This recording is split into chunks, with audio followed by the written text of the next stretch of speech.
And I am ready to die defending Nigeria in whatever way. When it is God's time for us to go, it is and you no took more my time to talk. You are ready to defend Nigeria. I gave you my time. No, I'm coming. Alexi, hold on. You already started. What I'm saying, defending Nigerians is this. I gave him my time and he's using it to defend Nigeria. No, sorry. I'm sorry. Don't forget, that state is now an oil producing state. So they now have derivation, if you are not aware.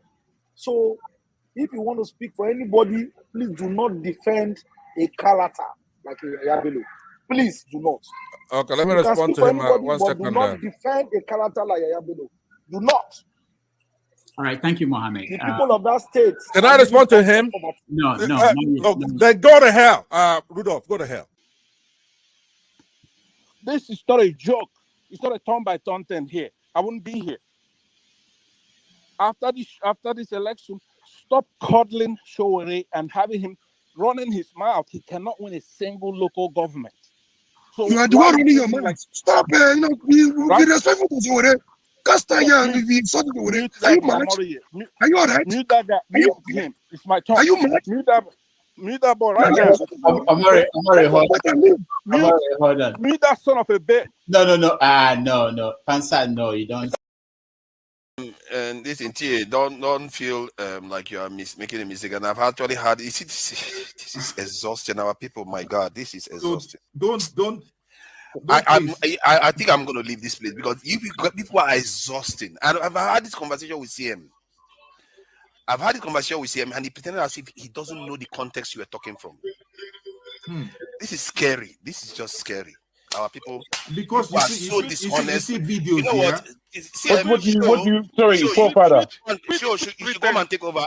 You are too dishonest. No, let me see. I'm tired of you people. It's unbelievable. Show can come and take over. Show you can come and take over, please. Forefather. Are just full of dishonesty. Please. They will never tell you the truth. I don't know whether is it.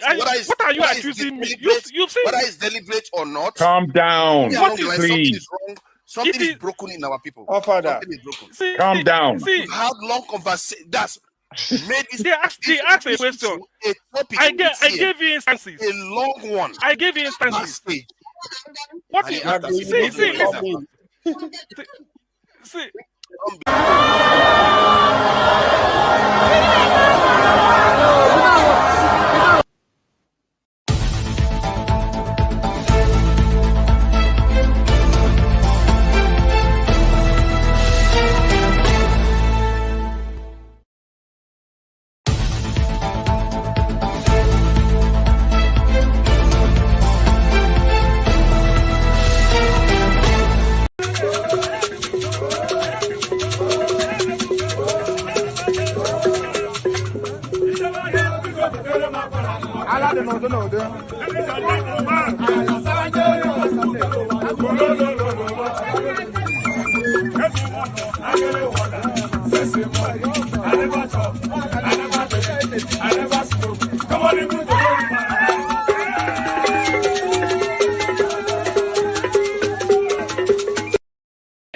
Blessed are those who know how much they need to know before they know how little they know.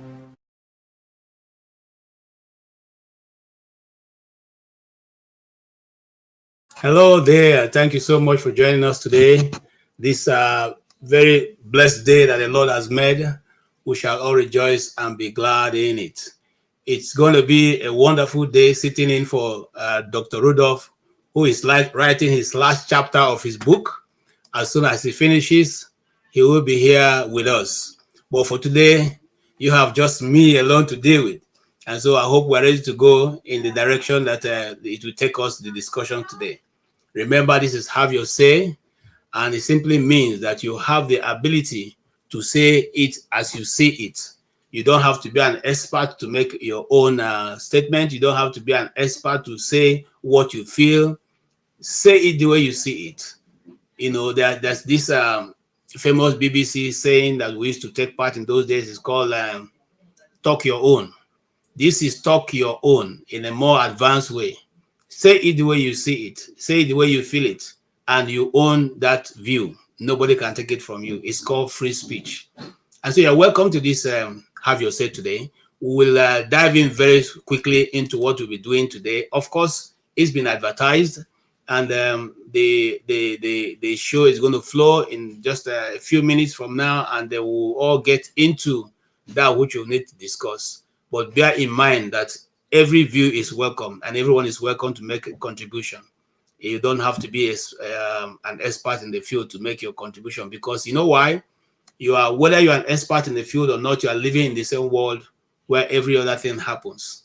And so nobody can take that away from you. After all, whether you are an expert or not, nobody has been helping you to live your life. You alone have been living your life based on what you understand, what you know about the political systems going on in Nigeria and all that you have. So today we'll be looking at some of the topic we'll be looking at is already advertised, but I'll just go ahead and read some of them out, which is that the Nigeria government has lost, or right now, 3 of her planes is being hijacked or pounded. In fact, that's the right word. They have been impounded in some countries where they are, because Nigeria, a state government in Nigeria got into an agreement with a Chinese company, and that company, that state government failed to live up to its obligations. And so those jets are being held. You also heard in the week past that Shettima told us that Tinubu is a poor man, and that the house he has in Bodlon is not as beautiful and big as the one he has in Maiduguri. You and I are going to jump into that and discuss. You also heard during the week that the Senate goes home with 21 million naira, while they are advocating that the ordinary Nigerian, the civil servants, go home with 70,000 naira as a minimum wage. These are things you don't hear from any other portion or any other country in the world. It beats my imagination to think that a country where you have almost 90% of poverty, we are still paying our legislators much more than is being paid in those other countries, including America, where money is surplus, I would say. So now, those are some of the issues, and of course, if we have time, we're touching on the Nigerian girl who was competing in South Africa, and she was told that she couldn't compete because she's a Nigerian. And I wonder why some Nigerians are surprised and they're flipping backwards over it. The Igbos in Lagos have been told to go back home. They're not part of the country, and you are wondering, surprised. Those things are in the international media. People see it. And so why should we eventually all of a sudden be surprised that that is being meted to our own person outside of the country? That shouldn't come to anybody as a surprise.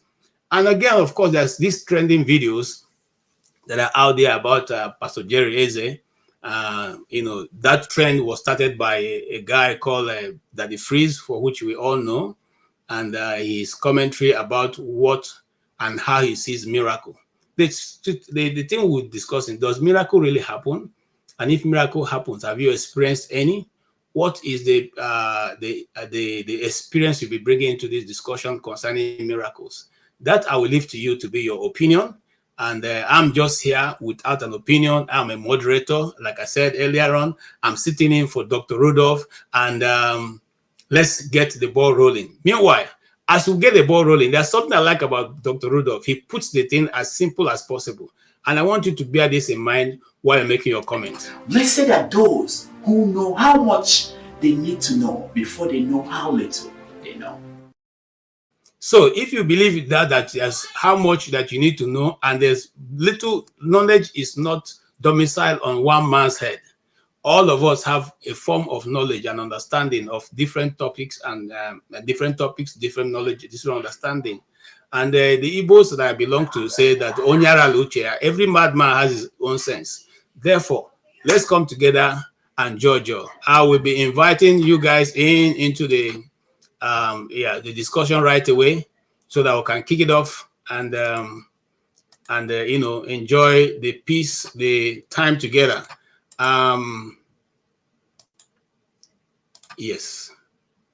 Why I'm doing that also because of we started a bit late, a bit were supposed to be here on the dot, but we didn't because of one or two technical issues. So while you are coming in, I'm going to also take my time to look at the videos that we're supposed to be using for this broadcast and begin to pick them in. I hope you bear with us. But I promise you, it's going to be a good ride today. And come in and look, throw away all your this thing, give it the way you think it should come through. There's nothing too much to be said, and there's nothing too difficult to be heard for us to get our country working back again. And I say back again, and I mean really back again. Okay. Yes, while we're doing that, let's listen to a man I love so much who has gone to be with the Lord right now. And sometimes he has a way of putting the message very clearly. And let's listen to him. Tonight, this gentleman will be making his network television debut. This is his most recent album right here. It's called Spirit of Love. We're very pleased to welcome Majek Feshek.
The pyramid of Egypt, when we used to live like prince and princess.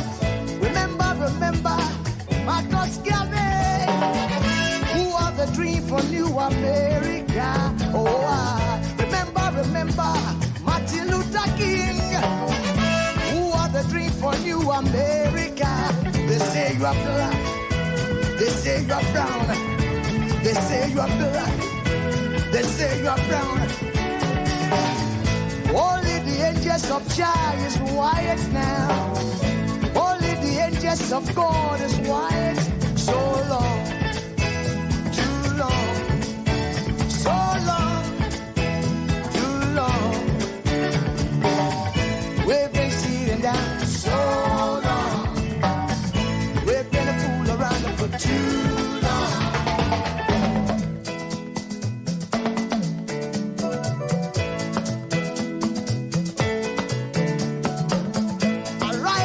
Your sleep, Africa. Arise from your sleep, America. There's work to be done, Africa. So much work to be done, America. But if we unite, hey, we will be free so long, too long, so long, too long. Press it down so.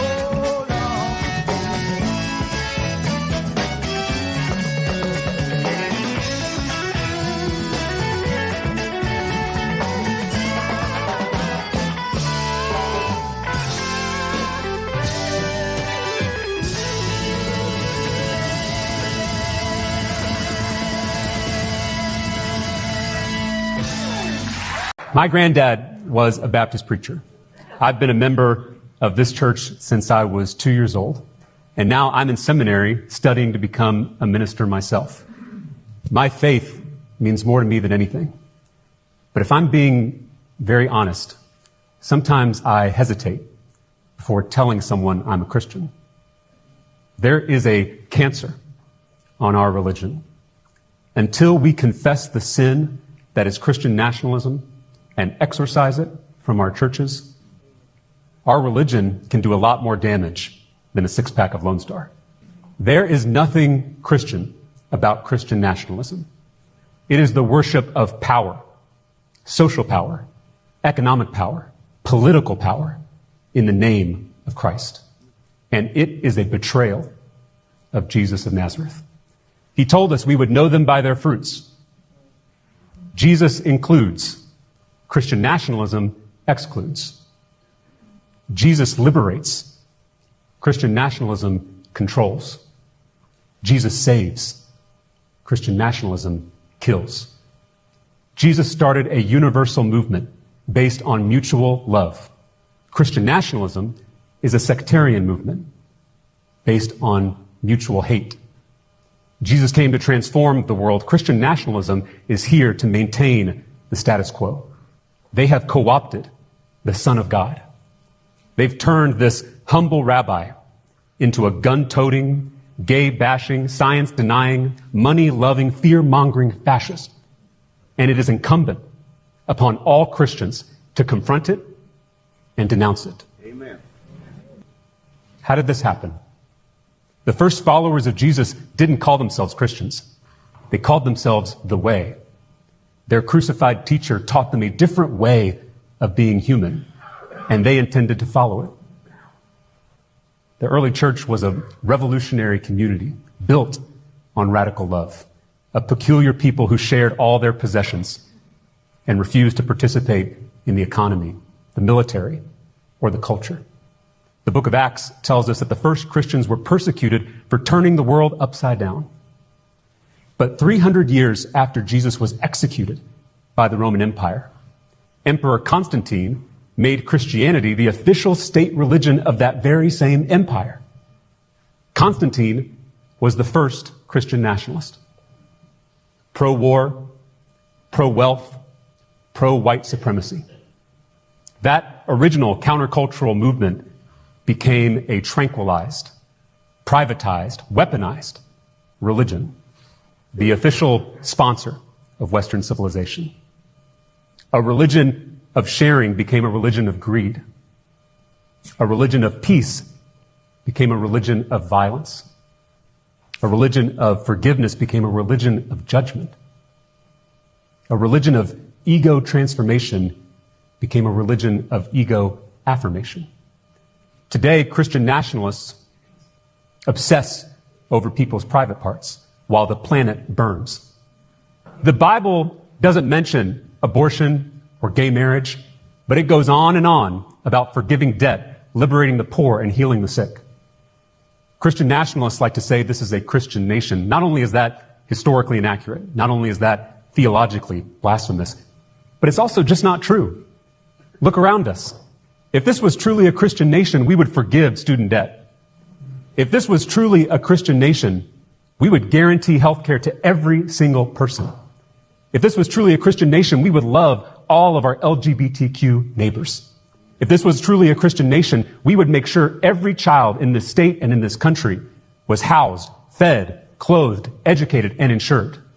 If this was truly a Christian nation, we would never make it a Christian nation, because we know the table of fellowship is open to everybody, including our Buddhist, Hindu, Jewish, Muslim, Sikh, and atheist neighbors. Jesus could have started a Christian theocracy, but love would never do that. The closest thing we have to the kingdom of heaven is a multiracial, multicultural democracy where power is truly shared among all people, something that's yet to exist in human history. The point with the church, Yeah. you feel the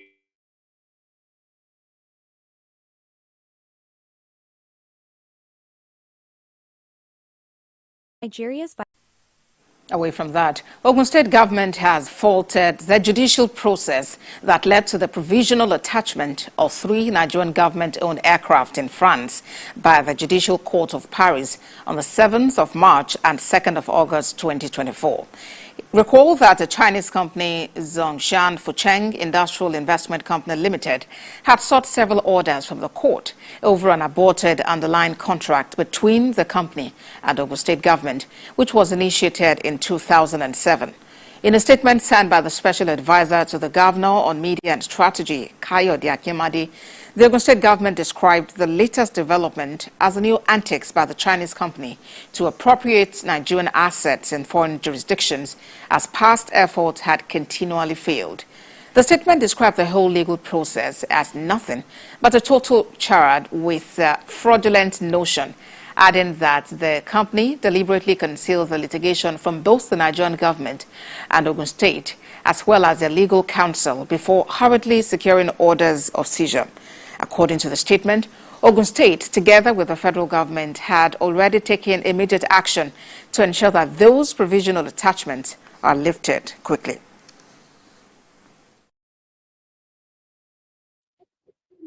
Okay. Thank you so much. You have heard our lineup, even though that's not finished. And again, I apologize that we're starting a bit late and things are not as smooth as they would have been, but we'll get there. There's a saying we have in theater that the show must go on. So irrespective of what it is, and that's how today is going to be. We're going to just flow with the punches. Okay, Mr. James, you are welcome. Yeah, thank you. Yes, you have heard some of the discussions we have advertised. Is there anything you want to add or remove, or will you want to make your initial comments? Well, I have nothing to add, actually. But the issue of the aircraft is very... Anyway, let me reserve my comments. Continue. When it's time for me to add my opinion, Okay, so we're riding off with the issue of the aircraft. Now, here is what a layman in the street like me will ask myself. In the first place, why will you enter into an agreement by the Ogun State government and you see that, or you have seen that the company is not performing its function, or what the agreement, not following the line, and you waited for the company, or you jettisoned it, hoping that the company itself will go to sleep, like every other thing they do in Nigeria. You refuse to follow rules and regulation, and you think just like you behave in Nigeria, but you don't take court orders, that you do the same with other people outside of Nigeria. It doesn't cut it. It's only in Nigeria that a court will give an order, and then a man in government will decide that he will not obey the order, okay, and nothing will happen.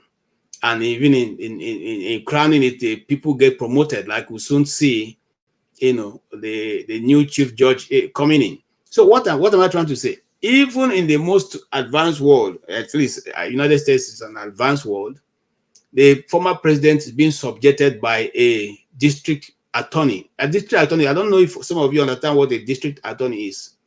A district attorney is like a local government law officer. A local government law officer. That's what a district attorney is. It's not even it's not the state, it's a district. A local government can bring the former president and make him sit down in the court and make him go through the process and accept the verdict. Those are people who have decided that law should take, law and order should be the precedents that will keep them. Because a society that don't have law and order, if we are heading to anarchy, and this is what has come to play. Because if you and like the governor is saying, this agreement does not involve the federal government. If it does not involve the federal government, how then be it that they will, impound on those aircraft? Okay, how then be it? It's not. It doesn't happen that way. So there's there's a lacuna there, as the lawyers will say, that is not clear to the ordinary man. You must have one way or the other involve the federal government, either as a surety or as a counter signature, for them to be able to impound on government on the Nigerian asset that does not belong to the state. Anyway, I hold my peace. I'll listen to Mr. James right away and hear what he has to say. Yeah, I listened to some gentlemen on Channels Television. I'm sure you can hear me. Yes, I can hear you. Good. I listened to some men on Channels Television. We discussed this matter. The federal government of Nigeria entered something like an agreement, cooperation agreement or commercial agreement with the government of China at governmental levels. It is within the framework of that agreement that Ogun State government got involved with the Chinese company to establish something like a free trade zone or something like that in Ogun State. Good. Now, in the course of their dealings with each other, certain things went wrong. Up till now, I do not know why the Ogun State government revoked the agreement. What actually went wrong? Is it because the people failed to do X, Y, Z? Or is it because they should tell us categorically, clearly, what went wrong? Is it money matters, position? Nobody has been able to explain that to me. Okay, now, one thing is certain, the federal government did not enter any agreement with the company, but it is the framework the federal government has got in place that the Ogun State government capitalized on to enter the agreement with the company. So if anything goes wrong, I think the federal government is vicariously responsible.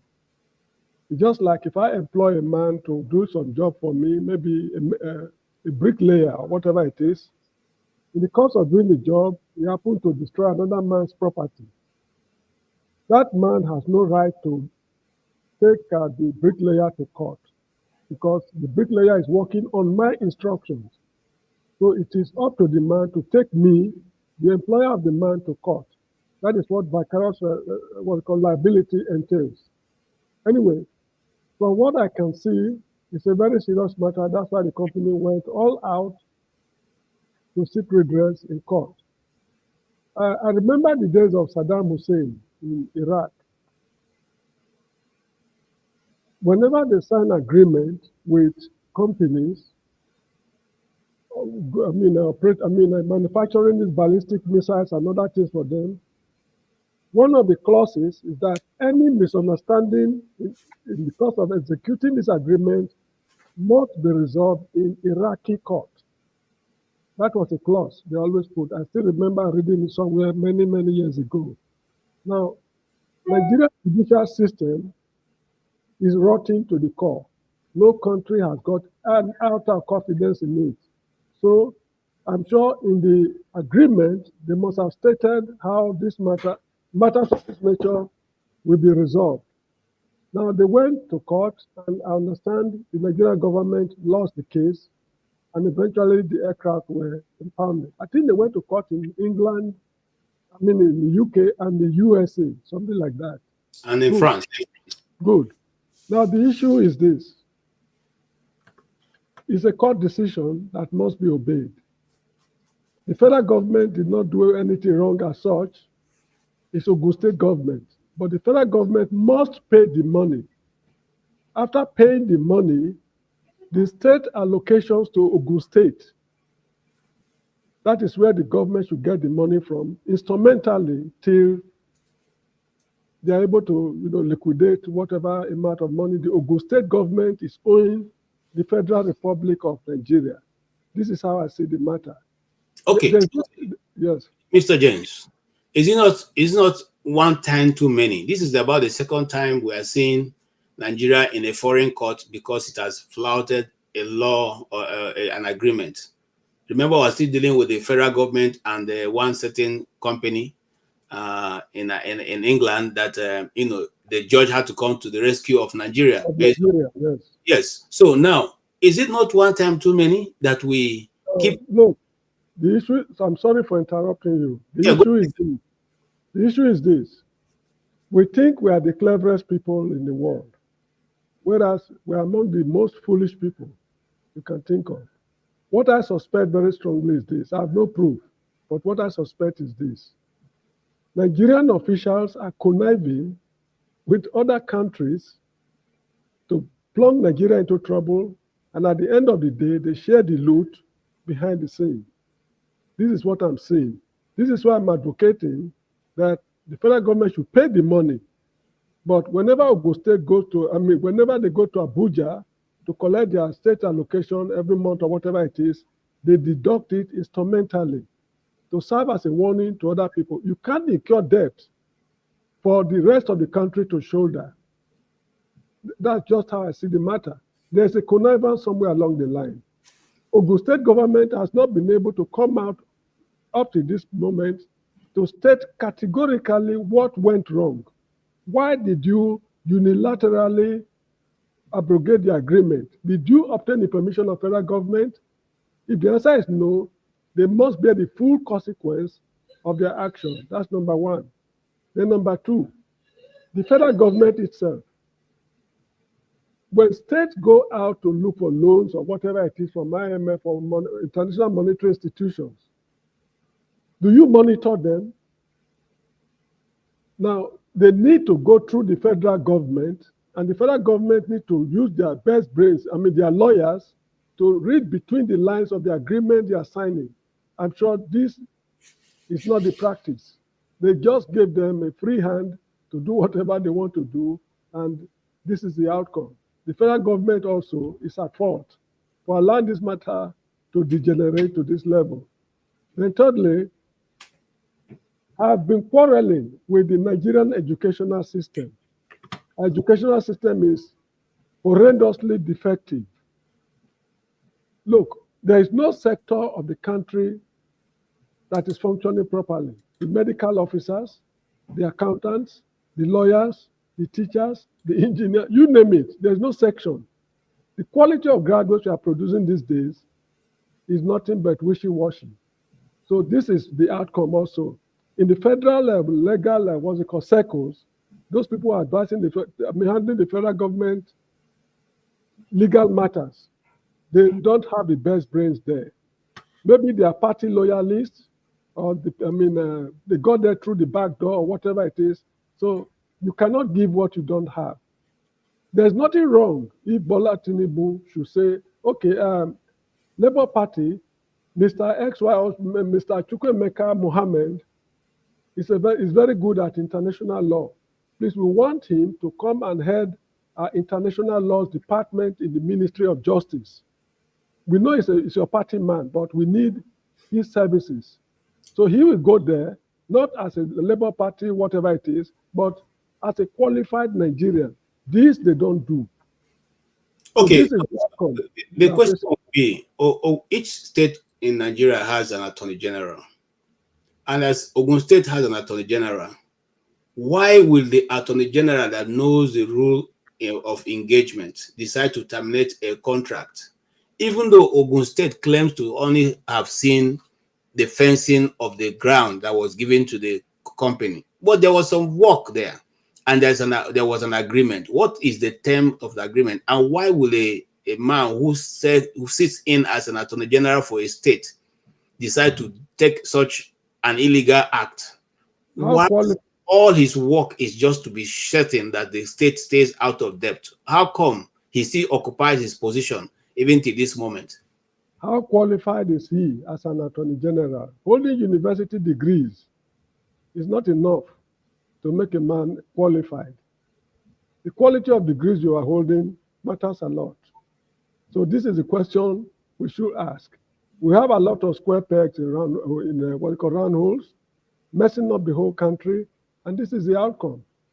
I still remember on this platform I was giving an example with what happened in Niger, between Nigeria and ECOWAS. It was clear to me that those who are advising Bola Tinubu are not experts at all in any way. They are, I think in English there's a word like charlatan. They are charlatans, advising him. This is why he blundered in Niger to the extent of splitting ECOWAS, and the outcome is what we are grappling with today. Look at his so-called finance minister, central bank governor, who certainly do not know his left from right, because I think Emefiele is even better than him. Because during Emefiele's time, the Naira did not depreciate in such a horrendous manner. Now, they just pack a bunch of idiots to man the affairs of the country, And this is what we are grappling with. So Ogun State must pay the money. The federal government should pay the money. If possible, they go to Ogun State and nationalize their personal, the Ogun State, assets. Sell these things and recover the money. What do you think that the federal government should do to avert such a reoccurrence? Because it's become, like I said, become one time too many in Nigeria. No, it's what I've just suggested. Ogun State must pay the money. The federal government should cough out the money. They should get it from wherever they want to get it. If it's a loan, they go and obtain the loan. Now the loan and the interest should be transferred to Ogun State government. You signed the agreement. You revoked it without our knowledge. So you bear the consequence. When you come for your federal allocation in the month of September, 50% will be deducted at source. We give you the other 50%. You sign for 100%. We continue like that till we recover the money. Other states will be very careful. I do not know of any other way we can stop this nonsense. Okay, thank you so much for that. The other topic will probably also, let's touch on that while we still keep gathering our strength, is the issue of the young girl in South Africa who was competing in a South African event and was asked to leave because she's not a South African, and her mother did some crooked business with her origin. What do you have to say, Mr. James, on that issue? Yeah, that is an interesting area to me because I lived in South Africa for 10 years. I was in the city of Johannesburg, in the neighborhood of Hillbrow, Braamfontein, Jeepistown, and Rosettenville. These are the places I lived there. To acquire South African nationality is not as stringent as it is in Nigeria. But from what I can see, this is not a legal matter. Can we build legality on illegality? This is how I'm looking at it. If it is true that the mother played some games to acquire South African nationality, and on the basis of that, the girl acquired citizenship. Now, it's a very complex issue because the girl did not commit any offense. It's the mother who committed the offense. Visiting the iniquities of parents upon children is not permitted. It's not permitted by law. That's the Mosaic law. It's the law of Ezekiel that should apply. That is, I forgot, Ezekiel chapter 18, verse 20. I can't remember. Anyway, the iniquities of the father should be upon him, and the iniquity of the children should be upon them. That is what should be the case. But the issue now is that if they do that, it means that they are building illegality, so they are building legality on illegality.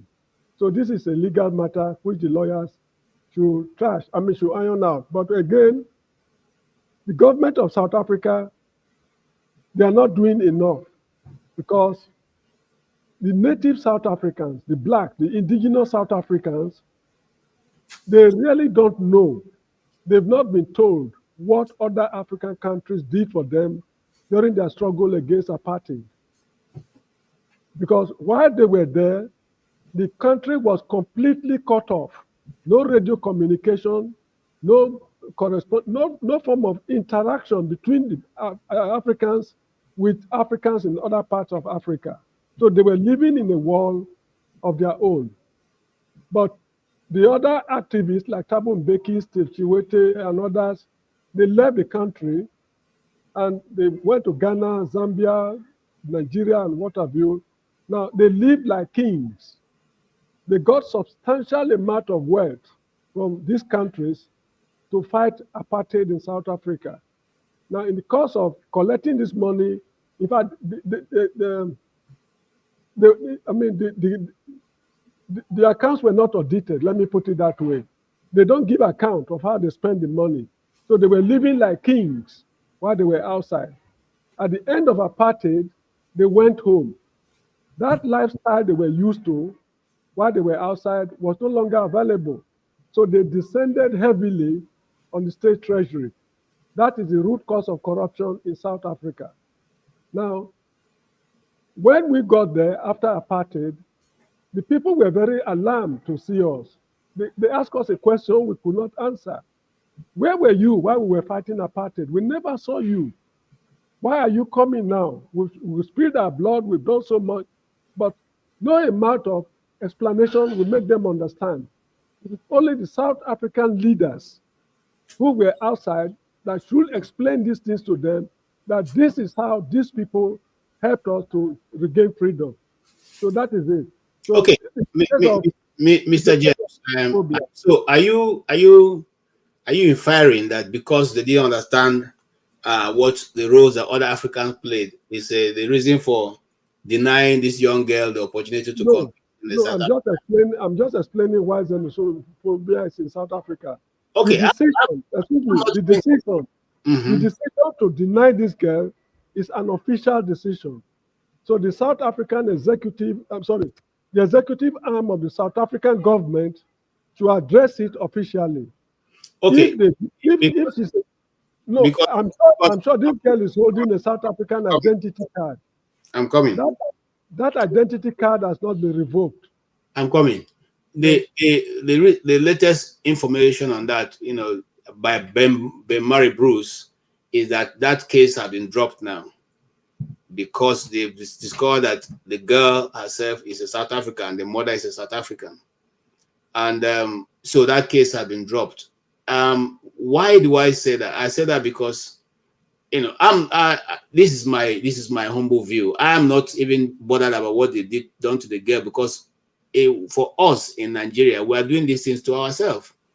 Not too long ago, Badebo, that's Roosevelt, one of the Lagos State contestants, was told that he doesn't belong to Lagos State, even though his father is Yoruba and his mother is Igbo. So that the children are not Yorubas. So if we can do that to our own people, do we think that the international community is not watching and following the development in Nigeria? So why is it surprising to anybody that this kind of thing can happen? Should at the beginning, I want to hear your view. The way I say it is this. There is no good way of doing a bad thing. The fact that Mr. X stole and he was not punished, that does not mean that I should also go and steal and hope to get away with my misdeeds. Evil is evil. Wrong is wrong. If you break the law, no matter where you are breaking the law, I mean, it's still the same thing you are doing. If it is bad in South Africa, it is bad in Nigeria. But if I'm being punished in Nigeria by these funny things we are doing, that is no guarantee for people of other parts of the world to do what we are doing. So this is how I see it. The Nigerian government is wrong. The South African government is equally wrong. That is it. Okay. Again, why I ask that question? Because you do not expect a stranger to treat you better than you treat your children. Do you expect a stranger to treat your children better than you, the father, treat them? No, you see, these are things we've been discussing on this platform. How to make the country a better place, if it will ever be possible. When Lagos State government, where did they get the money to develop Lagos State to such a standard? Crude oil from the Niger Delta. Even while it was Western region, they always talk of cocoa money, cocoa money. Nobody ever mentioned anything about rubber money from Midwest. Nobody ever mentioned anything about palm oils, what they call money from Midwest. Nobody ever mentioned anything about timber from Midwest. They always talk about cocoa money, cocoa money, cocoa money. You get the point? So it is up to the federal government. If they want the country to remain one, it's up to them. Their policies will determine the future of the country. Okay, thank you. I just need to throw that in because some people are wondering why, she would have been treated that way. We're not treating our people better.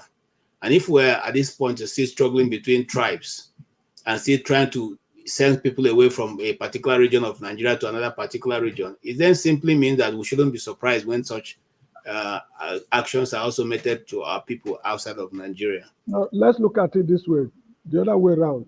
Okay.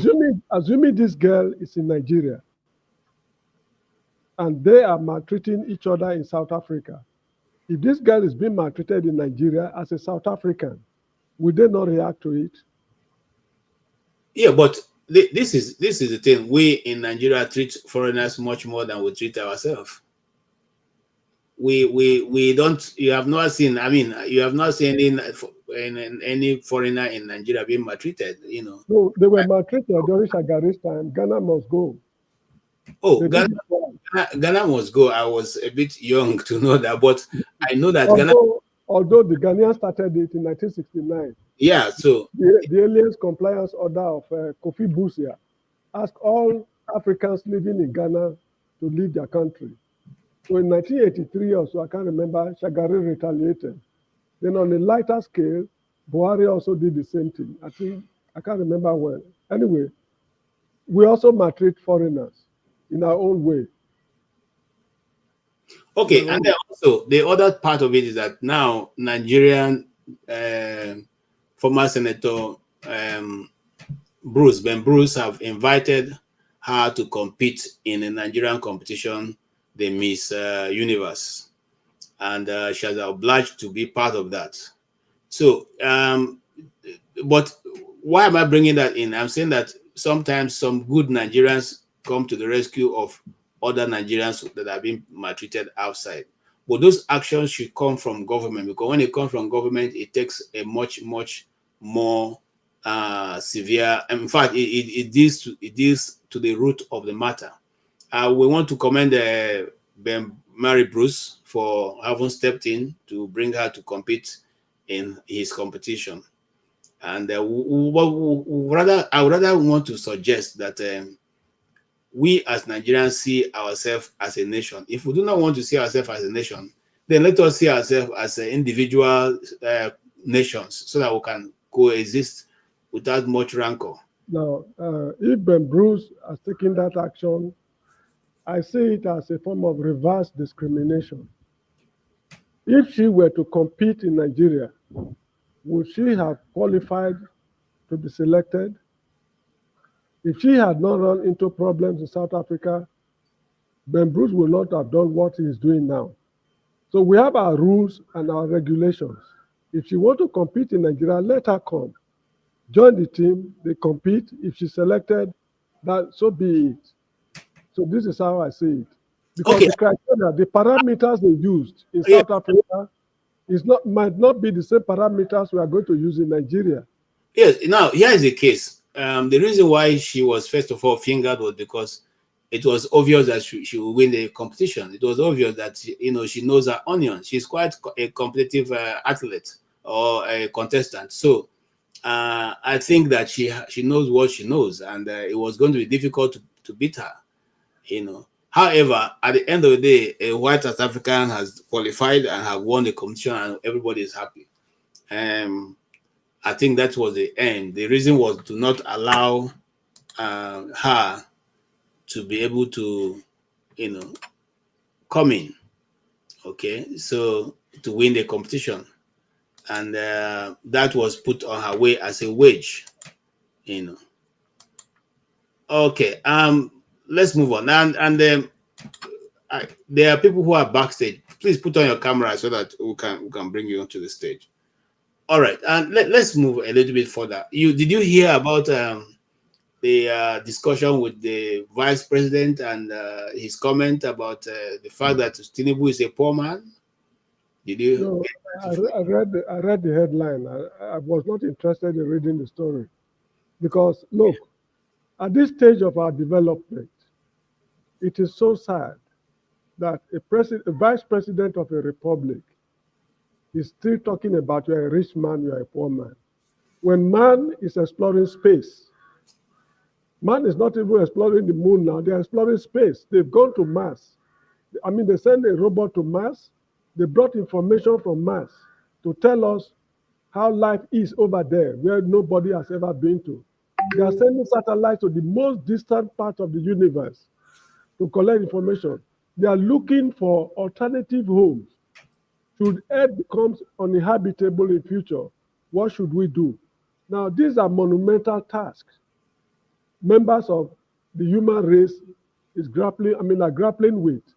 Here we are with a vice president talking about, I'm richer than you.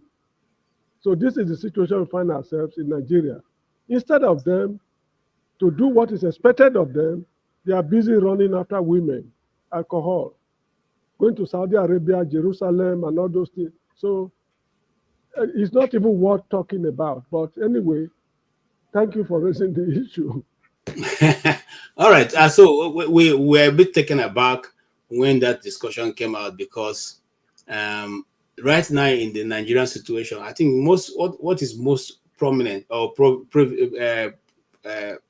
what is most seen right now is the fact that hunger is ravaging the whole nation. And because hunger is ravaging the whole nation, I think that a leadership that is concerned about its citizens will go ahead to look for how to solve this immediate problem of hunger. Not talk about how big their houses are or talk about how many bedrooms their houses are. I think that is being insensitive to the situation that Nigerians find themselves. More so that over 80% of Nigerians are living in abject poverty. You are correct. It is demeaning, it is dehumanizing that a nation like Nigeria should still be talking about food. You understand me? We are just concerned with our genitals and stomach at this stage of our development. When other nations, African nations in particular, are eagerly looking up to us to come to their rescue, we should develop to such a level whereby, let's say the Gambia where I live here, if Britain is threatening the Gambia should report Britain to Nigeria. Then Nigeria will tell Britain, you either leave them alone or you bear the full consequence of your action. That is the level we should be operating on, not the level of food. How do we supply water, hospitals? These things are very dehumanizing. I feel very ashamed as a Nigerian discussing this kind of matters because we have all it takes. Is it the young men and women in the universities? We can train them to any level we want. The money is not the problem. The land is not. So we should even be talking of human capital development. Look at Japan, a nation without mineral resources. And please. Okay, it's a bit worrisome for me as an individual because I think that it is not right. People, first and foremost, the first need or the three needs of man is first of all that of taking care of hunger, where to live, and all that. The law of whatever something. I've forgotten that now. You're welcome, Mr. Righteous Man.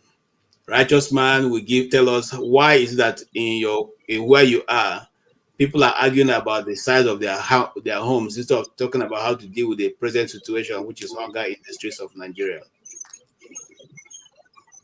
People are talking about what? Good evening, KJ and Mr. James. Good evening. Yeah, good evening. You're welcome, sir. They were reporting that the vice president said that Tinubu is a poor man and that his house in Bodlon is not even as big as his own and has very little to compare. So, in other words, he's not looking at the hunger in the streets. He's looking at the size of their houses.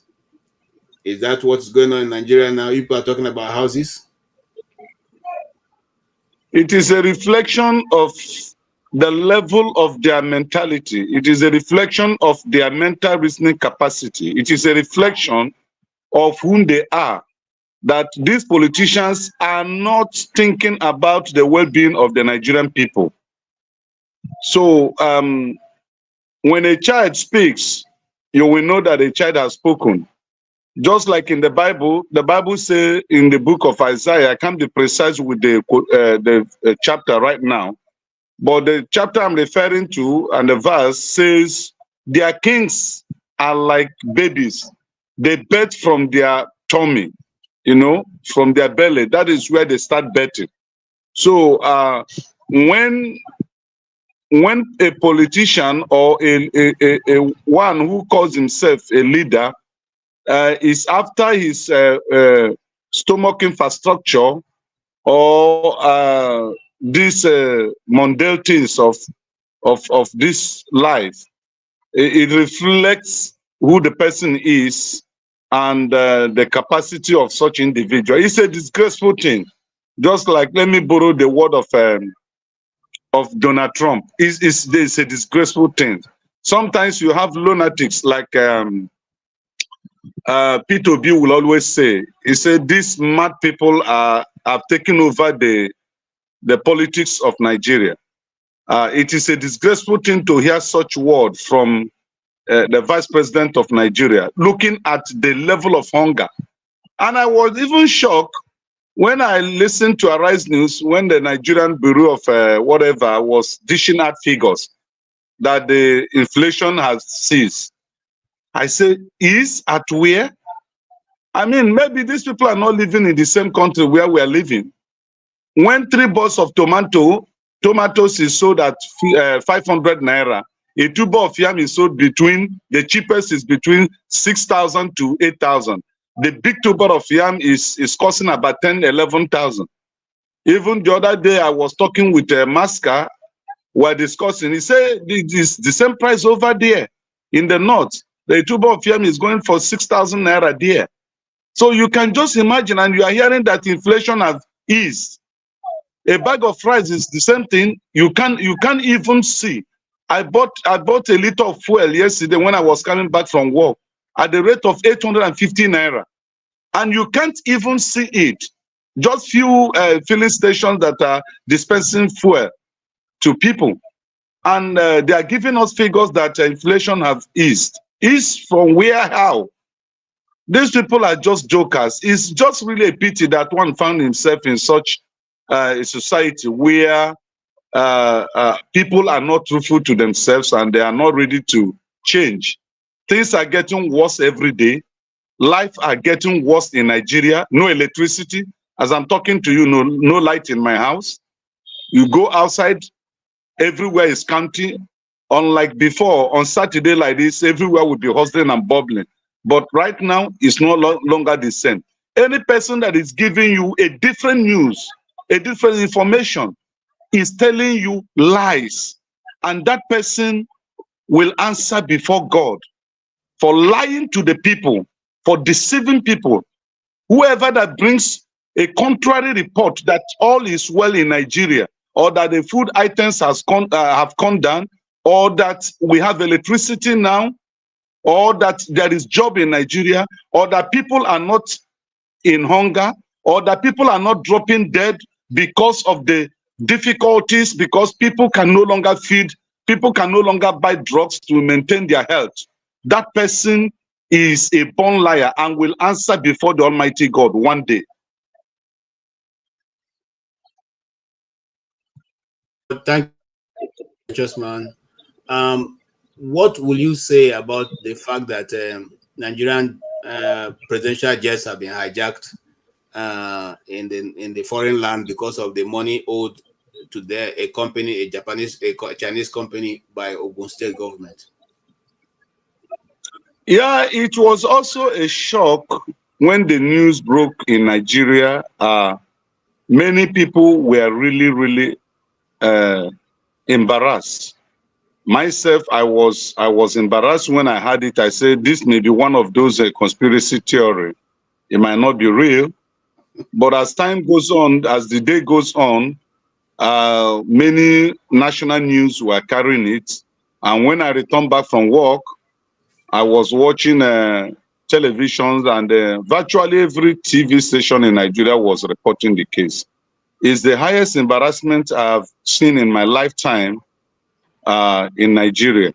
And also the thing exposed that Nigeria had already purchased the Airbus aircraft, you know, the one that they were telling us that the government was about, the presidential jet, they want to buy a new one. And I know that time some people did say that before they even said it, they have already paid for it. And if not that this Chinese company has had a right, a judicial empowerment to seize those planes, wouldn't have known that in the face of hunger that led Nigerians to the streets, that the youths campaigned and protested for 10 good days, that lives were lost, properties looted, that in the face of this hunger, that the federal government of Nigeria has spent billions of naira to acquire a new aircraft.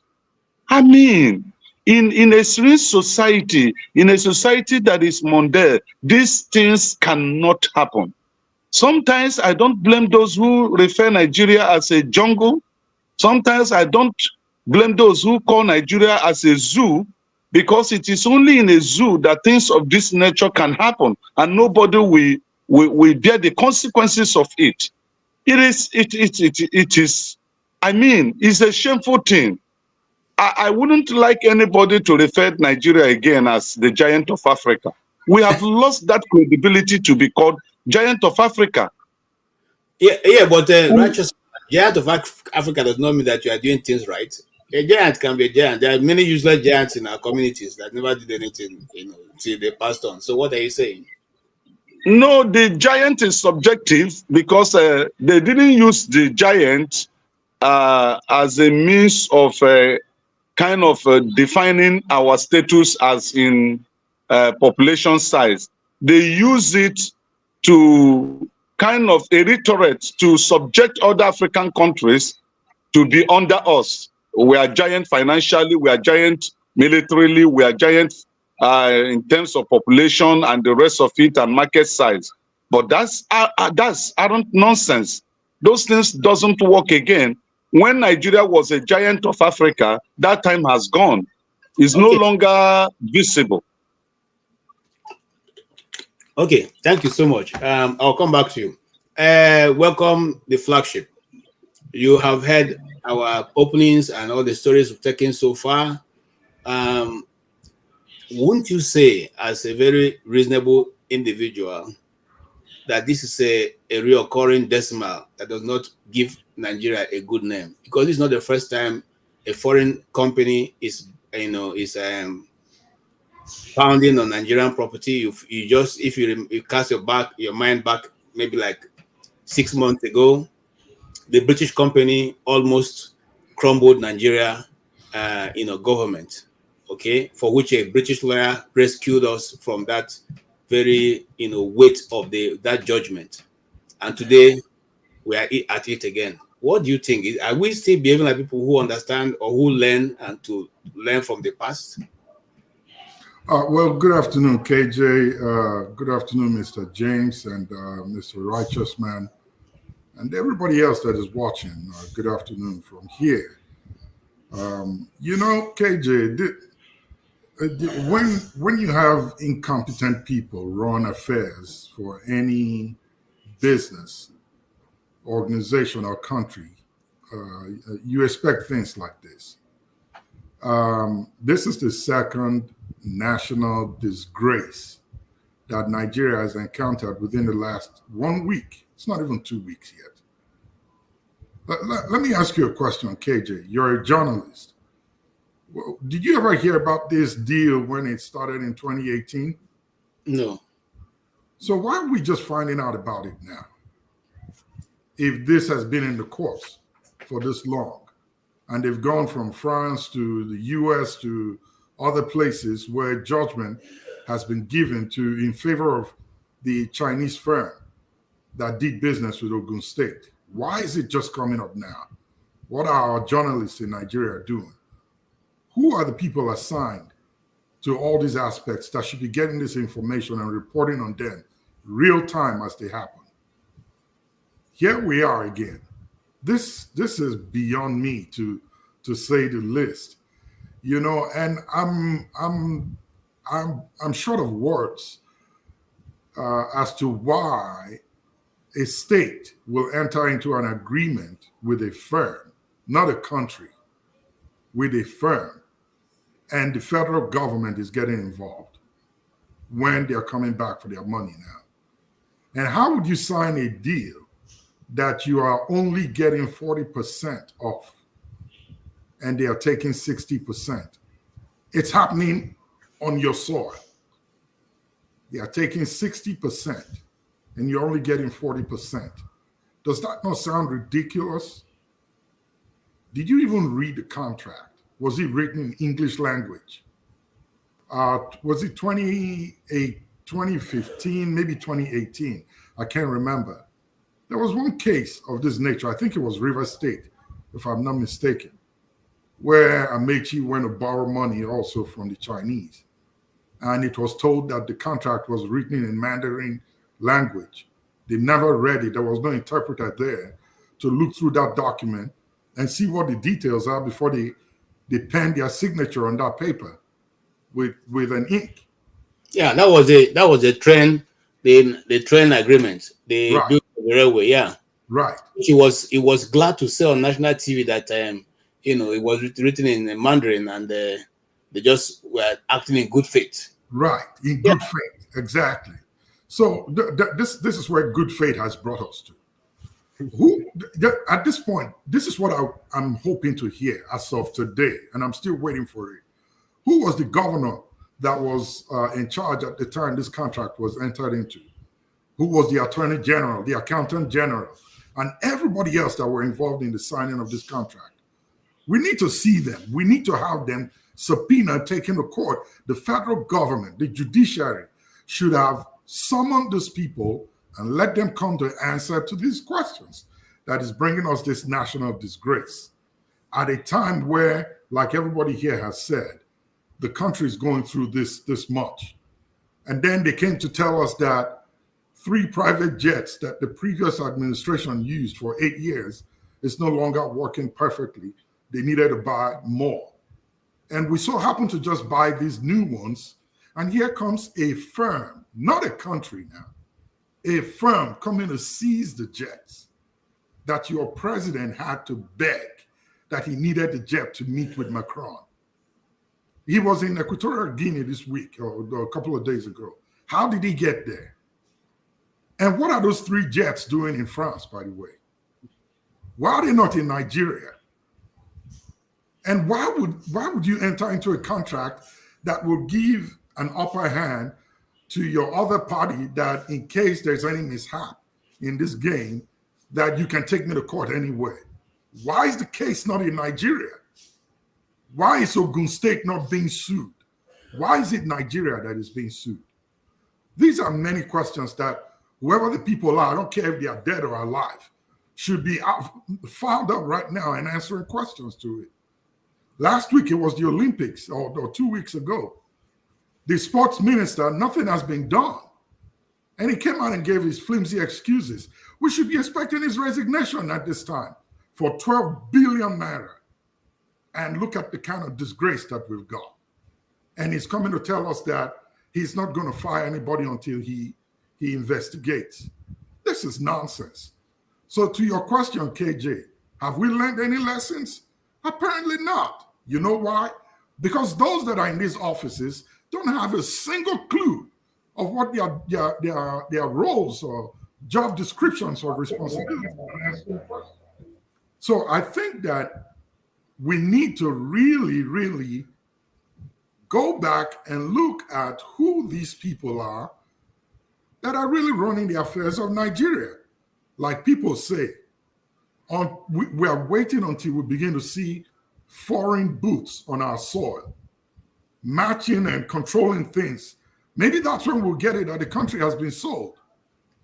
We are waiting and believe you me, if it continues this way, we'll begin to see their military boots on our soil, taking control of whatever sections or state or government parastatals that was used to sign a deal to borrow money that they are confiscating.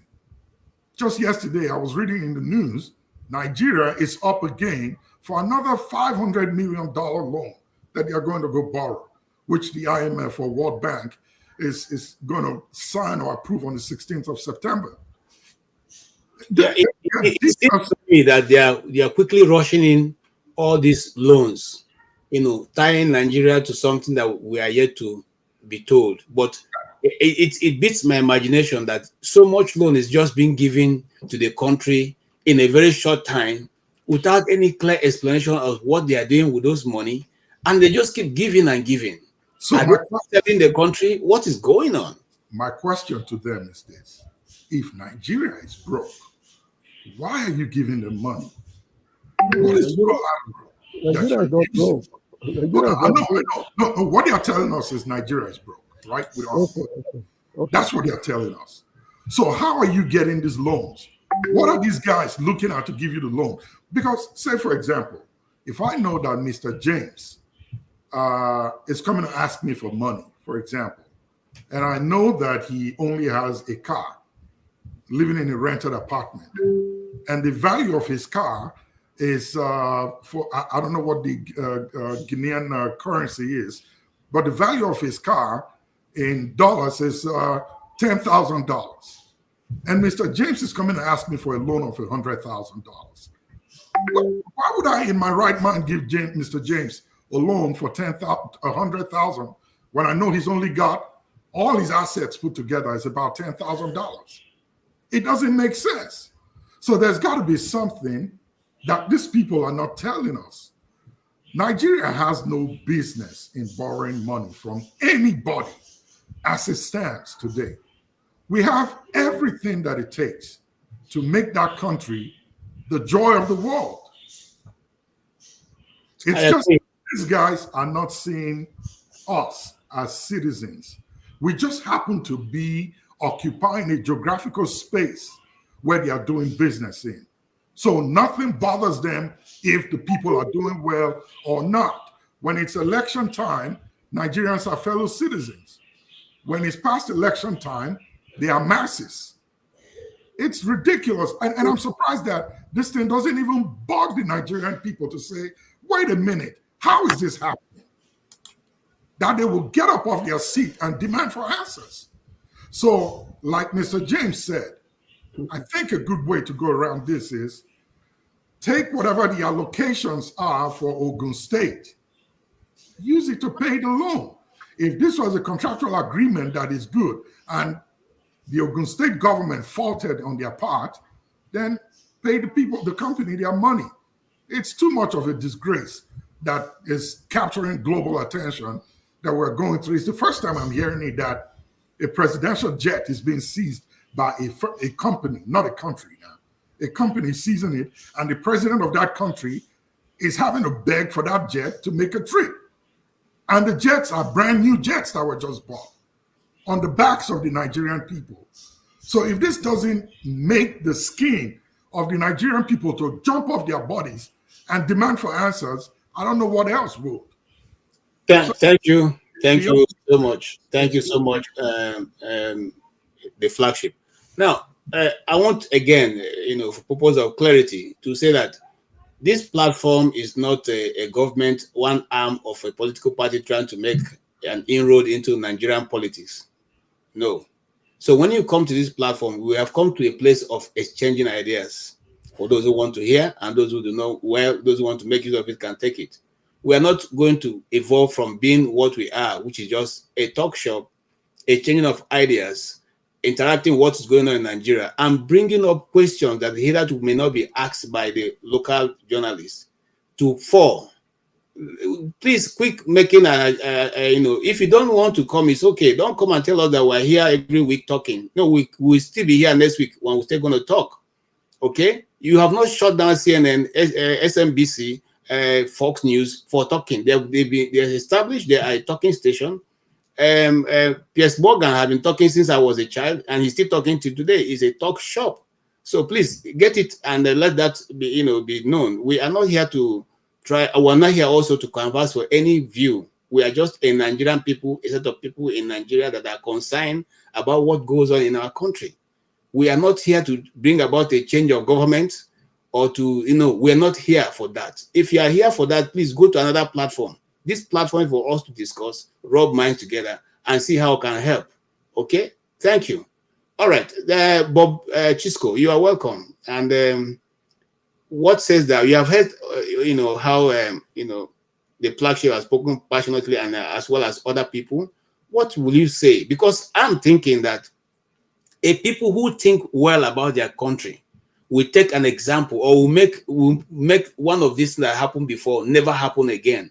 But I've seen it over and over. First and foremost, just like Flash have drawn our attention to, in the Olympics, for crying out loud, our athletes had to borrow a bike to compete. The same Olympic, they omitted the name of an athlete whom they flew with to the place of the competition. Who does that? Please, let's hear your view. And of course, you have seen the other things. You can intervene in whichever way you want to.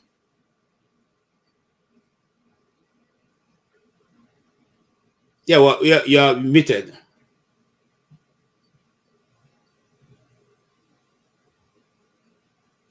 We can't hear you. Can you hear me? Yeah, can you hear me now? Yes, yes. Okay, okay. Thank you, Mr. KJ. Thank you, Mr. Flagship, Righteous Man, Mr. James. I greet you all. Yeah, before I start off, Mr. Righteous Man, I would want to find out. I heard you say the streets of Lagos are deserted, are empty. Where has people gone to? Inside their house in this hot weather? Yeah. What happened? People are in their houses because there is no money to spend. There is no joy, no happiness. Nigerians are in the state of mourning. Nobody is happy. I used to know how Lagos used to bubble on weekends like this. Every bar, every joint is busy. You know, people having fun, enjoying life. It's very, very unfortunate. Now, Mr. Flagship asked us a question. He said, the people need to demand an answer. Demand an answer from who? Who are we demanding answers from? My brother, Nigeria, what happens in Nigeria? I don't know. I don't know from where our help will come from. I don't know from where. Can you hear me? Yes, we can hear you. I don't know from where our help will come from. Some religious people will say our hope is only placed on God.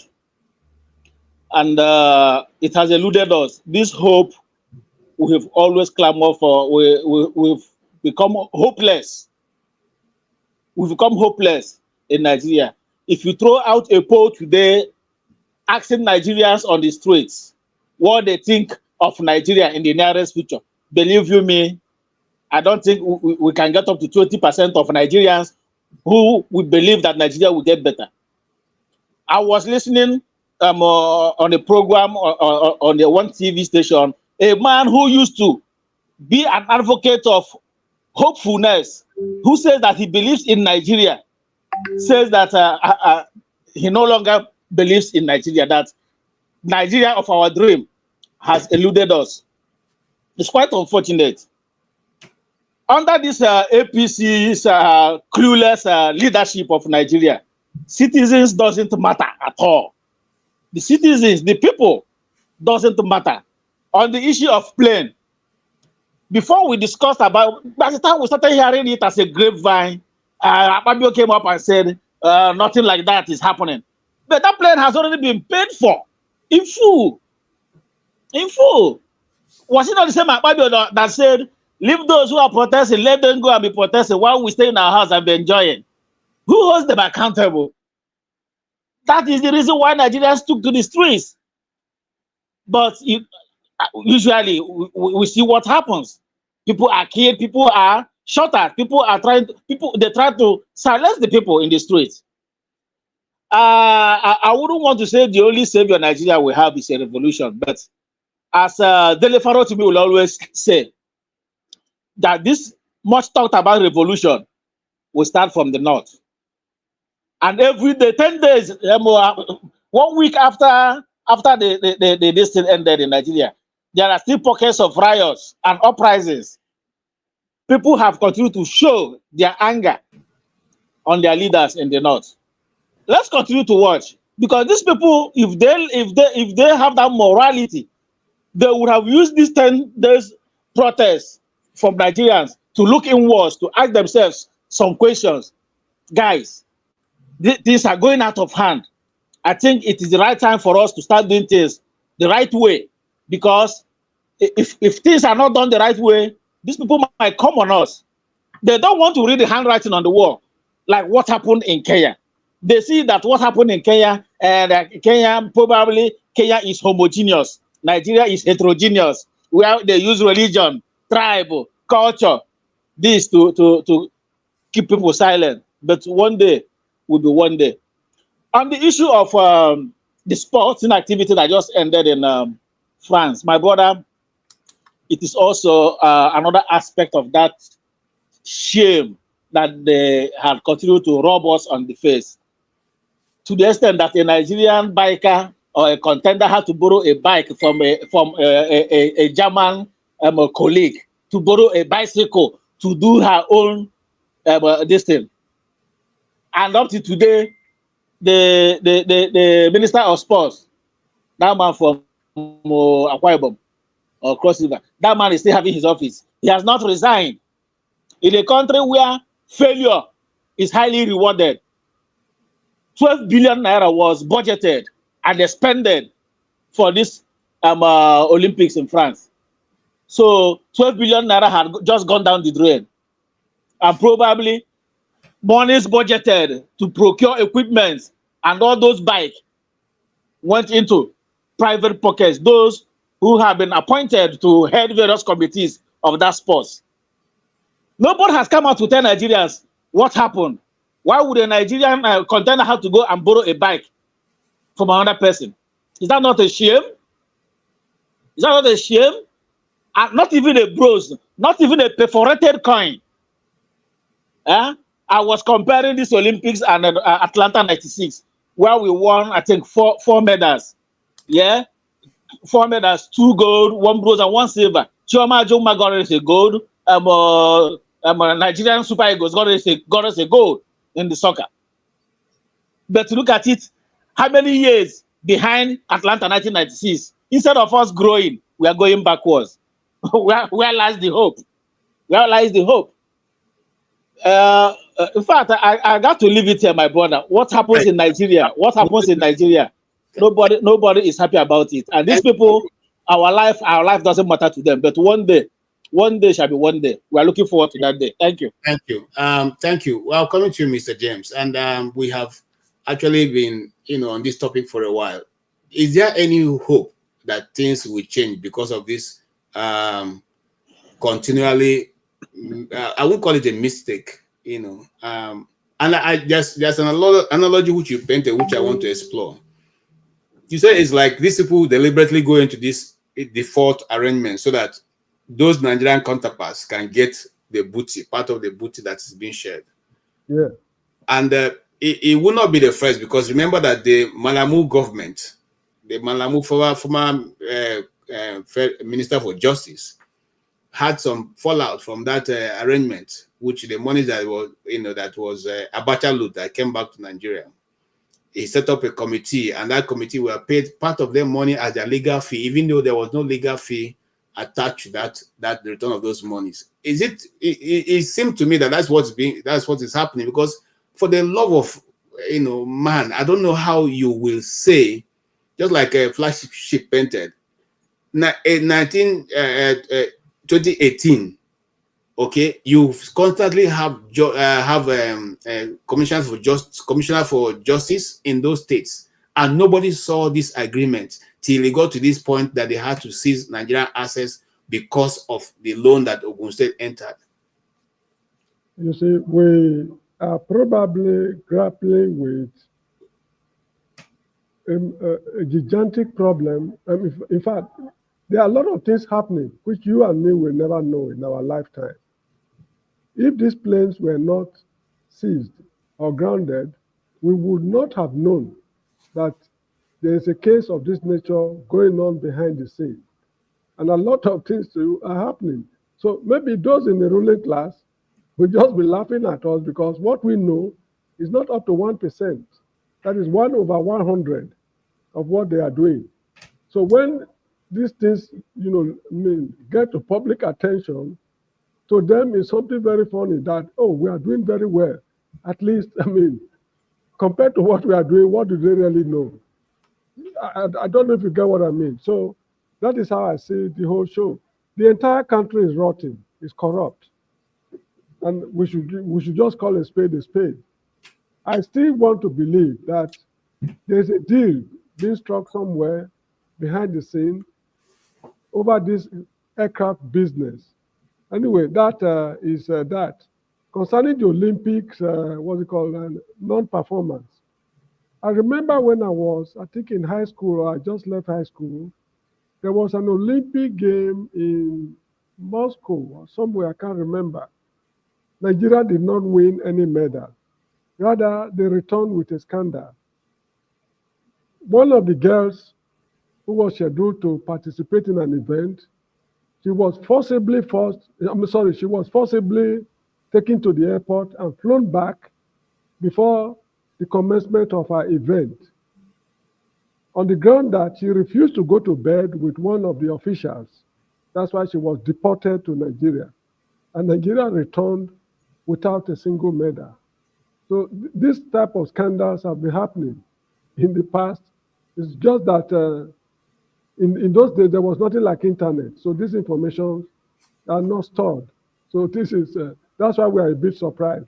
More horrendous things have happened in the past. But because it did not get to public attention, nothing seemed to be happening. We will not get out of this problem because, as I always say, there will never be a change without a revolution. There will never be a change without a revolution. Although not all revolutions can bring about the desired changes. I mean, we are just, I don't know what to say because, anyway, so it was Socrates who said that the people get the government they deserve. And I think the man is perfectly correct. All right, thank you. Righteous man, you people have the government you deserve. So maybe the government don't want you people to eat food. So you people deserve it because you are not complaining that you are hungry. Is that true? Absolutely not true. Socrates made that submission based on the environment he was operating at that time. And I beg to differ from that submission. Hold on. What environment are you operating right now? Is there no hunger in the streets? Is there no lack of economic activities going on right now? We just said some few minutes ago that Lagos is almost dry, like nobody's there any longer. What is remaining for people to arise and be able to call a spade and take their own destiny in their hands? Yeah, KJ. Nigerians are dying on daily basis. In their tens and in their hundreds and in their thousands. Were you aware that nursing sisters were kidnapped in Benue? I think about 40 yesterday or thereabout. Did you hear the kidnapped of some medical workers in Tnubu state? Did you hear about the killing going on in Borno? Are you aware of the instability that is going on in the East right now that is not reported in the media space? Now, we are operating a volatile, we are operating a volatile state, a state that is seated at an instance of explosion, just like OBJ stated last week, that Nigeria is sitting on a keg of gunpowder. If you ask me, I will tell you that virtually everybody is fed up. Everybody is fed up. So saying that Nigerians, referring to Socrates and saying that Nigerians have the kind of government or leadership they want, I differ from it because 37% couldn't have represented the majority of Nigerians in the last election.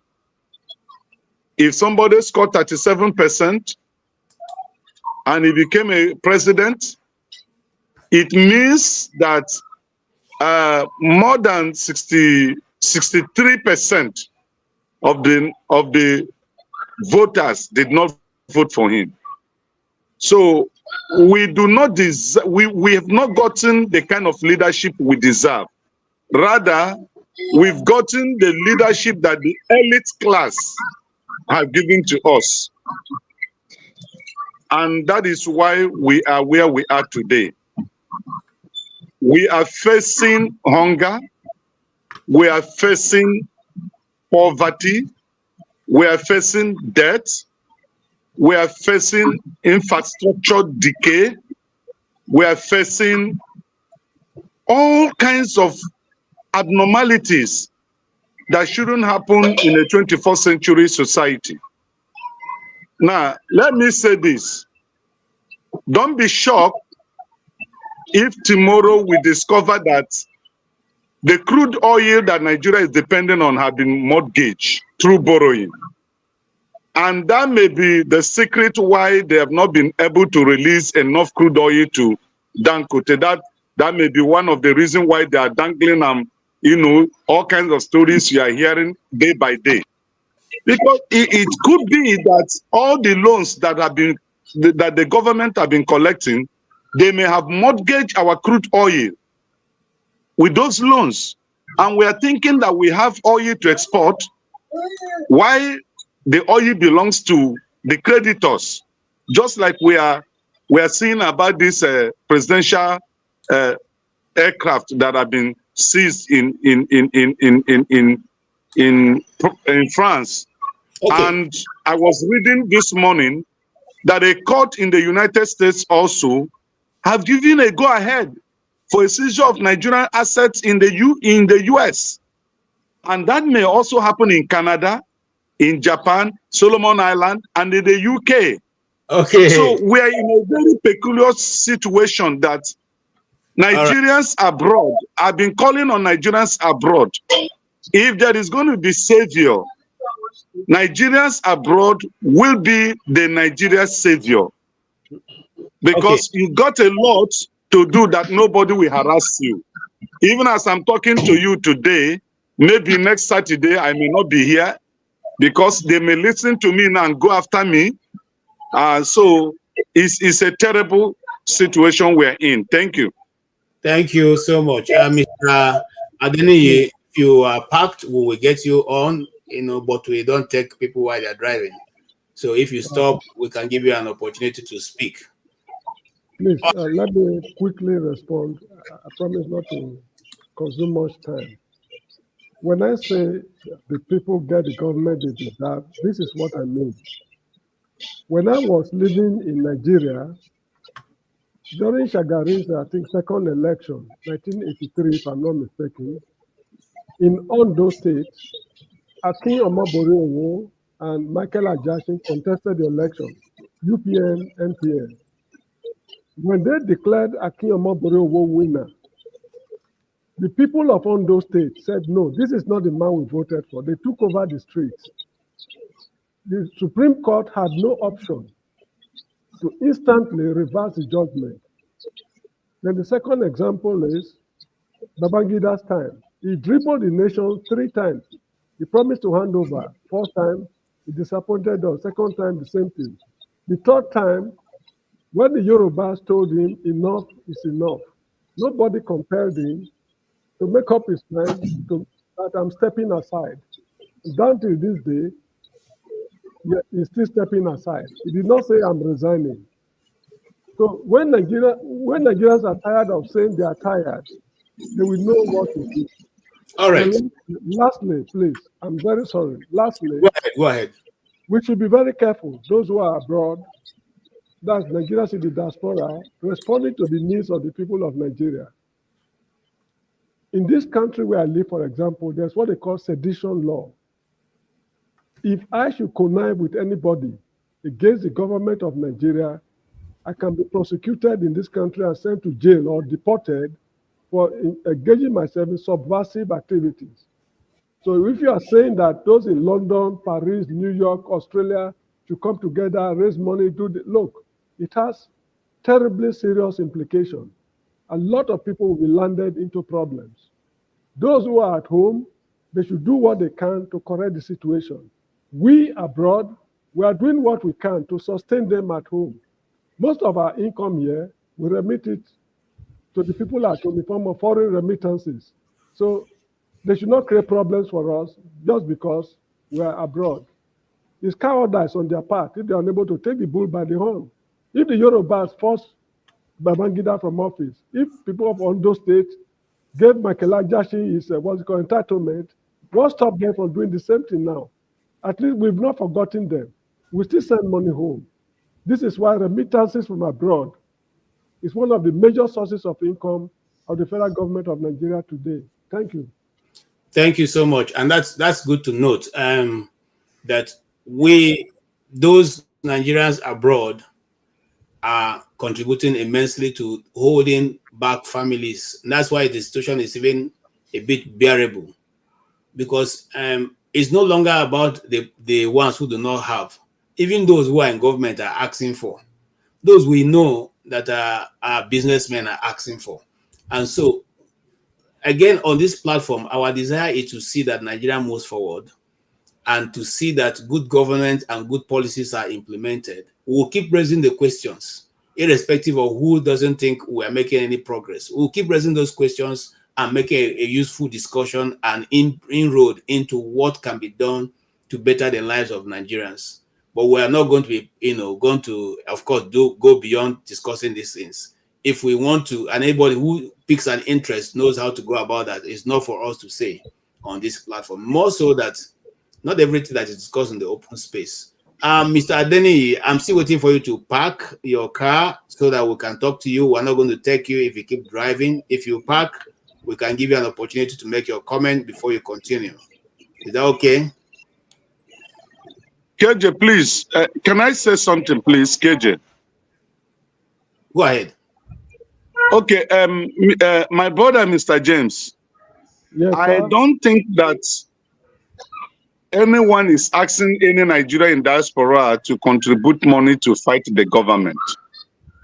But we do know, and we've seen on televisions, we as citizens of other countries were protesting in the countries where they reside against their own sitting government in their various countries.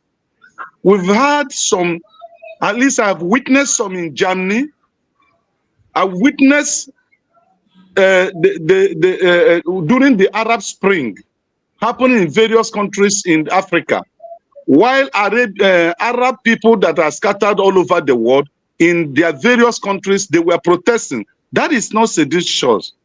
Okay. That is not doing anything against the law. It is our right to protest.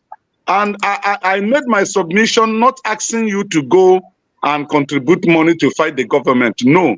They are a kind of journalism, a kind of writing an article, a kind of publication is enough to send a message that Nigerians abroad are really tired of what is going on here. So that's just what I try to, inform us.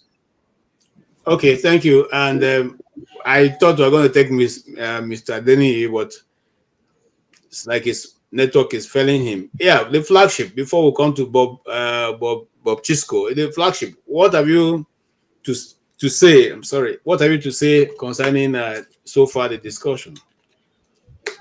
Well, so far the discussion is great. I was going to give a quick response to the gentleman that spoke before, I guess right after I spoke. Last week here, well, he asked the question, who are we or who are Nigerians going to hold accountable or demand for answers from, with reference to these kind of behaviors that are going on and how the country is being governed and ran. Last week, we heard about the bill that the Speaker of the House of Rep was going to put out, which in all angles, looking at that bill from page 1 to the end, is anti-people. It's anti-Nigerians. And if, from what we heard, that bill was heading for the second reading, and following that, if it had succeeded, would have been law or gone through the process so quick. These days, we know that it doesn't take them up to a week for bills to be passed and requests to be made without proper consideration and debate on the floor. But as we speak today, that bill has been pulled back by the same speaker. Now, how did he, or what prompted him to pull back or pull the bill back and not push it forward? Because the people spoke, because we spoke, because we asked questions, because we made him understand the facts, the truth, versus what this bill that supports or protects the politicians, religious leaders and institutions, and the traditional leaders, and totally excludes the Nigerian people. Rather, the punishments in the bill was all measured on the Nigerian people with jail terms and fines. But today it's not there. So you imagine that if the people had kept quiet and said nothing and just said, oh, well, here they go again with another bill, it would have been pushed. And you and I sitting down here today speaking could have been in violation of that law. And the average Nigerians on the street would be totally silenced. Nobody can say anything. Because if you do, they can come after you and put you in jail. Or if you do, and you're in the diaspora, your name and information can be captured and put in the Nigerian immigration system. And the day you take a flight from here to wherever you are to Nigeria, there goes the cuffs on your hand, and you'll be charged for whatever reason they want to charge you. But we spoke out, and we told them told the guy it cannot happen. How do you come up with these? So these are the ways we can ask for accountability. These are the ways we can demand for answers to the pertinent questions that we have. The more we keep silent, and the more we overlook these things and say, oh, well, they are in power today, let's pray to God, or let's wait for another election cycle, and hopefully things will get better. If we keep doing that, the deeper the hole that they're digging us into will get. So I think that you in Nigeria, those of us here in the diaspora, we have pertinent roles to play. Yes, Mr. James, I agree that there are some actions that the folks in the diaspora could take that could be considered as actions against the sovereignty of any nation or a government. But also there are actions that can be taken by Nigerians or citizens of the nation who are in the diaspora that would also hold the government accountable. And here's what I've been thinking about lately. I don't know too much about these international policies. I'm trying to read up on those and get some more education on it. The IMF, the World Bank, that are just dishing out these loans that Nigeria requests for without proper consideration, without even thinking about the citizens and the people that will be paying this back, children that are alive today, and maybe those that are unborn. Can we not petition the World Bank? Can we not petition the IMF and say, please, we need you to stop issuing out these loans? I don't know if that's doable, but if it is, if it is, we can write a petition to them. Our government is sinking us into a hole we cannot come out of. And we're afraid that we may lose our nation. And we as citizens may not have anywhere to go. Or our people back home may not have any place to call home. Can we make these steps and push forward, at least put a little bit of check and balance to these frivolous demands for money for which we don't even see what they use it for in Nigeria? Yes, thank you, Mr. Flagship. Thank you for bringing another dimension to it. But I want to ask you a question. The same people who are going to write this letter to are the same people who know the situation Nigeria is and continuously give that loan. Do you think they don't know what they're doing? So listen, I'm coming, sir. You know, I as a journalist, I had the opportunity to go to Ground Zero. Okay, Ground Zero is that place they call the Sambisa Forest, and we only found out that it was a well-developed place with some, I don't want to call the names of the nationals that are found there. The place are developed, things are going on, normal life is lived there. Okay. And what was the reason for going there? We're going to give lecture on how to manage information and how to be able to do journalism and all that, media management, actually. So what am I saying? I'm saying that these things, there's so many things going on behind the scene, and it's only going to be the government that is concerned about its people that will say, we will not go this route. But it's for the interest of the international community. They will never change from being that new colonialist movement, and it is only against a certain people. I don't want to go beyond that, but it's only against a certain people. Well, you see, there are many topics we can discuss outside of this forum, but we cannot discuss here. Okay, and so why am I saying that? I'm saying to say that it is for their interest. You see, somebody made a very right point here. How come Dangote does not have a mere 16 badges a year? 16 badges only of crude. All right. How come the Navy is sitting in Nigeria and a barge comes into international water? Loading of a barge does not take 3 hours, 4 hours. Sometimes it goes for days, depending on how big it is. And it sits in the international water with all the naval ships we have, and it loads for maybe 3 or 4 days, and then after that leaves the same shore of Nigeria. That's not very big. In less than 1 hour, you could go through the shores of Nigeria, and yet nobody sees them. Does not seem to look as if it is the hand of Esau that is in this business. So KJ, let me give you an example. I'll start with this, or rather, let me give you a response quickly, and I'll start with this. In 2021, I was going on a business trip, and I happened to meet one of our senators at the airport. He was actually on the same flight that I was. And while we were at the gate waiting, I walked up to him and greeted him, and we chatted for a minute. So he picked up my accent, and he said, "Oh, well, so where are you from? Your birth country?" And I said, "Nigeria." He said, "Oh, wow, a great country with so much potential and resources." And I was like, "Yeah, but we're having a hard time right now." He said, "Yes, I know. We know about it." And my question directly to him was, "You're a senator from my state, and you know about this. What are you guys doing to help the African people?" "Well, let me speak of my country, Nigeria, that you're aware of." And his eyes lit up, and he said, "Well, what are the people doing? What are you guys doing? You guys are not speaking up. It's your country, and you have to speak up. You have to hold your leaders accountable. If you people speak up, we hear you from here." That is a loaded statement.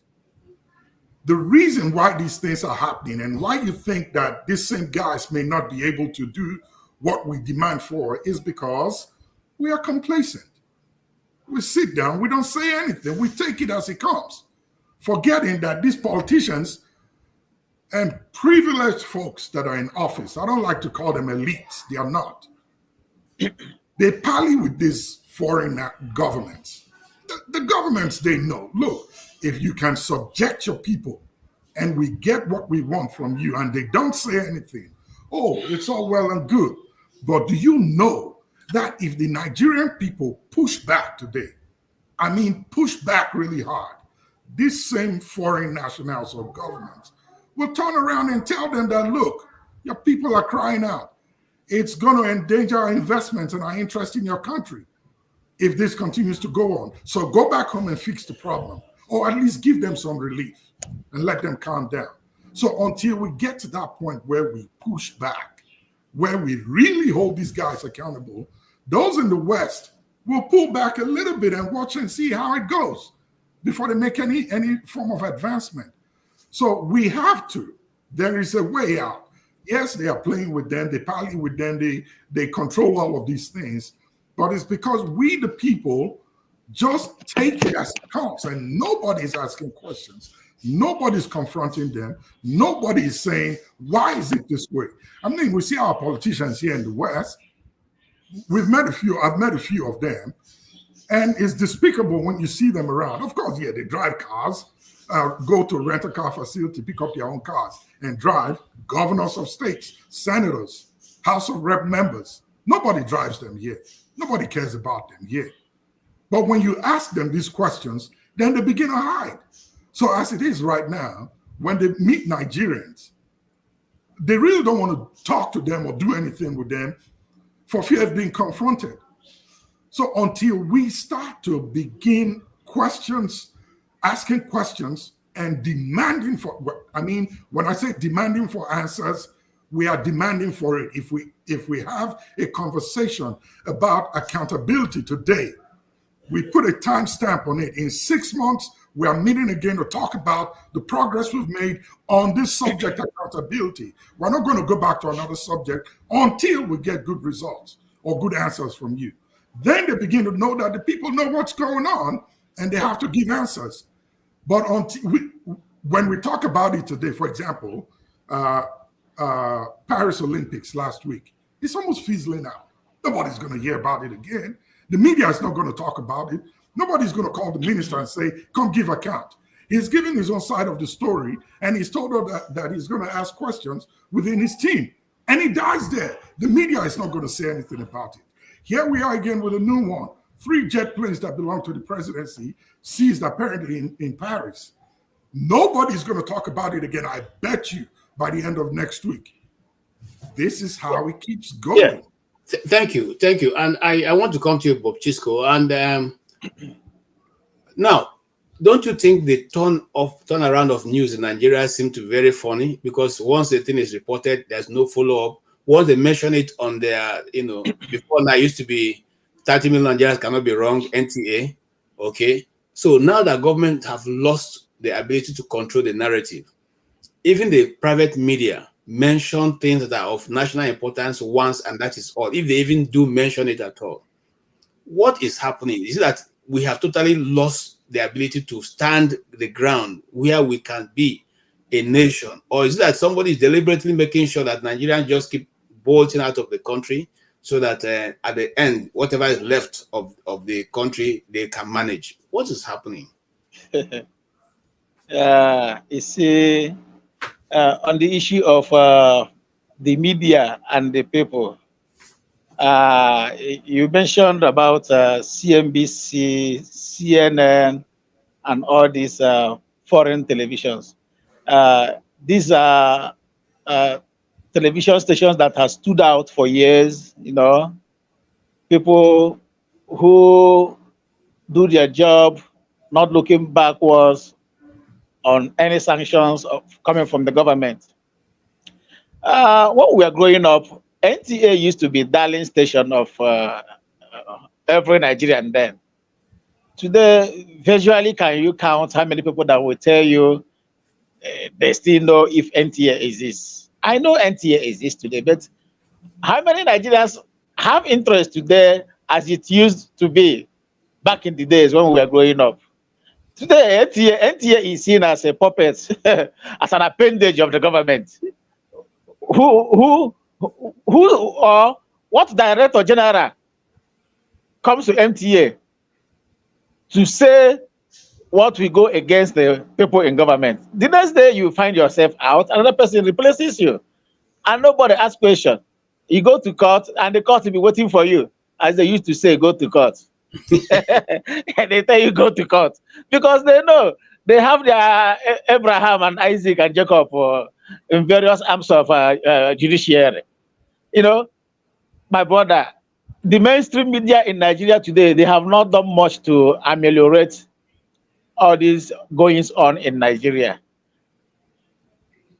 Arise TV, TVC, channels, AIT, and these 4 let me say, the notable ones that are always out there speaking up. But to what extent are they speaking up? You find yourself on these television stations, even when you want to speak, they will go ahead beforehand to caution you to be wary of what you say.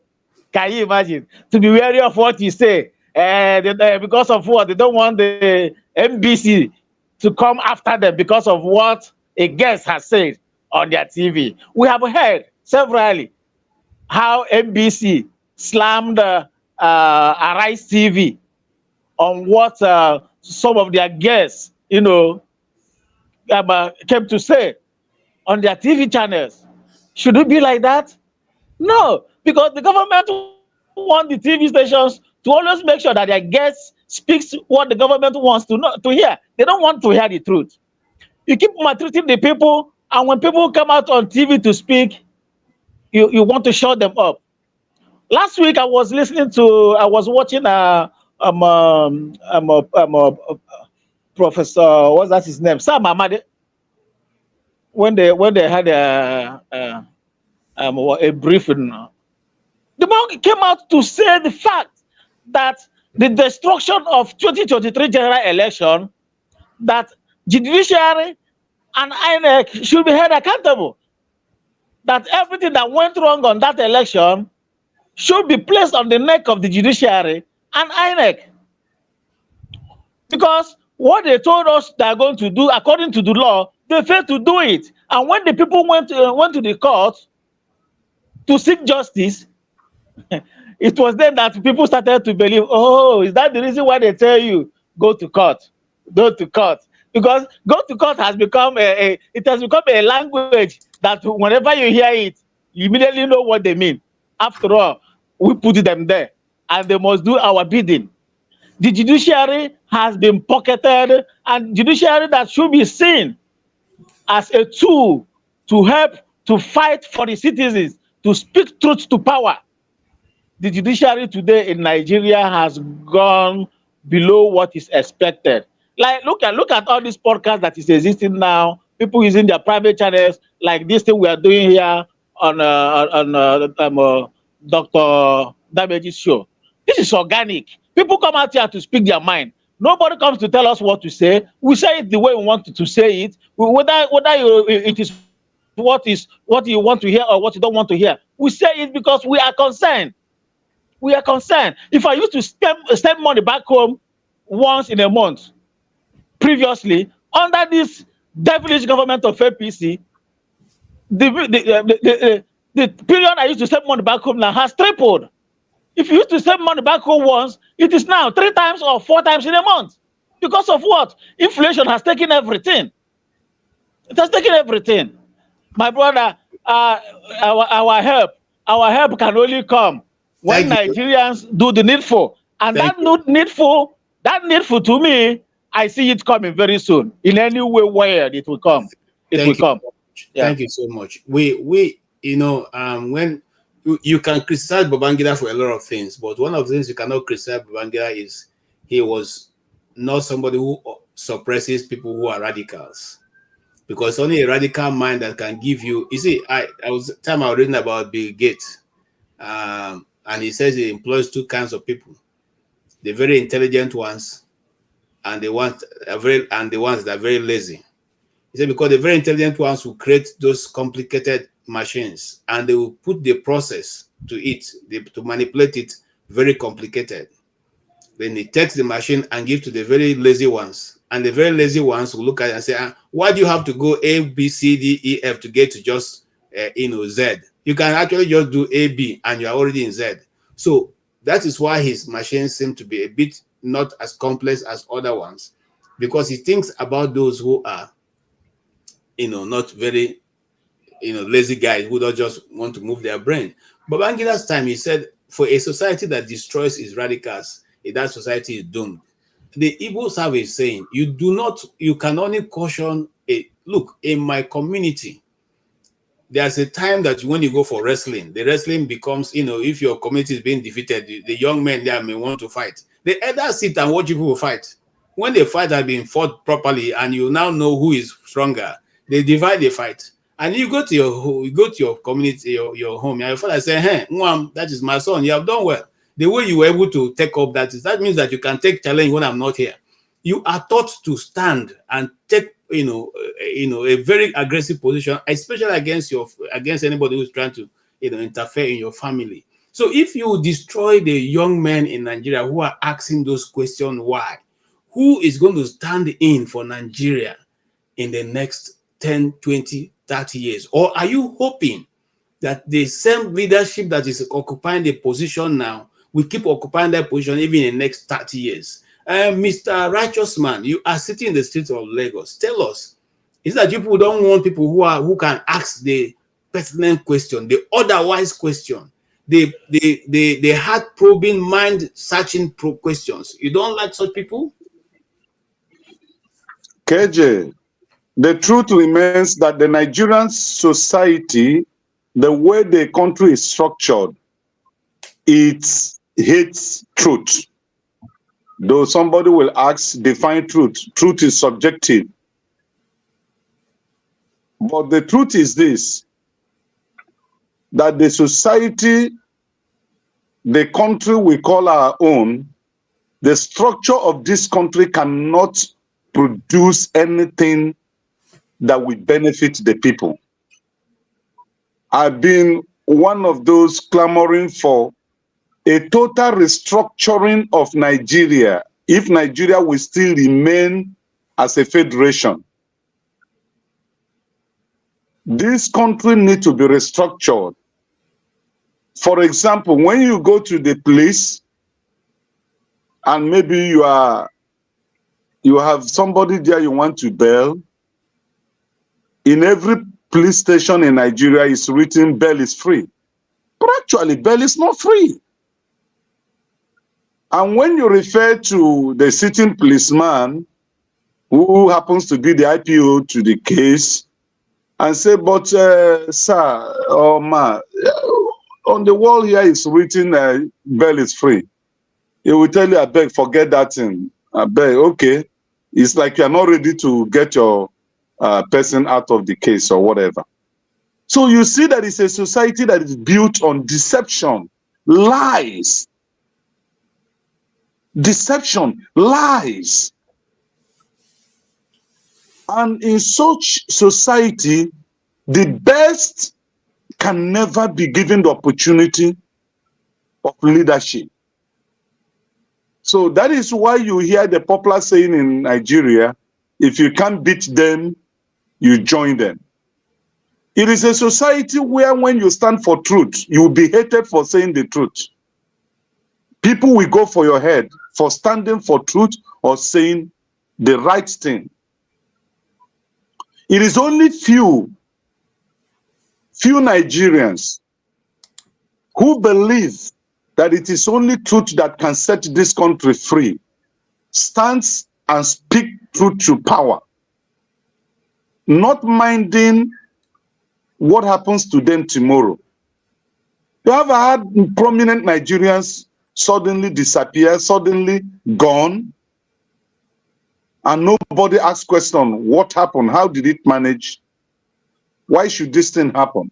Look at in the US, they are still probing up to today the attempted assassination of President Donald Trump. If it were in Nigeria, it would have been a silent case. After 1 week, you won't hear of it again. So it's not as if we that are here, we don't want a good person to rule us, but the structure that we have on ground here will be very difficult. In fact, it's impossible to throw up a good person to become the leader of this country. Look at Akpabio, the Senate president, who was indicted. Look at billions of naira. He was under the EFCC radar. But the moment he joined APC, his criminal case was dropped. Look at Ojo Zokano. Mention for a few.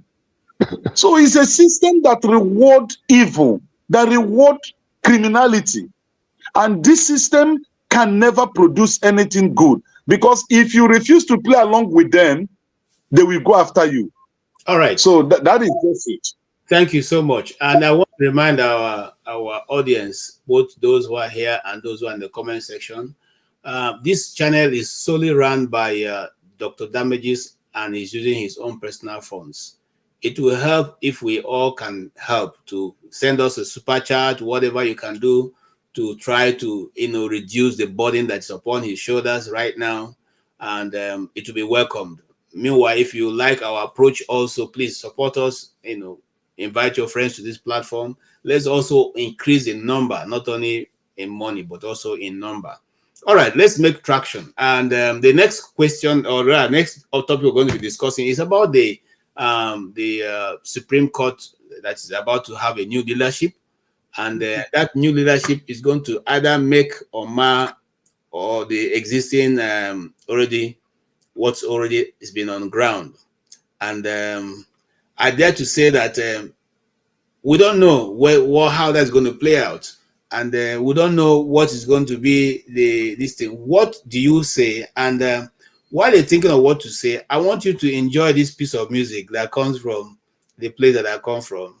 And the young man just sings to a beautiful song. And while you put your thoughts together, we'll get back to you. Thank you.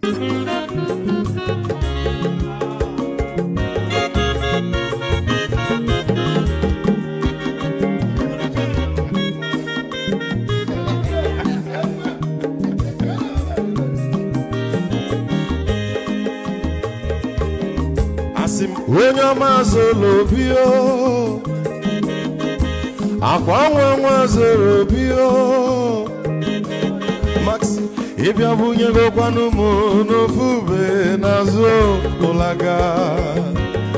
olaga ni biazugo mmanwu olaga do ni biazugo akwa nwa ilochi o biko rapuzo kona bazia Onyo mazoro biko Aboma wazoro dosari Ibia unye nigwana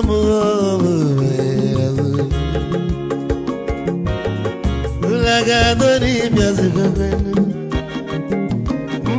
Ulaga doni biazigo Abama wilo chino Biko rafu zoro Ona wazia Mazi weko mamwe Odogu no kwere zinenka Onyomo niga dele mo Mazi ni bazi kama Ibu go wuti baladi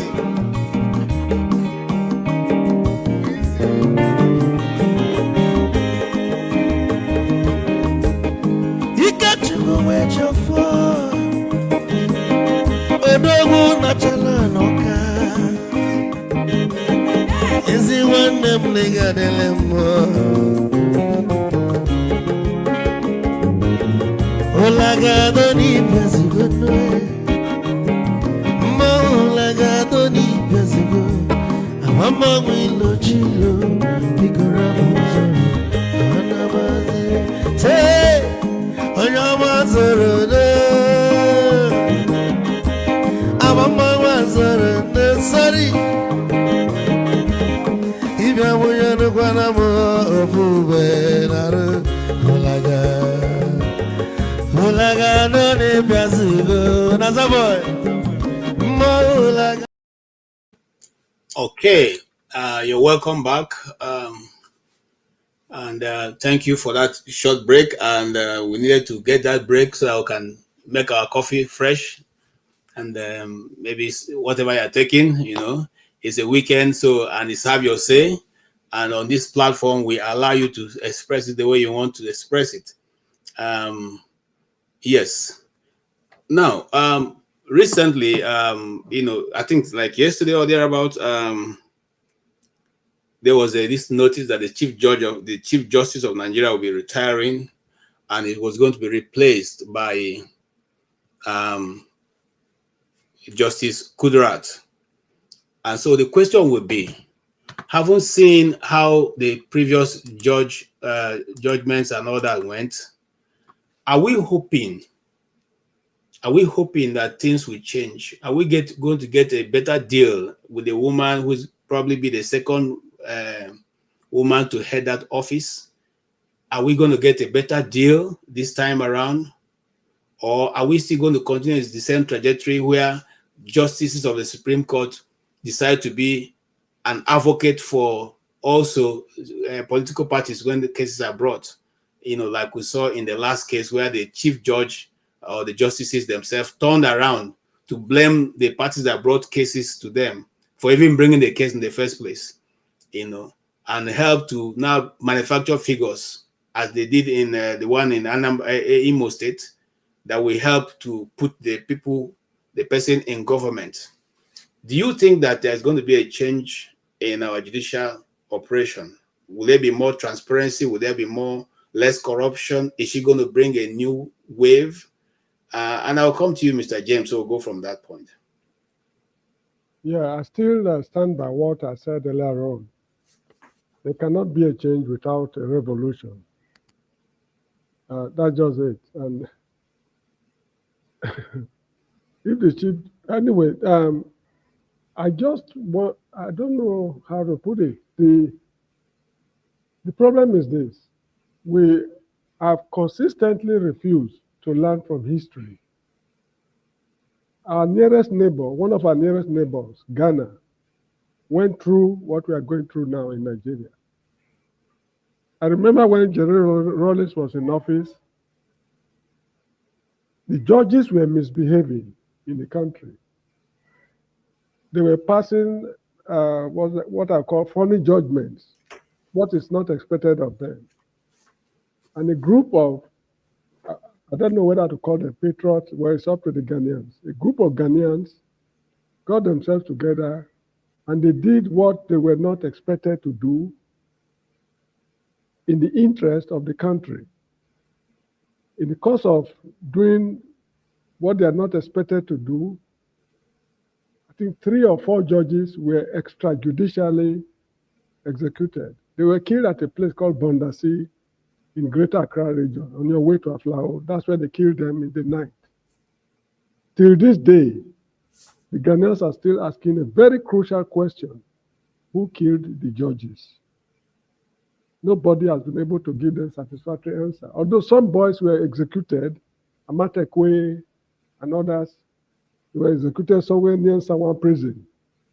But the execution of those boys for the act, for the deeds, or should I call it the atrocities they committed, did not satisfy the Ghanaians. They want to know who killed the judges, because there were 1 or 2 people who were let off the hook for certain important reasons known to the Ghanaian government of General Rawlings. Anyway, so what we are going through now, they've already gone through those things in the past. We're supposed to learn from them. The ruling class in Nigeria, they don't need to be fantastically corrupt the way they are rotting now to live good lives. Let me put it that way.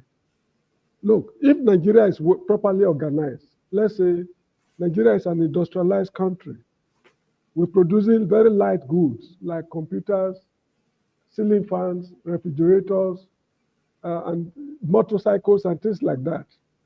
The whole of West Africa would have been our exclusive economic zone, because West Africans, they travel all the way to Japan to get those goods. So what they need to do is just hire a motor vehicle here, drive to Nigeria, buy whatever they want to buy, and come back. The Minister of Trades and Industries in Nigeria will be one of the richest in the whole wide world, because he's in a position to manipulate things, to favor Nigerian businessmen, to sell their goods in West Africa. And as a mark of gratitude, the businessmen, they know exactly what to do to maintain those policies, since we are interested in this backyard business. But the way we are going right now, believe me, we are inching towards a calamity. This is exactly how the Civil War started. The country was badly organized, the military was compromised, and a lot of hopeless things happened behind the scene. And at the end of the day, we plunged ourselves into a 3-year civil war. We learned nothing from that war. We've got to a situation right now whereby the masses are no longer patriotic. Let's assume that a foreign power, not even a power, an African country want to invade Nigeria, just like Cameroon. We had problem with them over Bakassi. They were able to get themselves together and they send their troops into Nigeria. Take it or leave it. Nigerian troops, will not impede their progress in the course of overrunning Nigeria. When September 11 happened in the USA, Afghanistan never knew that it was a calamity to them. When the US descended on them, in fact, they learned a lesson future generations will hate to remember. Now let us assume that a Nigerian, like that boy who tried to bomb an aircraft in the USA, good, let's assume that that aircraft was crashed on a nuclear weapon site, or a nuclear reactor, or State House, or that White House in the USA, or any of the capitals in the, well-developed countries of the world like France, Britain, Germany. If they decide to wreak irreparable havoc on Nigeria, Nigerians will not do anything at all about it because of what the ruling class has subjected us to. Patriotism no longer exists in the Federal Republic of Nigeria. Calamities are on the way coming, but we do not know how it will come because no man can see the future. We can only predict or forecast what tomorrow will be. The country is in a very funny situation, and we should be prepared for anything. I don't support bloodshed, but there is need for the present political dispensation to be swept aside. We need a new political agenda. So that is just it. The country is in a very sorrowful state. Okay, thank you, sir. The flagship, the baton of justice is going to change in by August 22nd to another person, a lady this time. If the government don't change change her, do you think that the woman, I haven't seen the first female who have occupied that position, she didn't bring much changes, but do you think that this one coming now will bring a better change, so much so that Supreme Court judges will no longer be, people who declare who should win an election or who should not? Do you think there's going to be a shift in style of judgment, or we're going to still remain on the same level? Well, KJ, as they usually say, the taste of the pudding is in the eating. You can only tell how good that pudding will be when you taste it. Justice Kudirat, I haven't heard too much about her. I don't know so much about her, but here's my take on it. If this is not a political appointment or selection, then I really would want to look at her antecedents. What kind of cases she's presided over, how justice was served. Was she a justice that handled cases based and gave judgments based on emotions or connections? Did she favor certain classes of people, or did the kind of justice she gave, did it favor majorly whoever the winning party is based on what the law says, and not just what she felt like or who she's connected to or who she knows? These are the criteria that I would look at to want to sort of like gauge what her time in office or as the Chief Justice would look like. Also, I really want to, like Mr. James said, Nigeria is in, and I hate to use this word, it's like the more you look, the less you see. It's sort of like a abracadabra kind of situation. That's where we are right now. I want to know who she is. Where did she go to school? I want to see her CV. I want to know what and how she's been involved in the judicial system in Nigeria. What kind of cases she presided over, and how long has she been a justice for? How did she get appointed to the bench? And who appointed her? Was it a government-based appointment, or was it an appointment that was based on merit, that she actually got it based on what she has achieved in her career? These are the things that will determine for me to see if she's going to be a Chief Justice that will give judgments based on what the actual interpretation of the law is, or rather what she's asked to do by the government. If she's appointed or favored by the government, current government, then I'm sorry, the trajectory is not going to be any different from what it has been with this guy that's gone out now. But if she got there based on merit and her past history, or her history rather, says that she's been a judge that has really given judgments based on what the law says without favoritism, and she stood by it, and here she is about to be appointed or made the Chief Justice of the nation, then I think I'd have some relief that maybe Nigeria might begin to take the right course towards a better nation with a good Chief Justice on the seat or in the court, where the law would not be subverted, or the people's wish would not be suppressed because she's favored by the present administration or government or anybody in power, so to say. So I'll leave it at that. I wait to see. I'm gonna read more about her and then kind of project from there and see what we're looking at. Okay, thank you so much.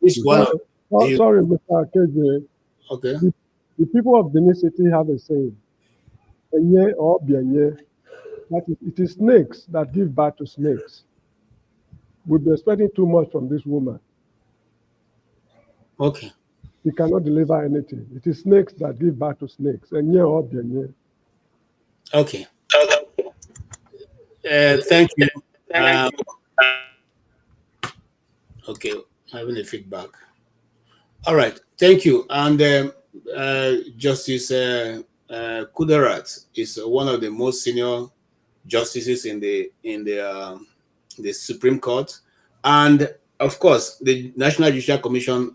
Somebody was asking, how do you get the National Judicial Commission selects a particular number of people and sends to to the presidency, who eventually approve and send to pick one and send to the Senate and all that. So whatever be the case, what we are dealing with here is if she comes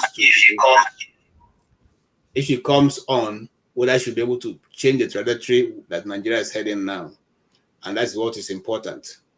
Mr. Righteous Man, you are coming off and on, so probably when you are stable, we'll talk to you. But let's move on. Yes, so now we talked about the fact that the Nigerian judiciary has been under subjection of the executive for a while now, and it determines what happens. It's like watching a masquerade. Those drumming for the masquerade sees the steps of the masquerade, and sometimes change the drum beat to follow what the masquerade is dancing.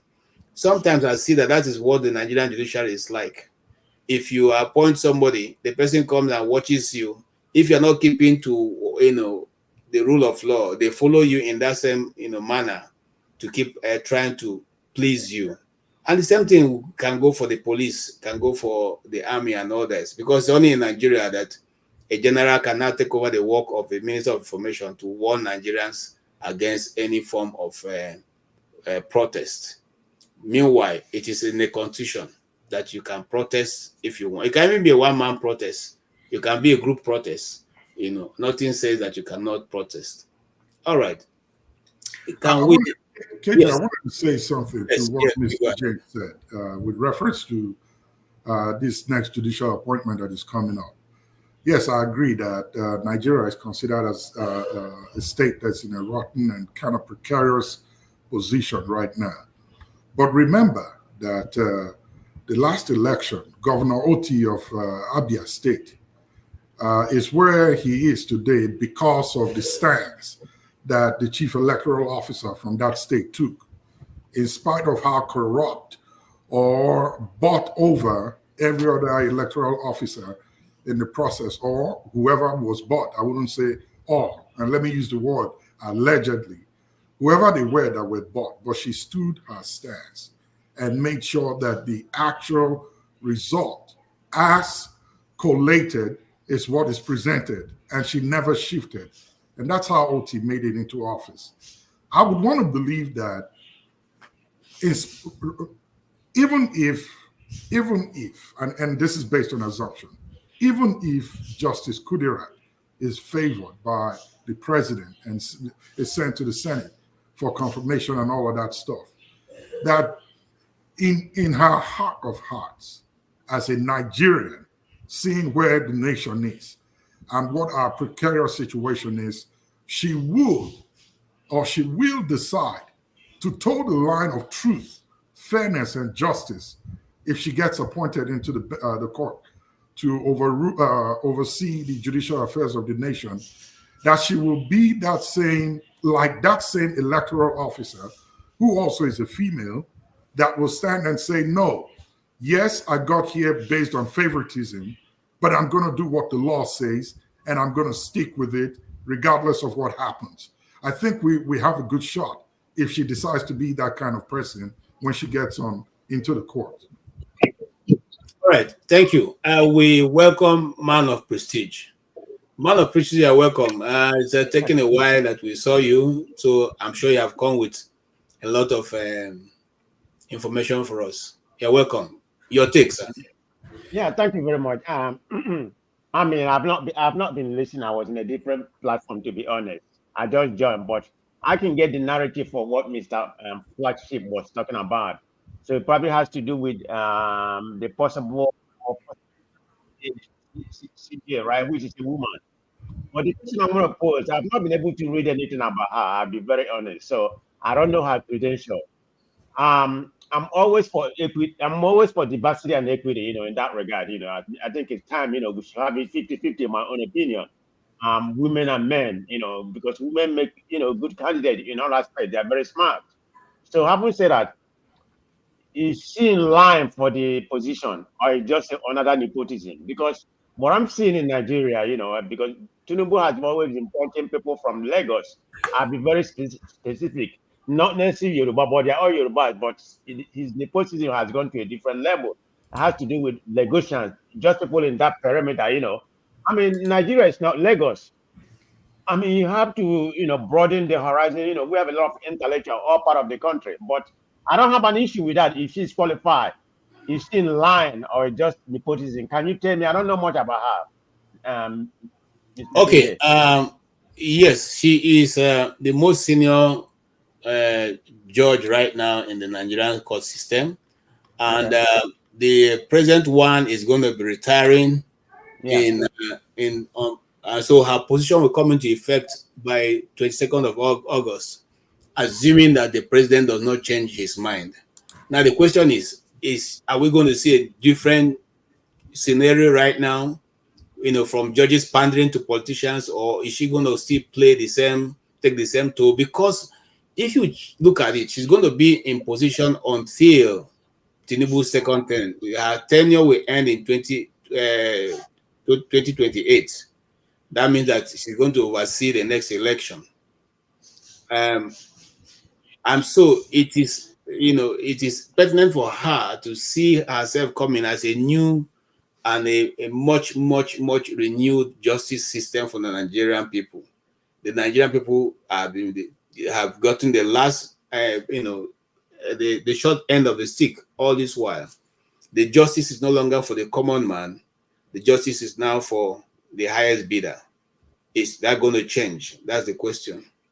Yeah, that's a very good question you pose. You know, I mean, as a Nigerian, I love Nigeria, okay, but the situation we find ourselves in that country is that, you know, statistically 1 + 1 is not 2 in Nigeria. It could be 10, 11, it could be minus, you know, 0.0. It never add up.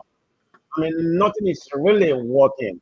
I mean, I would love it if she can come there, you know, and be very neutral, because some of the problem we have, you know, there's no independence.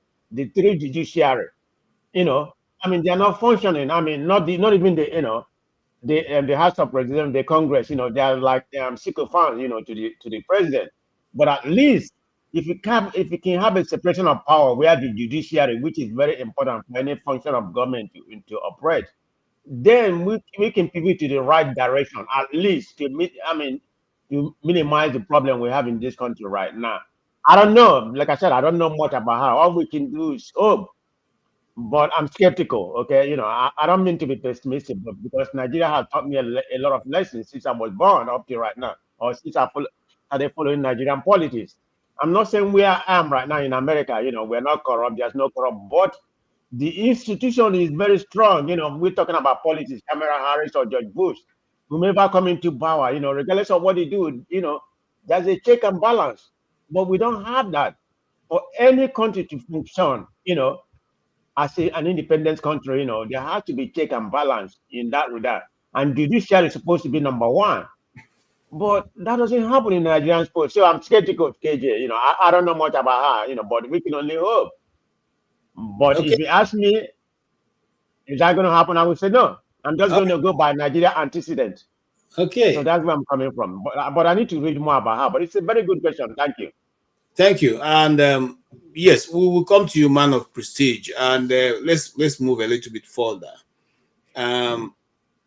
I don't know. I would have loved if we had a lawyer. I mean, a lawyer in this panel, because I want to find out, why must the judiciary continuously to depend on the executive to approve money for them? In other words, holding them their legs to the fire, because money has to come from the judiciary. I mean, from the executive to the judiciary. Why can't the judiciary, just like the National Assembly is having their own resources and funds, why wouldn't Nigeria give also that same free hands to them? That's a very good question. I mean, that will legitimize to a certain extent, their independence somehow, if there's anything like that. But I don't know why that is. It shouldn't have been that way. So we have a long way to go. Yeah. I mean, okay. I hate to be a critic of Nigeria, every time I come, every platform. I mean, I want to talk good about Nigeria, but they're not giving me anything to talk good about them for, Yeah. Okay, thank you. Righteous man, I'm coming to you. I can see your hand, Mr. James. Let's hear from Righteous man. Yeah, in my earlier submission, I said Nigeria is structured on a faulty foundation. It is that faulty foundation that is throwing up the individuals we have today in various capacities, in various offices of leadership. And it will be a daydream for anyone to think that the incoming Chief Justice of the Federation will be different from the outgoing one.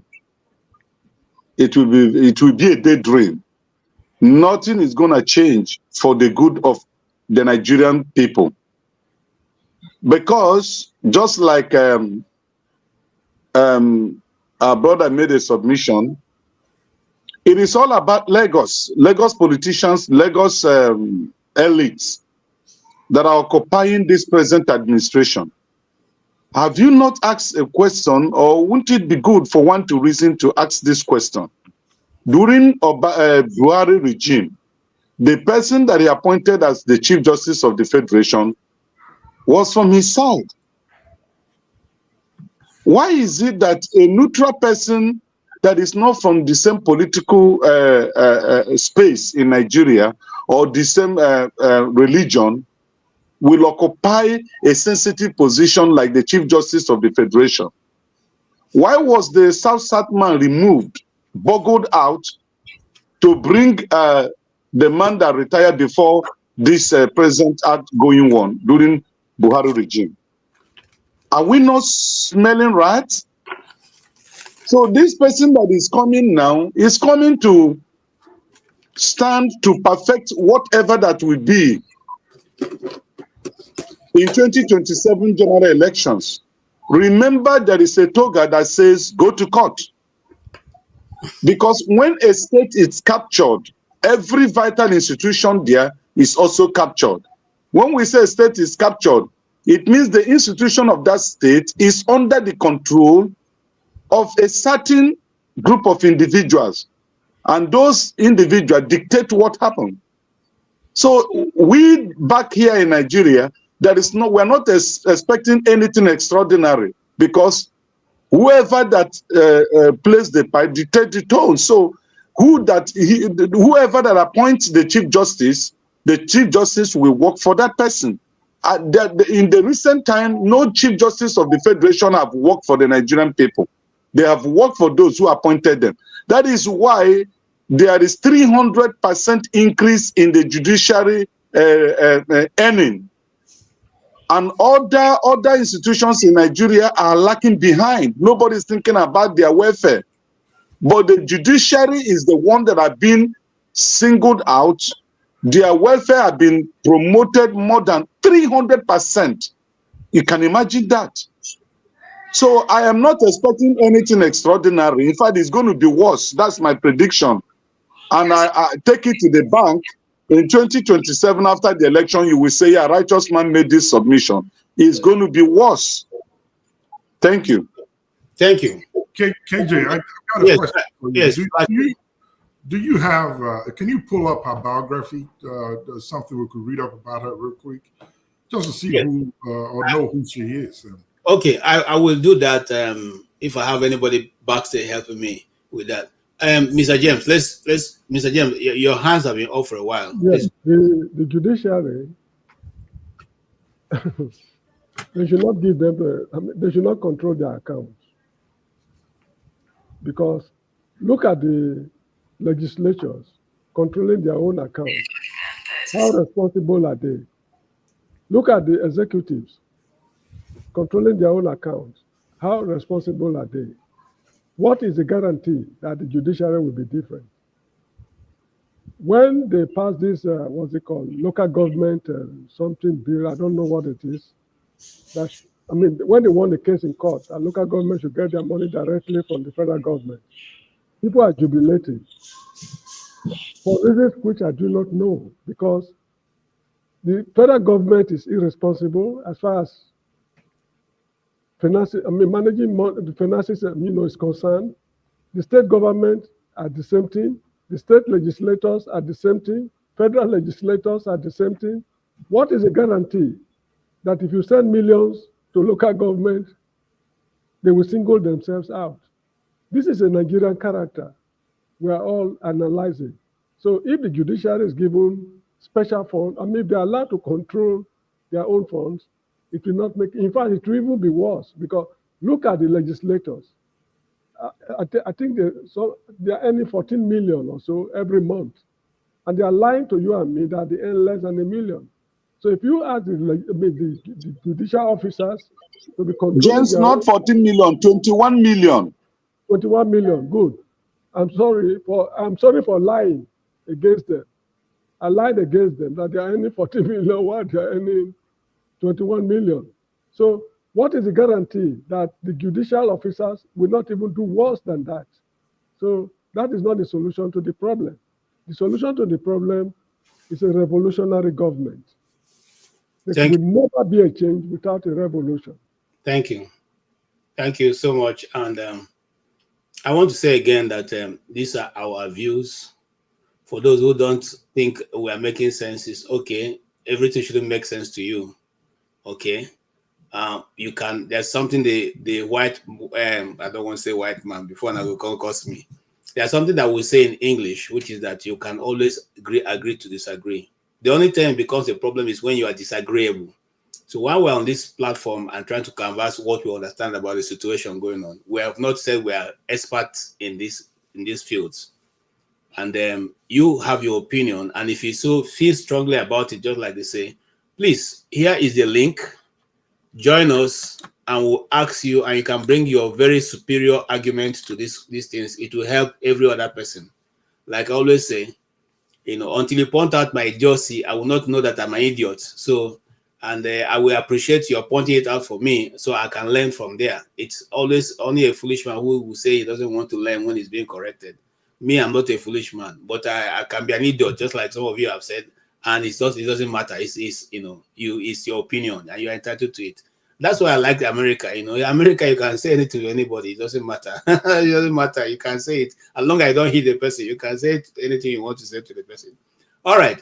So let's move on. And like we said, what is the judiciary like in every other state? And we're not saying that in America there's no corruption in the judiciary.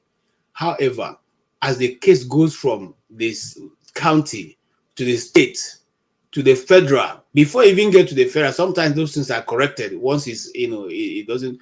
But if it goes through this process and it's not corrected, when it gets to the Supreme Court, they will peg it Because, I like to refer to one of the rulings of the Supreme Court of America in the last Trump versus the state. And he said they are not making the law because Trump is there, but they're making a law that will guide every other president. In other words, Trump has only 4 years. They're not looking at his 4 years just in case he wins or doesn't win, but they are making law that will guide the future. And that's the people that think that their nation will survive after 4 years, will survive after 10 years, will survive after 20 years. It's not because your friend is there, you make laws to suit your friend who is a businessman. It doesn't help build that cohesion and nationalism that we are all looking forward to. Okay, let's move on. And then we're moving on. I would like to step down a bit and play a video. I want us also to listen to it, and then we'll talk about it. Mommy, you are removing the arcade. Yes. Manual way. Yeah. No tractor, using hand. No, manual. So now you have married Igbo man. Yeah. Whether you like it or not, you work. Yes. Must. Don't do on your chair here. You work. You must go to farm. Nothing like tractor machine or another farm machine that will select arcade. Yes. And if you finish doing it, they'll cook it to eat. Look at the way you are doing it manually. After suffering, you enjoy. After something like on your chair, you must work.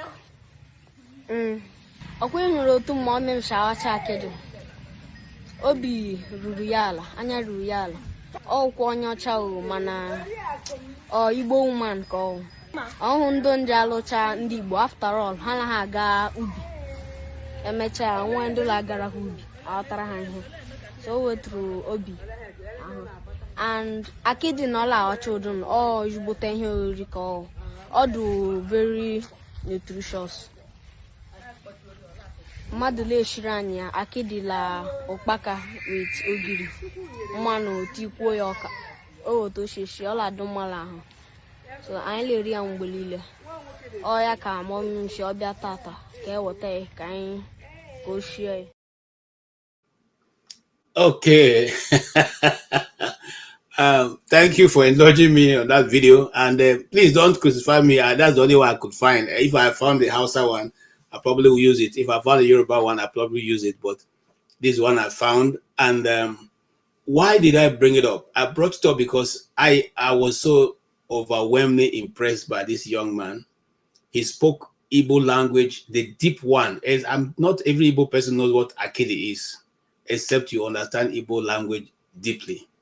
And the question I want to ask us in this panel right now is this. Are we doing enough to train our children on how to speak our languages? It mustn't be only Igbo. Those of you who are in diaspora, who have been enjoying the goods in that place, do you remember to teach your children? Do you get someone to teach them so that they can be able to speak their language? So that the language, just like now, a lot of young men are leaving the country, so that the language that you come from does not go into extinction. Are we doing enough to train our children on how to speak our language? Righteous man, you are in Nigeria. Tell us, are we doing enough to train our children in their mother tongue, otherwise their lingua franca?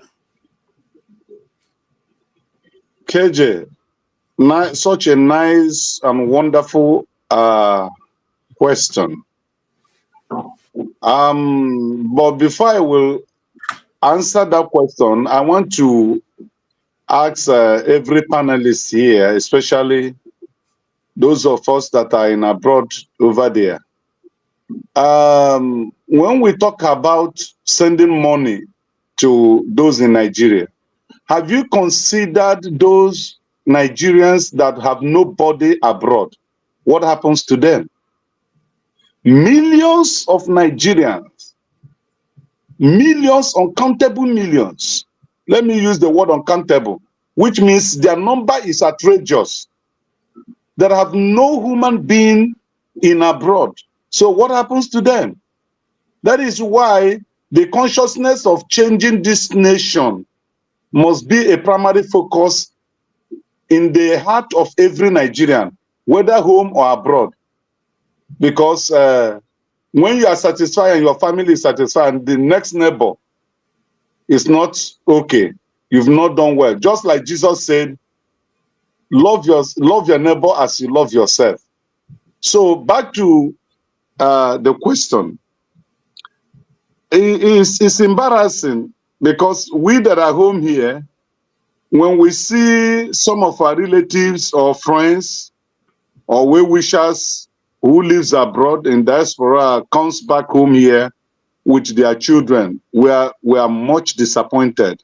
You know, they don't even behave as if they are blacks.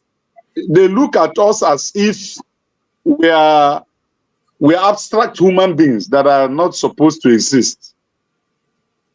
You know, they don't socialize with us. They don't mix with us. Talk less of speaking in the lingua franca or the mother tongue. So just like KJ said, KJ, when I saw that video on social media, I was so much blessed. My spirit was so much lifted up. In fact, the compound where I was living before, I had this Igbo guy. He married a Singaporean, and whenever the woman gives birth, the child will be maybe 3 months. They will bring the children back to Nigeria here with the mother. In fact, his 3 sons grew up here. We lived in the same compound then.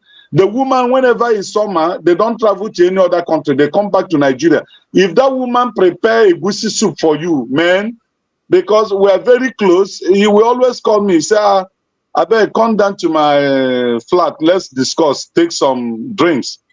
And in fact, the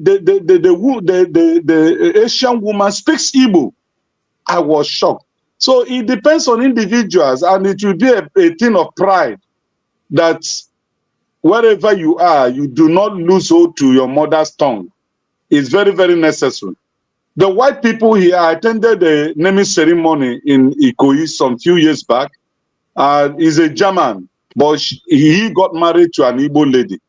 And when we went to Ikoyi for the naming ceremony, the Germans there, they were still speaking their language, irrespective of where they are. Okay. You know, they were still maintaining that their lingua franca. But I don't know, when Nigerians travel abroad, it seems as if we turn our back from our country and our languages. So it's a good thing. I advise all of us, if you have children or you have a child, please try to make sure that that child reaches Nigeria. These people are just here in Anambra, this family. Last year, I watched them. So they have not been kidnapped. They have not been killed. For some of us that thinks once your children comes back to Nigeria, they will get lost. I think this little young man are proving it to be wrong. Thank you. Thank you, righteous. Mr. James. I don't know what to say. It's a matter of choice. Okay, you see, the thing is, we, especially of the Igbo descent, I think we do it much more than other people. And I'm also guilty of that. My son doesn't even hear a word of Igbo, and his mother is a Shekiri. He doesn't speak either one. But I've determined, after watching this young man, to go and get an Igbo teacher for him, to teach him how to read and write in Igbo, because it's very necessary, and we cannot take away the custom and the tradition of our people. I'm not raising my son to be any other thing but Igbo. And so watching that young man speak deep, concentrated Igbo was a blessing to me, even though I have no idea who they are or what they are.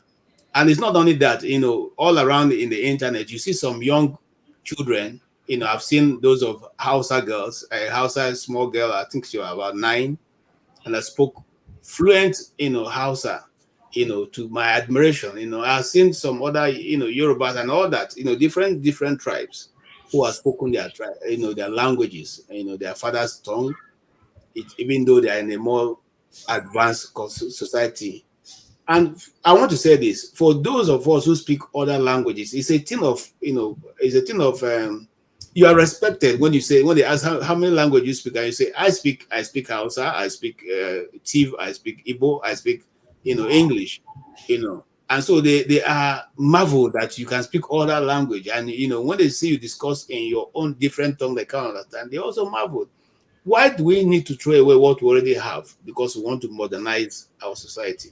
Mr. James, I don't know if I made it a bit simpler for you, sir, or clearer. No, it's not a question of clearer. It's not a matter of prestige not to be able to speak one's language. But if the situation you find yourself in life, assuming you are living in New Zealand or in Australia, married to a white lady over there or an aborigine, you can't be threatening between Nigeria and Australia simply because you want your children to speak your language. It's very expensive, and is it worth it? So this is the issue. I'm an Urobo man. I speak the language, but my vocabulary is not very rich because it's only my parents' vocabulary that I master. We have dialectical differences, like the Ukbens, the Sokos, and others. When they speak, I don't understand them well. I grew up in Benin City, but I can speak the Edo language just like an Edo man. So that's just how it is. So to me, this should not be our main problem in Nigeria. Our main problem is how to get a responsible government. With a responsible government in place, the people will be well organized, will take care of their petty problems. This is one of the petty problems I've identified. So if we are well organized, assuming I'm working in Nigeria, maybe lecturing the Defense Academy or University of Benin or whatever it is, I get my pay every month, I build my house, I live there. But my children can live with my people and speak the language the way it should be spoken. And again, it is not we abroad alone that is having this kind of a problem. Even Nigerians living in Nigeria, we have this kind of problems too, because I was speaking Edo language with some guys here, and to my surprise, they do not even know the kind of things or materials you find in a traditional Edo kitchen. In a traditional Edo kitchen, there are certain things they have there which the modern Edo boys and girls do not know. For example, when I say awegu, ukodolo, ipoko, all these are words describing things in Edo traditional kitchen. Then there are some foods too they eat, like evarie. They have no English language equivalent, so I cannot translate them into English. Evarie, uloka. These are Edo traditional foods, which some modern Edo boys and girls do not know. So it's the kind of government we have. That is why we are not organized. So, and I will not blame anybody for not being able to speak his mother tongue the way it should be spoken.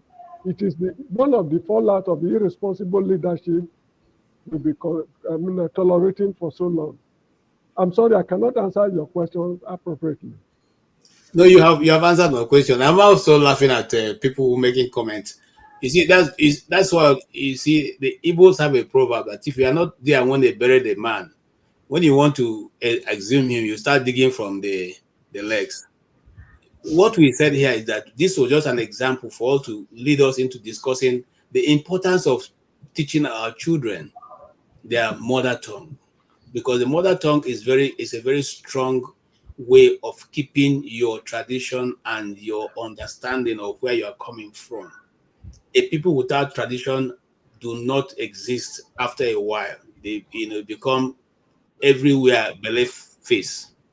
But when you know that you have a tradition that your people have been pinned down to, the way you do things, that's why the Chinese or the Indians can never be changed no matter where they go, because they first of all let them know that you are Chinese, you are Indian. It does not matter. I don't know how many of you have seen any. Okay, let me not go there now, because before you see this world, in this world, you can't even speak truth straight again because you'll be accused of so many things. So the flagship, do you have anything to say concerning what this young boy has been able to bring to the table today. Well, KJ, you know, this one is it's a topic that is hot for me, and I've had so many conversations with other Nigerians that are here. Here's the situation, okay? I think it starts from us, the adults, the grown ones. There's a joke that a lot of people tell, and I think I've seen it happen once, that a Nigerian who has never left the shores of his local government, let me use that for example, that happens to get a visa and finds himself in America, the US, comes here on a 3-month visit, goes back home, and he starts speaking at one, you know, what's up, what, you know, in 3 months. You see, the thing is this, whether you like it or not, whether you believe it or not, we are gradually rather, being phased out as a people, as a culture, as a tradition. Our languages are disappearing by the day. They've been watered down and they are going. If it's not a concern to anybody here on this panel or anybody listening or in the comment section, then I think we might as well just kiss it goodbye. I give it up to the Hispanics, the French, the Russians, the Italians, and the Chinese here in America. My kids go to a school where it's multi-race. And believe you me, I was stoned when I saw a 3-year-old Russian kid speaking the language with his father. I don't want to mention the Hispanics. I don't want to mention the Chinese, the Indians. That's the first language they teach. When they're at home, they speak the language. When they go to school, they teach them English. And like you rightly said, when you get to that point where you are looking for a job, your multilingual status puts you at a higher edge as we speak today over anybody that has a better, more qualification than you. I met a guy, actually a friend, who told me about an offer somewhere, and he wanted to know if I can translate in my language. And of course, when you hear about Nigeria here, the 3 major languages that pop up are Igbo, Hausa, and Yoruba. Can you translate in any one of those? There is an opening within the federal government, and so on and so forth. Unfortunately, I don't speak those 3. I hear 2 of them with IQ, but I can't speak them. Do I speak my language to my children at home? Yes, I do. For many reasons, many reasons. Look, your name alone, even if you name your child an English name, your last name from wherever you come from has given that child away to anybody that they meet, even if they were born here. They identify them as Africans. So you have to go through the process of having to explain, oh no, you know, I was born here, but it's my father or my mother that's from Nigeria, but I'm American. Oh, but your name? Yeah, that's just because I have to answer it. It's how we treat where we are from to our kids back home. Do we speak the languages back home? Yeah, I understand. Anishakiri could marry Anurobo or whatever it is, different languages. Pick and choose one that you could speak and share with these kids at home. You put them at a great advantage. Tomorrow, you just don't know. That child may pack up and say, you know what? Let me go back to my motherland. When they get there, how do they mingle with the people? They're already at a disadvantage.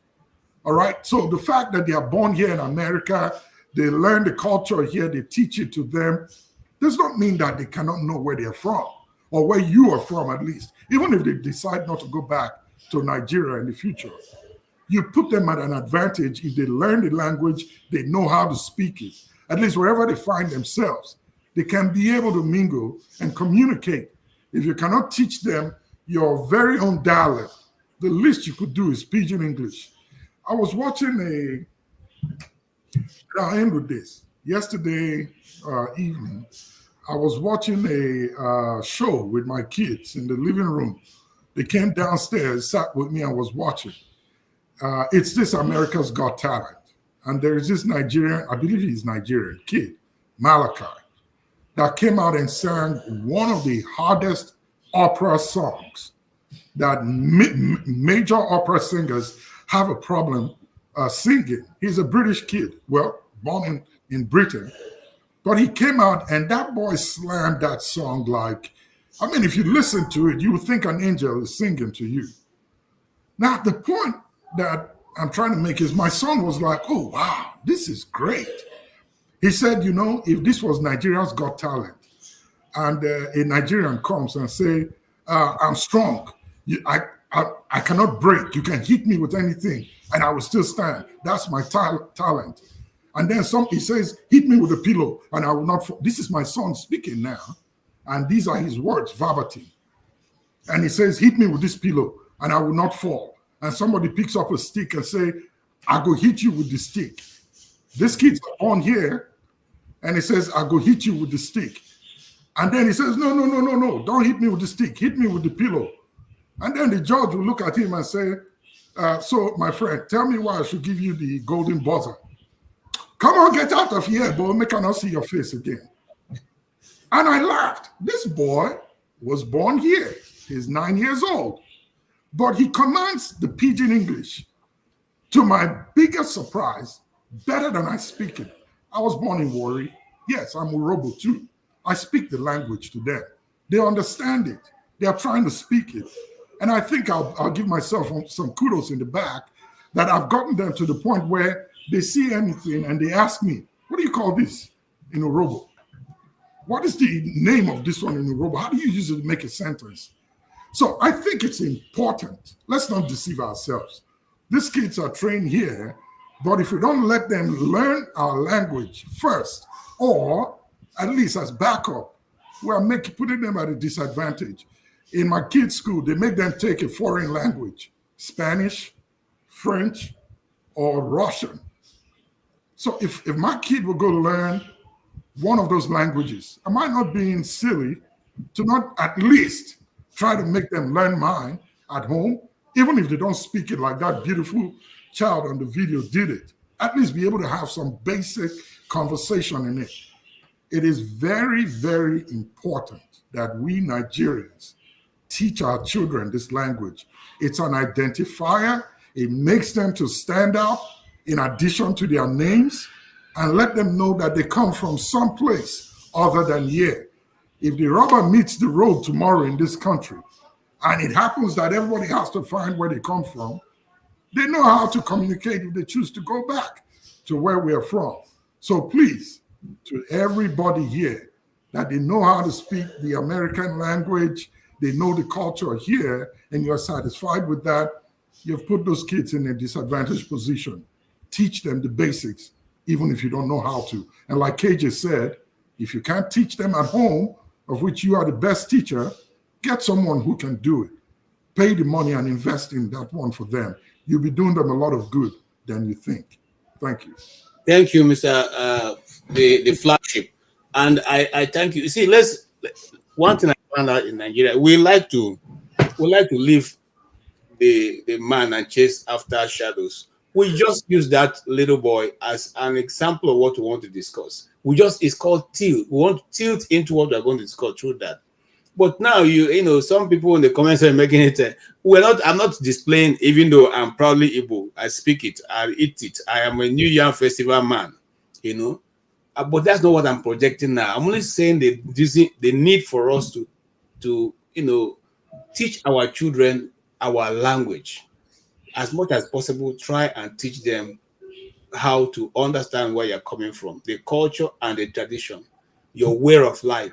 It's important because in our way of life, I don't know any tribe in Nigeria where you go to and they show you that these are the kind of drug we take. You mix this and mix this to take it. Nothing like that. So if that comes to them in their place of play, in their place of whatever companionship, and you've already told them before now that our people, it's a taboo to do this kind of, they know already that this is, look, we're different. So the mentality is there, and they can carry on from where you are left there, whether they're with you or not. Man of prestige. You have heard how he has brilliantly put it, all the former, the past speakers. What do you say? Yeah, thank you very much. Very interesting topic, and I see where that pertaining to me, and I'll be very, transparent in this. I didn't grow up in Igbo land, I grew up most of my time, particularly, secondary school and whatever they call it right now, out of Imo. So having said that, my vocabulary in Igbo is very poor. I mean, I will admit to that. But luckily to me, when I came here, of course, I met my wife or whatever. She was born here. That's what's so ironic about it. She speaks better Igbo than I. So that has to do with her father. And to pick you a little bit back, my dad is kind of regretting it because when we was growing up, when we was in Lagos, we always speak broken and English. We're not even broken. He didn't want us to speak broken. He wanted us to just speak good English. So that's mostly what we speak. So that's where I got, that's how probably I'm lacking.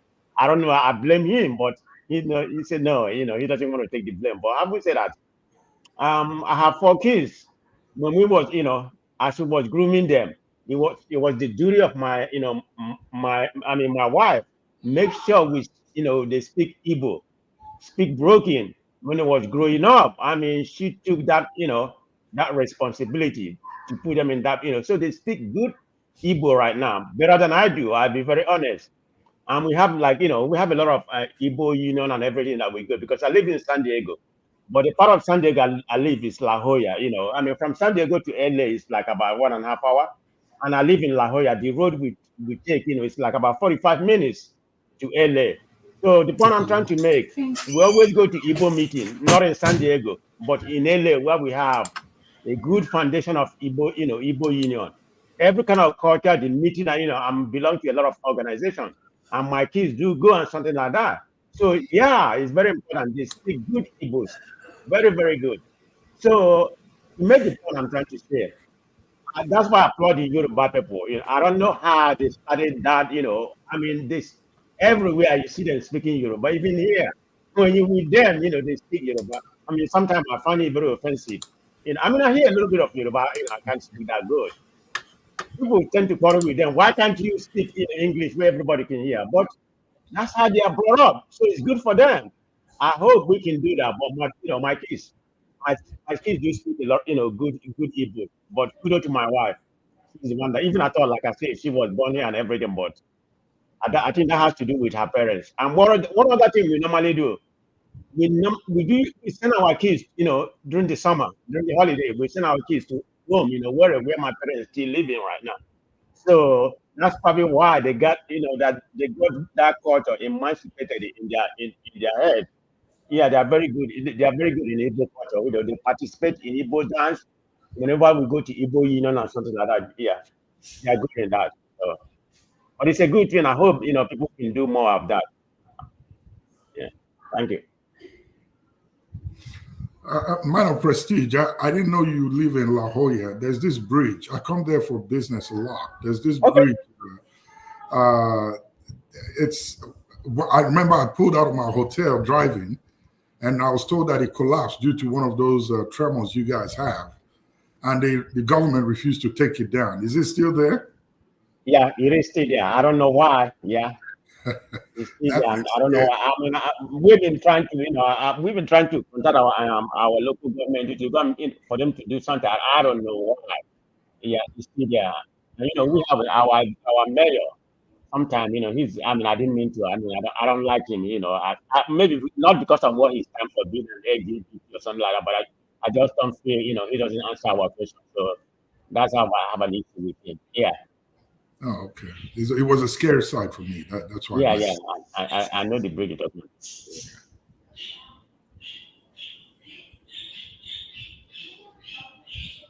KJ, are you there? I grew up, I grew up in California, because I went to UCLA, So I grew up in, but I have business in Florida. So I kind of go in between. Oh, I see. All right, sorry. My network disappointed itself. Okay, so now we're moving on right on to our next topic, which is what trended in Nigeria, and this is a bit controversial, but we'll have to discuss it. It trended last week, and what was trending was after the UK conference of Pastor Jerry Eze, for which there were many miracles and many testimonies of the outcome. The stadium was supposed to be 82,000 seaters, which was almost completely filled, except the last section of it didn't have a lot of people, but it was almost filled up. So the question now be that certain man called Daddy Freeze decided to make a joke. Is it a joke or I don't know? Take a swipe at a pastor by saying that these things are fake. And by the way, he should have been able to raise Onyeka Onwenu, raise Mohbad, raise this other lady who just passed some time ago, and probably go to Lagos and look for all the cripples to be healing them.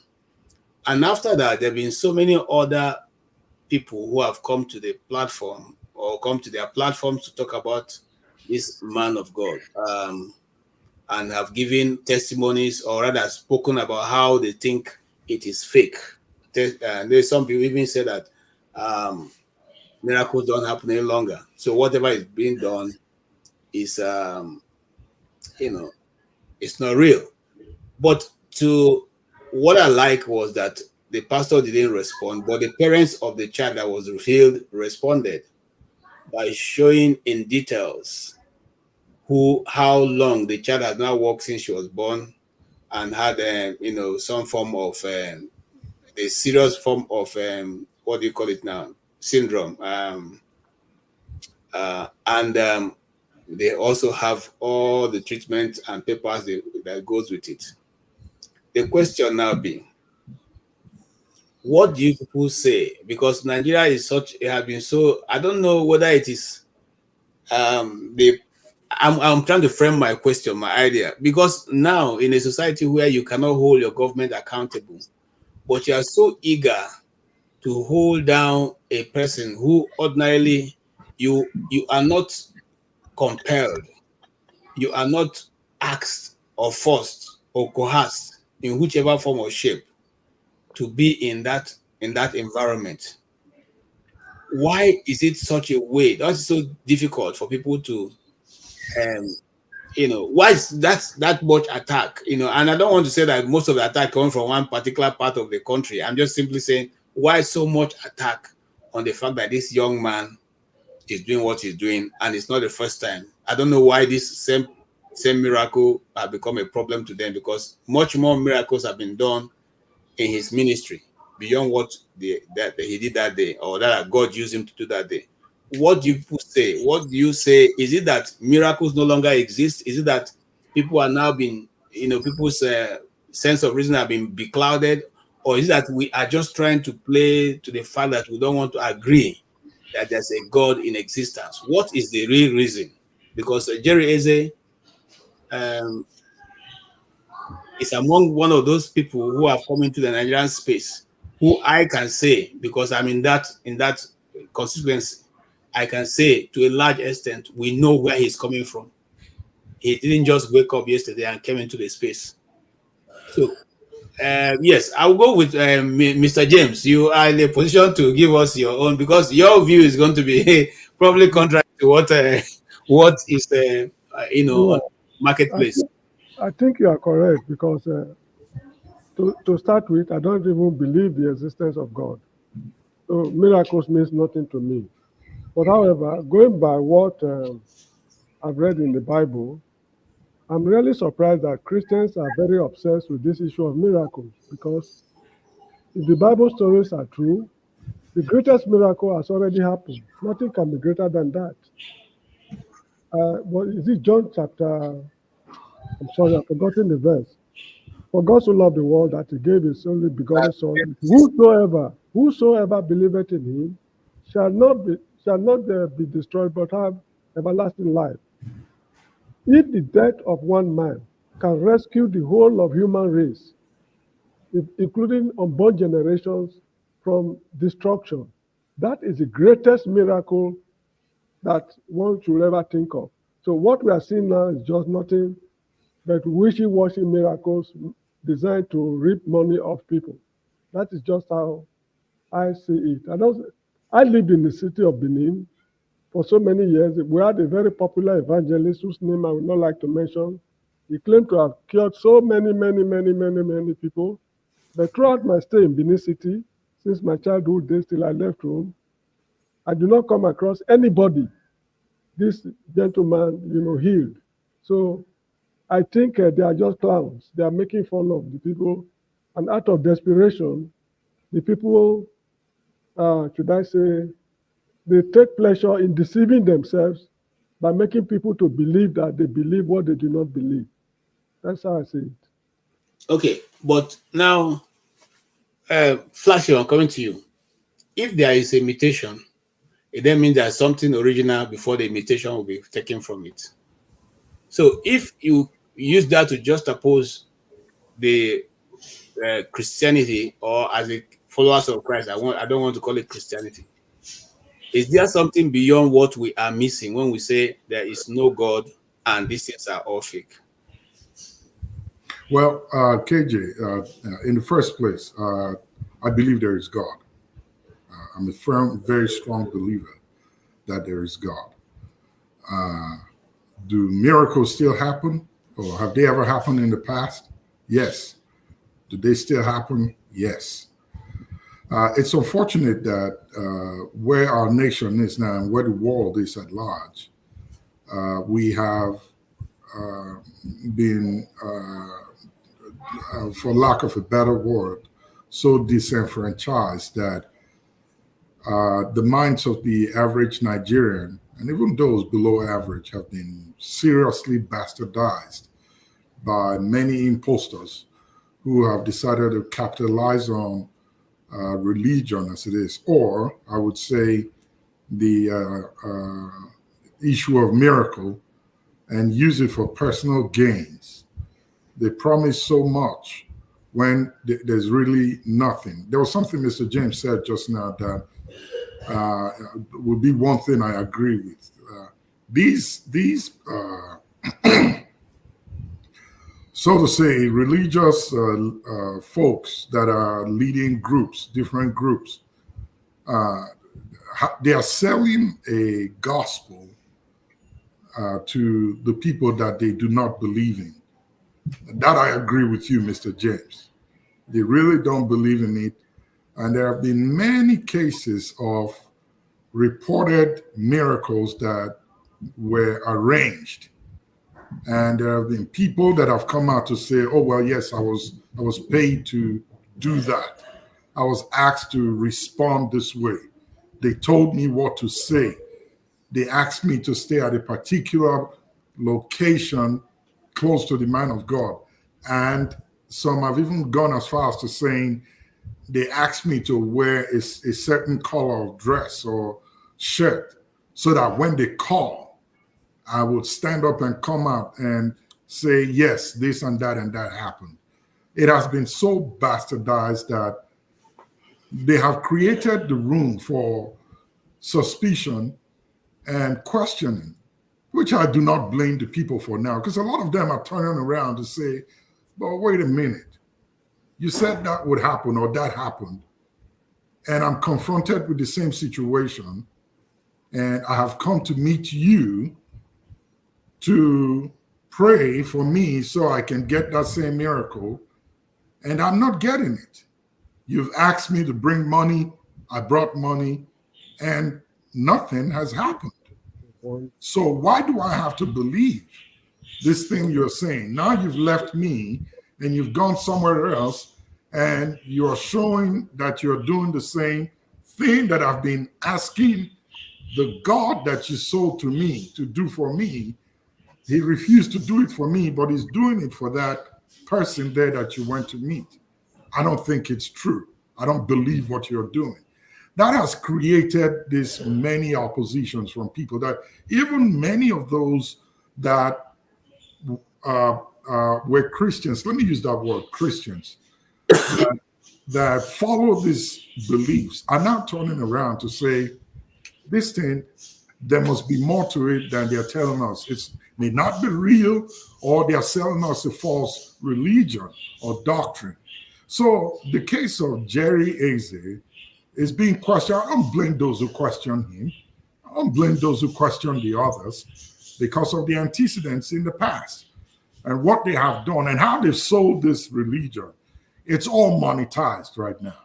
And for Jerry Eze in particular, I think there was another report that came out and people are saying maybe that's the reason why they are questioning what he's doing, that YouTube has identified him as the highest paid YouTuber in Nigeria, making a total of 7 billion within the time that he's been on YouTube.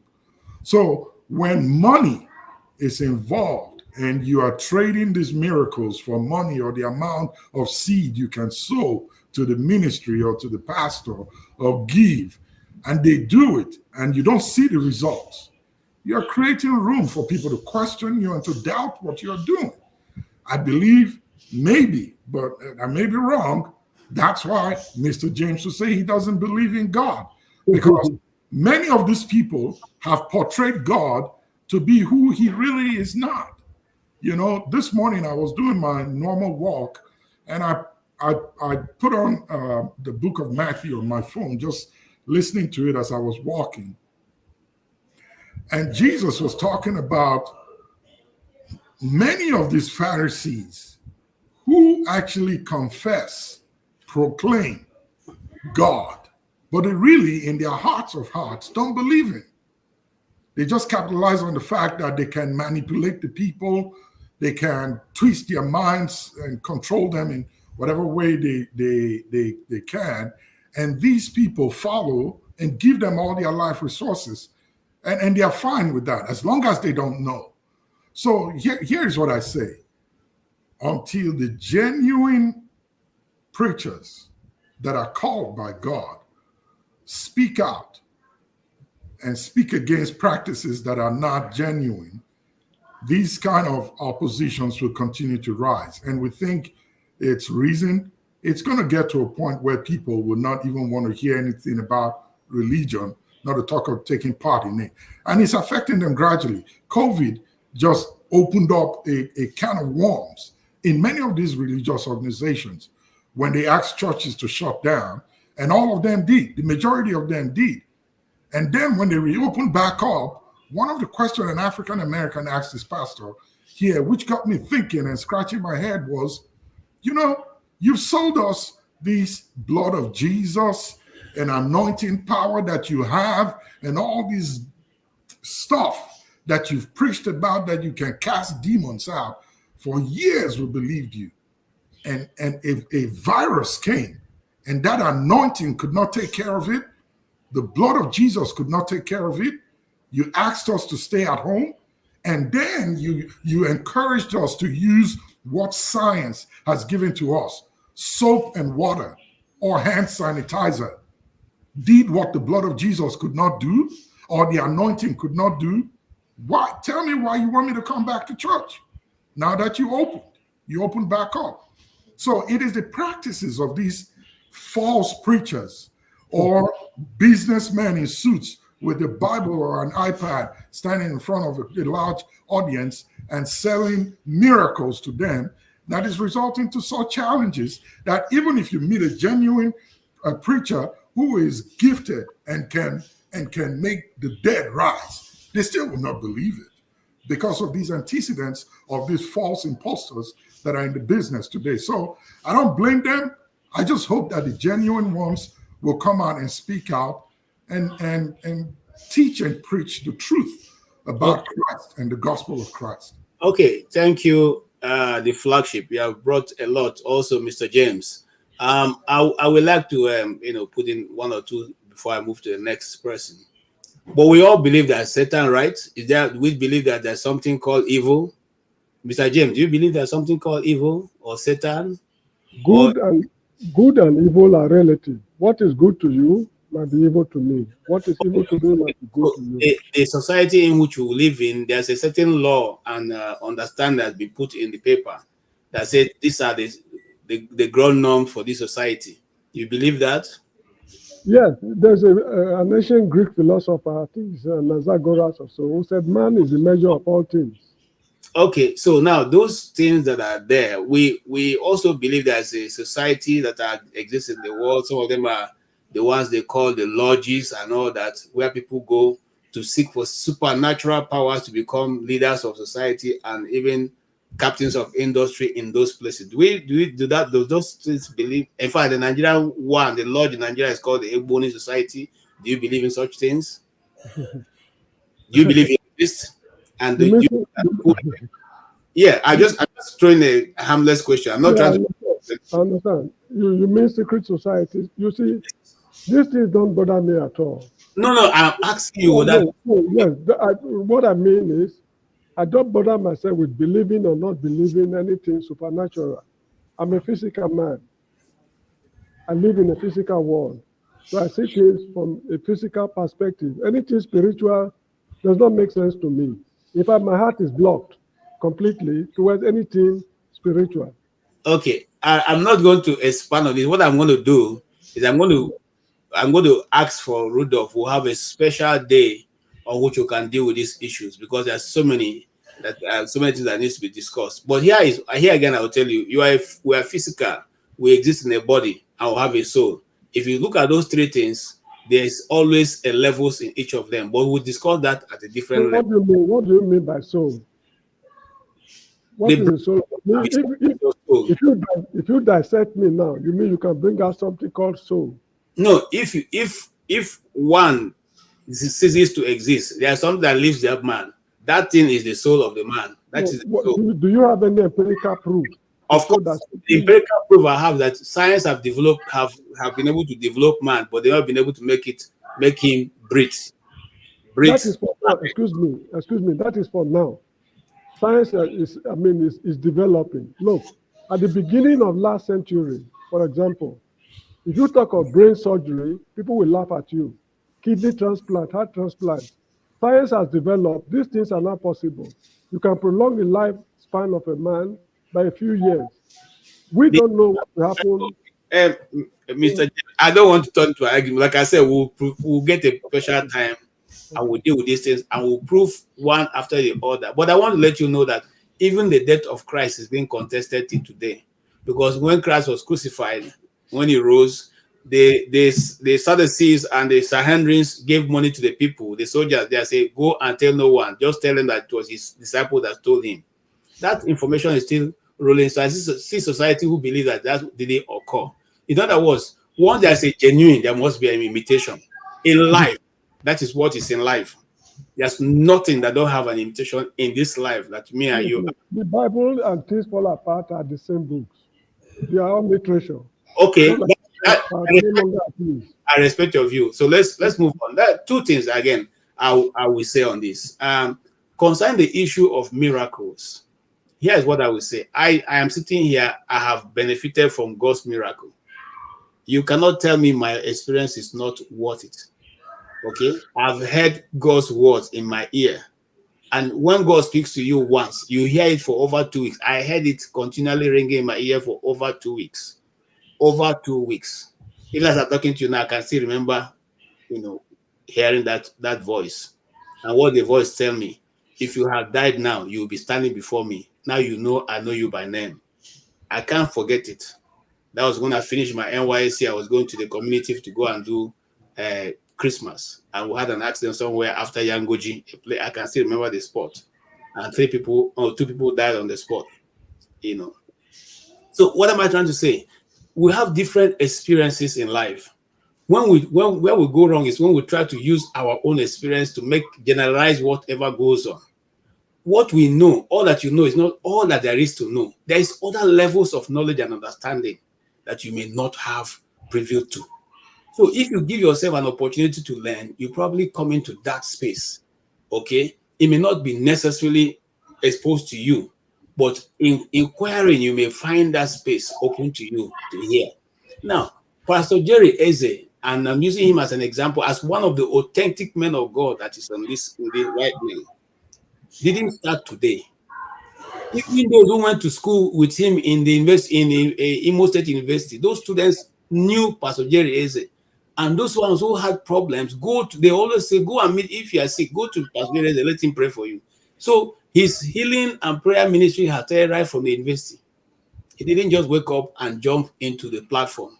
The only reason why we are hearing about Pastor Jerry Eze now because of the flagship that they shut down the homes of people and asked us not to come out. Which means, for instance, I fought with that, and my church never closed anyway, because we believed that if we are seriously praying that God is the healer of all things, there's nothing that can come that God cannot be able to handle. If God cannot handle it, then how can man be able to handle it?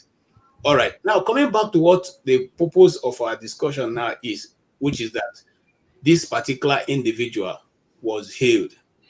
The parents have said, this is our report from the hospitals. When she was born, this is this, this is that. And now this is the situation. Yes, some people find it interesting to use that to the church. What we are saying is this.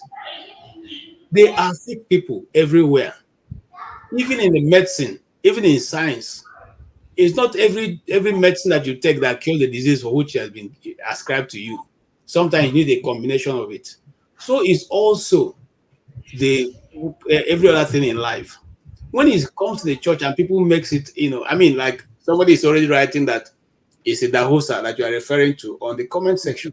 But I'm sitting here. I have spoken and did an interview and did a documentary on one of the people that a dahosa healed. A little girl that fell from the two-story building and busted her brain. Okay, it's if you go to the internet, you can search what I'm talking about. I'm not saying some people are not. She's still alive. Her name is Joyce. I don't want to give her a second name. Okay, we interviewed her. Her mom was there to give the account of what happened between her and the daughter and late Archbishop Idahosa.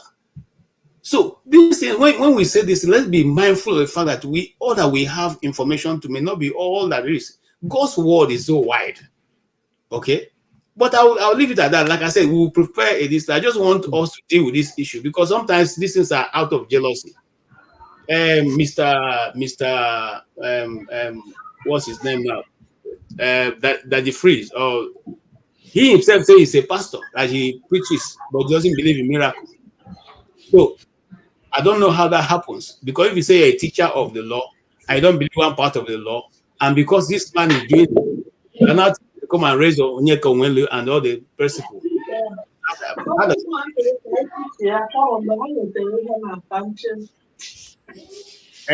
Man of prestige, are you sure you are ready to talk, or should we go to somebody, because there seems to be a lot of noise around your area? Yeah, I'm ready to talk.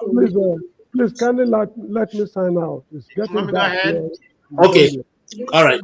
Thank you. Man of prestige on me. Man of prestige. All right, thank you very much. I don't really indulge myself too much on religion, but I will comment on because there's different dimensions to this. Let me start with Daddy Freeze. We know Daddy Freeze made his name, as a critic of pastors. If you're looking from the origin, he always criticized the pastor. So whatever is happening right now is not new. I don't know the detail about it, because I've been gone for a while. But since I came back, I've been trying to consume a lot of news in Nigerian space. And most of them has been what happened in the protest, which I wasn't around to, and all that kind of things. But I saw the headline on one of Nigerian space about this Jerry Eze. But I never read it. Most of the time, I normally, go and see what's happening there. But I just put his name now on. According to what I'm getting from Google, so it's a 41-year-old guy from Umuahia, and he make about 7 million naira daily on YouTube. I said that's a lot of money. I don't know what he does, but that's what YouTube is telling. That's what Google is telling me. I'm talking about 7 million daily, not a week, So I'm going to read more about it. But having said that, it's very interesting. I don't know what's going on. You don't have to waste your time telling me. I'm going to find out. But let me just talk about the miracle aspect of it. I go to church. I believe in God and everything, but I'm not much of a Bible reader. My wife do read Bible. But having said that, I don't believe in miracle. This is just me. Yeah. I just feel like even before this YouTube came in, I believe, whatever is going right now is a form of monetization. That's how I believe it. I don't think, how does miracle work in somebody's life? I just believe something happened to you, it's just going to happen to you maybe from the will of God. Not necessarily a man made to have a miracle, to be some miracle over you. I don't know, KJ, you seem like you're more religion than I do in terms of, biblical and all that kind of thing. But why do you believe in miracle? It's just a question because I don't. Can you answer me? Oh yeah, you are free to have your belief. See, it's not every Christian that believes in miracle. You understand what I'm saying? Especially depending on your denomination. I'm not a denominational Christian. Okay, I'm a follower of Christ. I'm not even a Christian. I'm a follower of Christ. That's because it has been so bastardized that you don't want to say you're a Christian. You just want to say you follow Christ. Now, but the thing I'm saying, the thing that and you're not the only one who say it, because these things have so many fakes. It has so many fakes, my brother. I have been in that industry, in that concept for over 17 years, doing testimonies of miracles. So if me sitting here tell you that I was working in an organization where we were doing testimonies for 17 years, I must have seen a lot God have done. Okay, so it will not be stupidity for me to say it does not exist. I have seen. Let me ask a question. Have you been to any kind of situation, or audience like this, where all this pastorship, let's assume somebody who's paralyzed or doesn't walk, all of a sudden the person stood up, after the pastor has preached or whatever, make their miracle. It doesn't make sense to me. I don't believe it. See, that's why I call those kind of things an illusion, in my own opinion. Maybe the person on normally walk, they just came there, like they don't walk or whatever, all of a sudden they stood up. I may be wrong, man. Just my own perception of things. But that's what I believe. I think it's all illusion. That's my opinion. Yeah, okay. See, the reason why it's different, KJ, if you will, please. I didn't mean to cut you out. Yeah, go ahead. Yeah, the reason why it's being challenged, miracles are being challenged a lot these days, is because we attribute it to whoever the main figure is. Let me use the word pastor or the preacher. We give the credit to them a lot. That's why it's becoming hard now for people to believe. And the system of giving these credits to these preachers when God does a miracle. Yeah, miracle does exist, a man of prestige. And believe you me, it still happens till today. But why we are having challenges today is because when it happens, say for example, I'm sitting here now and somebody on the panel says, you know what? I have a family member, they are in the hospital with, let's say, cancer, for example. And I say, oh, you know what? Do you believe in miracles? Do you believe if I pray with you over this medium now, that family member will be well? Yeah. And they say yes. And then I pray with them and they believe. And he gets a phone call 2-3 days later that, you know what? The doctor has discharged our family member and said, they are well, and the family member is walking all around and all of that. Guess what? He picks up the phone, calls me and say, oh, you are a great man of God. The miracle has happened. And he tells everybody, the attention is driven to me. Now, the next time I meet someone and I pray, and it doesn't happen, that person may have a hard time believing that miracle does exist. They might attribute it to science. Oh, maybe it was the medicine the doctor gave, or the kind of treatment, or it just happened. So our attribution to man, we've taken the glory from the source of the miracle and given it to the man that was privileged to be standing in front when these miracles happen, to say that they are the ones that are orchestrating or making these miracles to happen. And that takes the belief from God and places it on that man. And the day that that man is not able to perform, then it becomes a problem. So when we begin to see that the author of the miracle, a miracle is anything divine in the simplest term, anything divine that happens that science or man has no control over or could not make happen. That's what a miracle is. It connects with divinity. But that connection with divinity, we have pulled it away and put it on man. That's why these challenges are happening. That's why people don't believe it. When people come and say, I was in that meeting, he prayed, only that person got it, I didn't get it. I think that one was arranged. Because if it was real, then himself and myself and everybody else that had issues that are present in that meeting should have been healed. Okay. Hold on, let me ask you a question. Because this is a very interesting subject. Like I said, I don't indulge myself too much in religiosity, but this is on a different angle. So what you're saying right now, let's assume I go somewhere, maybe something wrong with me or whatever. Then the pastor pray with me. Then let's say I'm blinded one of my eyes, then I start seeing immediately. So are you telling me the prayer, that was prayed, God gave the pastor, the power, to instill that prayer in me to be, to hear me? Is that the way it functions? Because it's a great question. It's a great question. And before I come to the man of prayer, it's a great question. Let me try and answer that because, like I said, this is my conspiracy and I understand it very well. Now, for healings, just like you said, I'm going to combine what Flagship said and also for healing to take place in the first place, the heart position, the person's heart has to be right. That's one. Now, the only time that healing can take place for your heart not to be right is that God will have overridden your own personal, belief to do that. And sometimes he does that because he wants to just go beyond. You see, he chooses to do what he wants to do at any time. You cannot force it. Hold on, I didn't mean to interject. Do you have to believe it? Do you that it's been healed? Do you have to believe it for it to happen to you? Yes, you. In fact, you have to believe to receive. You have to believe to receive. There's no way you cannot believe. You don't believe. You say you receive. Because that's why I say your heart position is very important, and that is for certain form of miracle. Like I said, you could be in an environment where a miracle is being performed, where the word of God has saturated the air, and anything can happen at that point. You can follow them and do whatever is being done. You can even become a prophet at that point. You can even prophesy to people, and what you said will come to pass because the word of God has saturated that place. It's called Sukut. It has covered that place. And so at that point, you can hear, you can see, you can even have a greater understanding than yourself. Now, that is why it is prone to manipulation.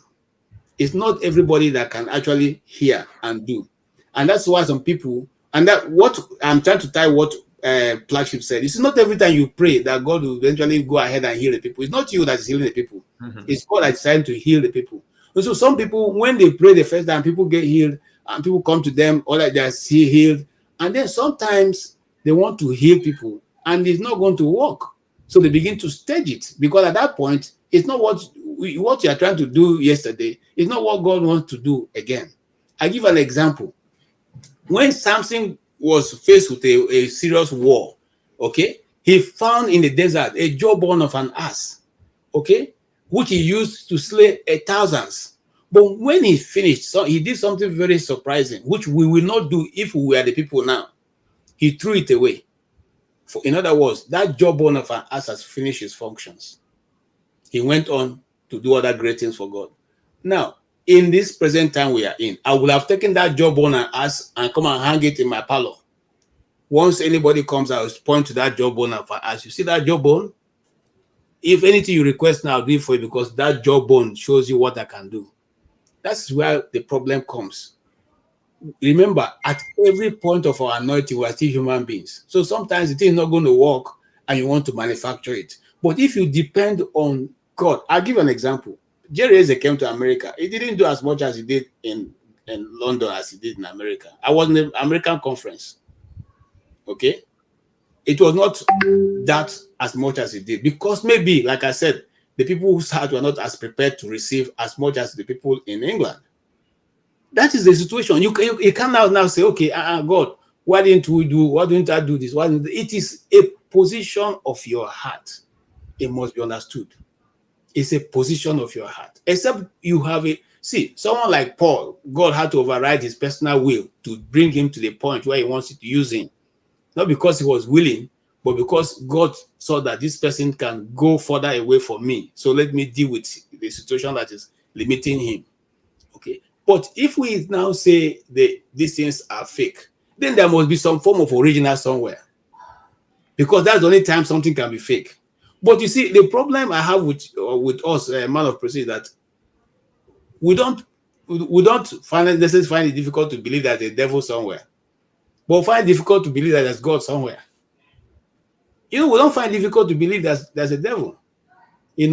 Some people tell you they are devil worshippers. They are there. Some people tell you in America where you are, they tell you we are crafters. That's all. They're witchcraft. Witchcraft. They worship witchcraft. But we believe them when we see them do it. But when we say believe in God, we say no, there's no God. But we know that they're witchcraft. Okay. We know also there's those who believe in other forms of what I was asking Mr. James before. They believe in those societies, and some of them have become great men from those societies. We know them. We don't want to call their names. You and I know them because you must have read about them. They are still in existence. So if those people exist, don't you think there's something higher than those people? Let me ask you this: do you think devil is an imagination of human being? That's what I'm saying. If it's an imagination from human being, then there must be imagination of God also somewhere. Okay, let's hear from a man of prestige.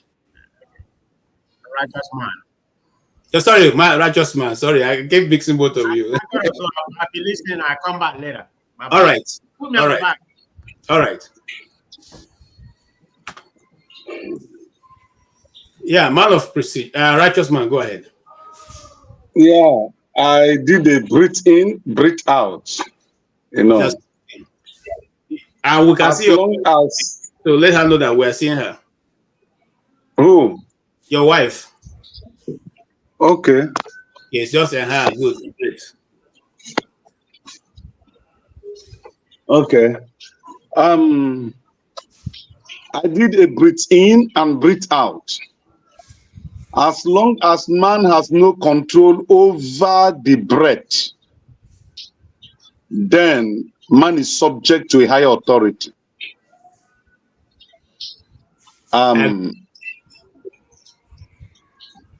If someone is doubting the existence of miracle, I am one of those people alive on this planet Earth today that have experienced a healing miracle. If people are doubting that it's an arranged work because of how the world has taken the things of God to be, because of infiltration of the wrong people into the worship of God, then I am here in this platform today to tell such individual to have a second thought. Number one, there is a living supreme being identified as God Almighty. Number two, I in the past had an encounter with him without the prayer of any individual, without even knowing him until he identified himself to me.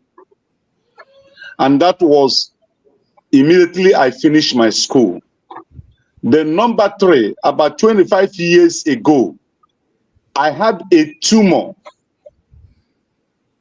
on my left hand. I went to various hospitals. I went to Lut. I did all kinds of tests. And the final medical analysis was that I will undergo surgery.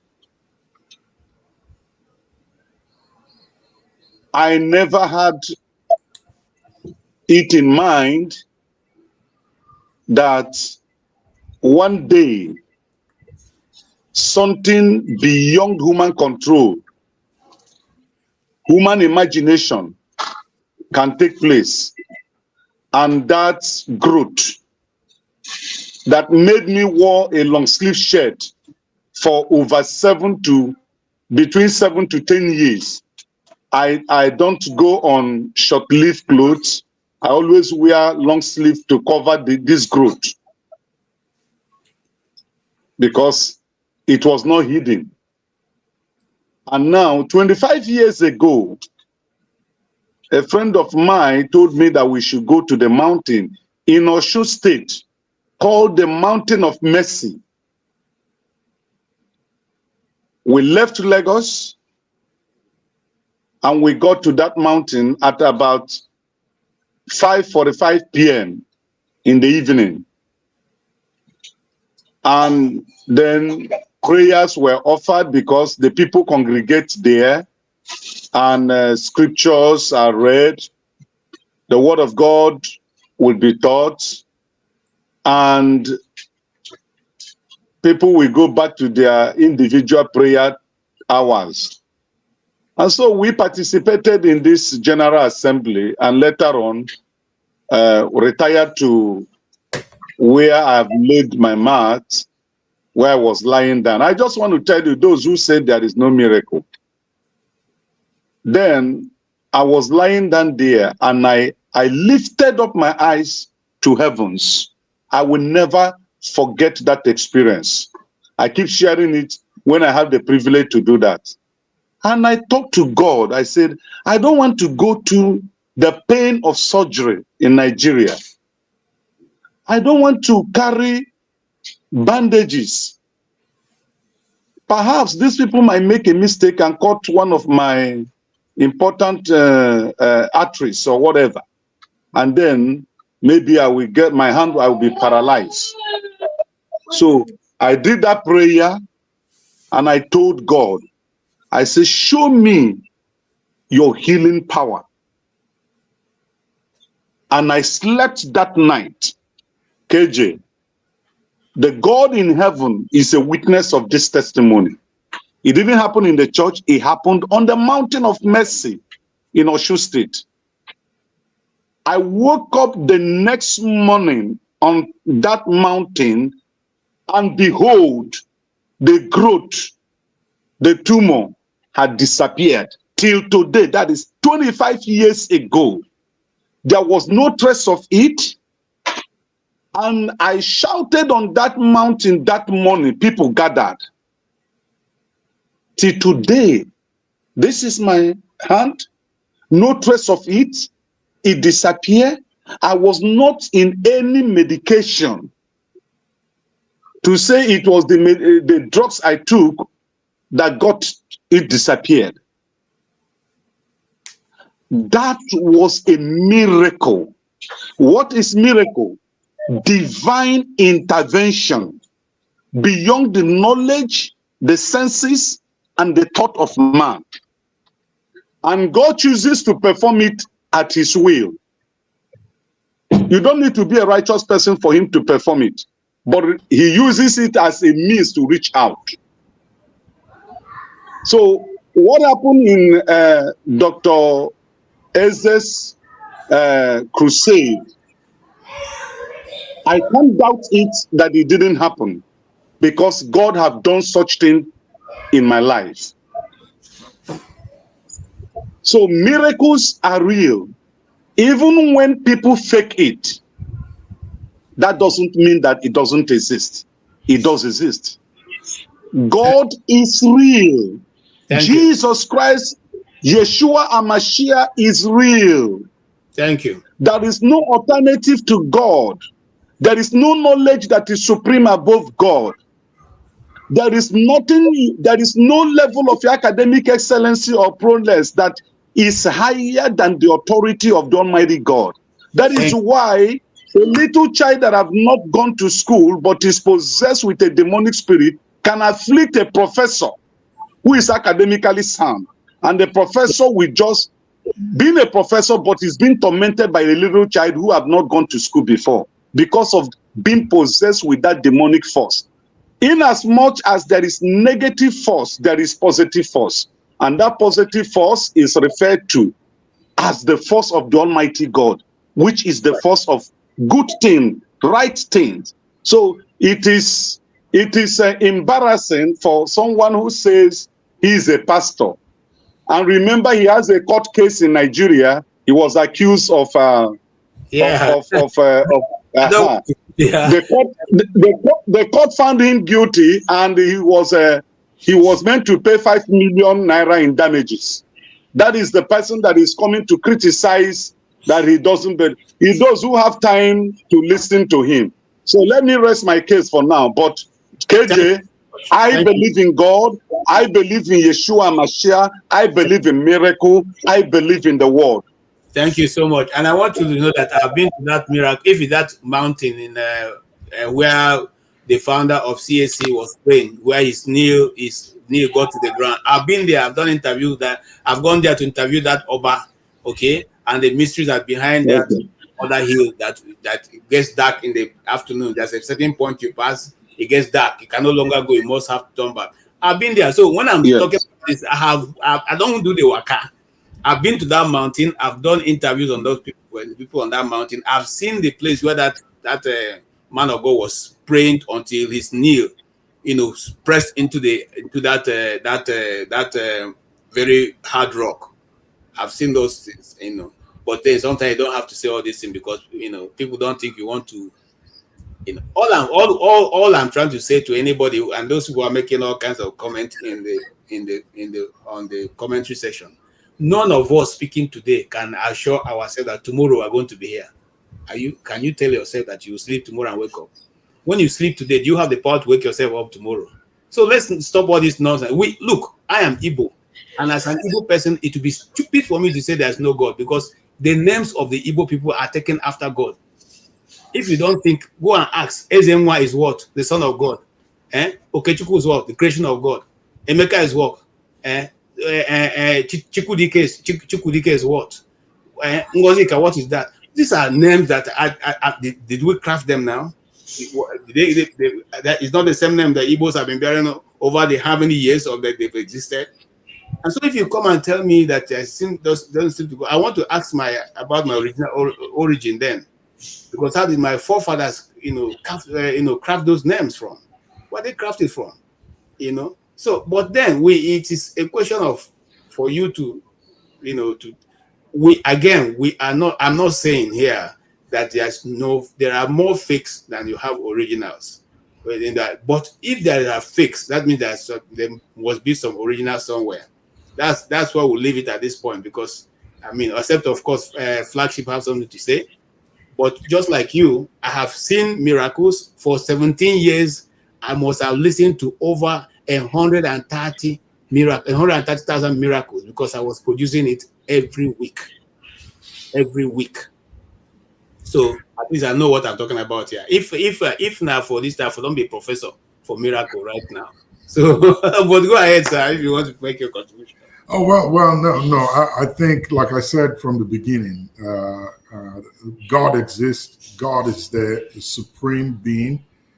I believe in Him. I know He does exist. I believe in Christ, and I believe in miracles. But I try as much as I can not to attribute it to any one man, no matter what happens. The glory always goes back to God. Yes. I'm careful not to put it to any man. And that's my stance. That's the beauty of this young man, because I'm older than him. He does not attribute it to himself. But you see, sometimes success brings, form of, just like a man of prestige said. And I told my wife, I believe that the guy was just trying to use Jerry to catch, flow to his and probably to raise money to be able to use to pay his court case, because he was referring to the fact that yes, that he's making 7 million. Jerry Eze wasn't poor before he came there. Jerry Eze was working for UN. He was their communication head. There was going to be the communication head of communications. Before he left, he resigned the job. Okay. Some of his colleagues who worked with him when he was there, one of them who was quite elderly, who didn't marry, it was Jerez that prayed that the woman got to be married. You know, I mean, these are you can search them out. The miracle they're even talking about is not even the bigger ones have been doing where people wake up from the dead. They are talking about this one. That's why I'm a bit concerned that this man is trying to use Jerez to draw people, a crowd to his page. I don't think it's nice. And I think that God is, you see, somebody is keep asking the question, why is that we should pray that God should now change Nigeria? No, it is left for the Nigerians. God will not do what He has given you 2 hands to do. Okay? God will give you food, but God will not come down and pray and cook it for you. So if you have food in your store and you go and lie down and be praying, God, go and cook this. No, you see, He won't do that for you. And for us, God has given us enough opportunity to stand and change Nigeria. Okay, we all refuse, and when that time gets to the place where we'll convert together to make a meaningful inroad into deciding how we should govern ourselves, we break it into tribe, we break into region, we break it into sections, we break it into north and south. How then do you intend to make progress? So well, let's leave it at that. And I don't know, in rounding up, because we know we're starting another program. There's some ladies, beautiful ladies, are going to be discussing the issues that has to do with ladies and men. And I think I will employ everyone who is on the platform to please join that program. It's going to be starting very shortly, 6 to be precise. And so, in rounding up, the flagship, I truly enjoyed your contributions today. What will you say generally about all the topics we have touched? If you have the time, you can just touch each of them. And so, as your final points, your final takeaway. Well, thank you again, KJ. It's been a great show. Thank you for moderating today. Here's what I'm going to say for everything. And starting with the Olympics issue, I would like to see the resignation letter of the Minister of Sports. Call it wishful thinking, but if we really want to do things well, I think he should resign. When Trump was, they attempted an assassination on him, the person that held the office, the highest person in the office, did not give any excuses beyond tendering their resignation while investigation is still going on. So I expect to see the resignation of the Minister of Sports. Number 2, with reference to the aircraft issue and situation with Nigeria, I do not think the Nigerian government should shoulder that cost. Ogun State, as it is, has enough money to shoulder that. And also, all parties that were involved in that deal that went this bad and crazy should be brought to book, and all of them should be questioned. And let's figure out who dropped the ball amongst them. And then I really agree with Mr. James's suggestion that the allocation for the state of Ogun should be used to foot this bill and put this embarrassment behind us. By the time they don't get full allocation, then they will go, I believe the citizens of the state will seek for those that put them in this mess and ask them for questions or wherever that money went to, if at all there was any involved. With reference to the Chief Justice, like I said, I don't know too much about her. I haven't heard her name that much. I don't know what her antecedents are. I'm going to go read more about her and figure out who she is, see where she's coming from, and try to gauge to a great extent where we'll be going to within the next 8 years. And if I will be able or allowed to make a suggestion to her, please, if you get appointed, if you scale through this process of being interviewed for this job, please look back at what the electoral officer in the state of Abia did. You are going to be the person in charge of Nigeria's future for the next 6-7 years, maybe. take time to look at making the right decisions with reference to the law, and that justice is properly given with reference to the Nigerian people in mind. You're a mother as well. Try to think and have that in heart when you assume that office, should you make it there. For everything else, to Nigerians, I'd say that continue to ask questions, continue to read and find out facts about your country, your local government, your state, wherever you find yourselves. Read about every government policies that govern you and ask questions for the aspects or the parts that you do not understand.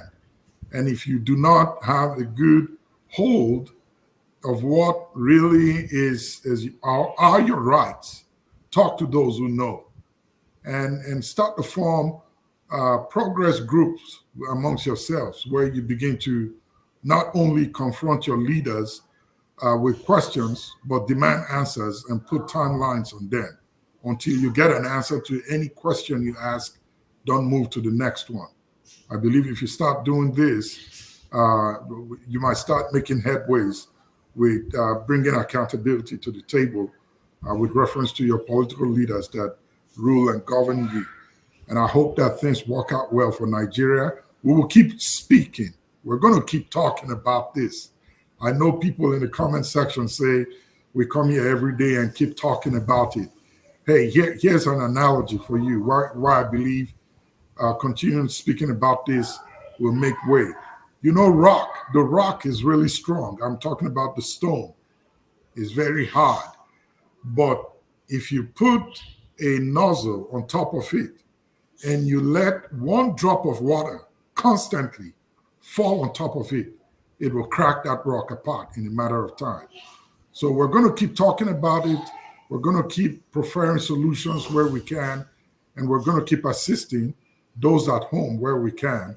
And amongst us here in the diaspora, we're going to put our heads together to see how we can come up with good suggestions, even if it means engaging those in government now with good policies that will help them govern the people, to give them some relief. We will do that. Whatever it takes to get Nigeria in the right direction, that we're going to do. So standing there, hanging there, play your part, do what is right, and keep your mind on the prize. Someday we will get there. It's only a matter of time. Thank you. Thank you. Thank you so much for that roundup. Yes, the righteous man. Yeah, Mr. KJ, thank you for good moderation today. Flagship, thank you for being here from the beginning to this end. I appreciate your submissions and contributions. It's always good to have people who love their country coming together with ideas of how to make things work. Appreciate. I really want to use this opportunity to ask those of you that are in diaspora to please look beyond your families. That was the question I asked. Look beyond your families. Remember your friends you have in Nigeria, even if they did not call you to complain. You've seen situation of things in this country today. Just you may put a smile on somebody that want to commit suicide. Somebody in this platform sent me a number of a lady in Port Harcourt, you know, and I called the lady because the lady sent a message to that individual that she's tired of this life. She had no husband with kids that she's training, a young lady, no job, lost her job and everything, and just wrote to this friend that, well, if he hears that she committed suicide, well, that is the way she has seen life, and she can't continue, you know. So when that message was passed to me, I moved immediately to call the lady, and I counseled the lady, and I talked to the lady, and honestly, it's not been easy with people in Nigeria here. And I just pray that good Lord will touch that lady for her not to take away her life just because of difficulties the landlord is about to throw her out from one room she's living with her kids because she could not renew the house rent because of the economic situation of this country. So whatever we know we can do, we should do it, knowing that the God who created the heavens and earth, he said in his word, whatever a man soweth that he shall reap. So if we sow good, we shall reap it. If we sow bad, we shall reap it. Concerning the appointment of this woman, I will not deceive myself and I will not deceive anybody. For me, I do not expect anything good that is going to come out from her because it is a captured state. Until Nigeria is liberated from the hands of those elites that have captured the state and the institutions of the state, there is nothing extraordinary that is going to happen here that will change anybody. So she will still play the part that others have played. That is why, personally, I believe she was brought in to play the game of 2027. God will give us life to witness what is going to happen. It was a shameful thing that Nigeria, made up of 200 and something million people, could go to Paris for Olympic and came back without a bronze medal and spending 12 billion naira. I mean, it's a shame. If you're expecting any probe or any person to be fired or resigned, it's not going to happen because this is a syndicate. This is a group of individuals that have sworn to themselves that they will do whatever they want to do and nobody can question them. So I just pray that one day there will be a divine intervention. It's a shameful thing that Nigeria executive planes or presidential planes were seized by a company, not even a country, by a company. And you know, the problem, they were analyzing it on television, on Arise News, that the federal government stood as a guarantor before that loan could be approved. So as the state of Ogun defaulted in the agreement, the company have to hold the federal government liable. That is why they are confiscating the assets that is owned by federal government. There is no constitutional right for federal government to withhold the federal allocation to the state, to any state in Nigeria, based on defaulting of loan. So federal government lack that constitutional power to withhold their monthly allocation because of the debt. No, there is no constitution that empower the federal government to do that. But the federal government can confiscate the assets of the Ogun State and maybe auction it in order to pay that amount. As one of those lawyers were analyzing it on radio recently.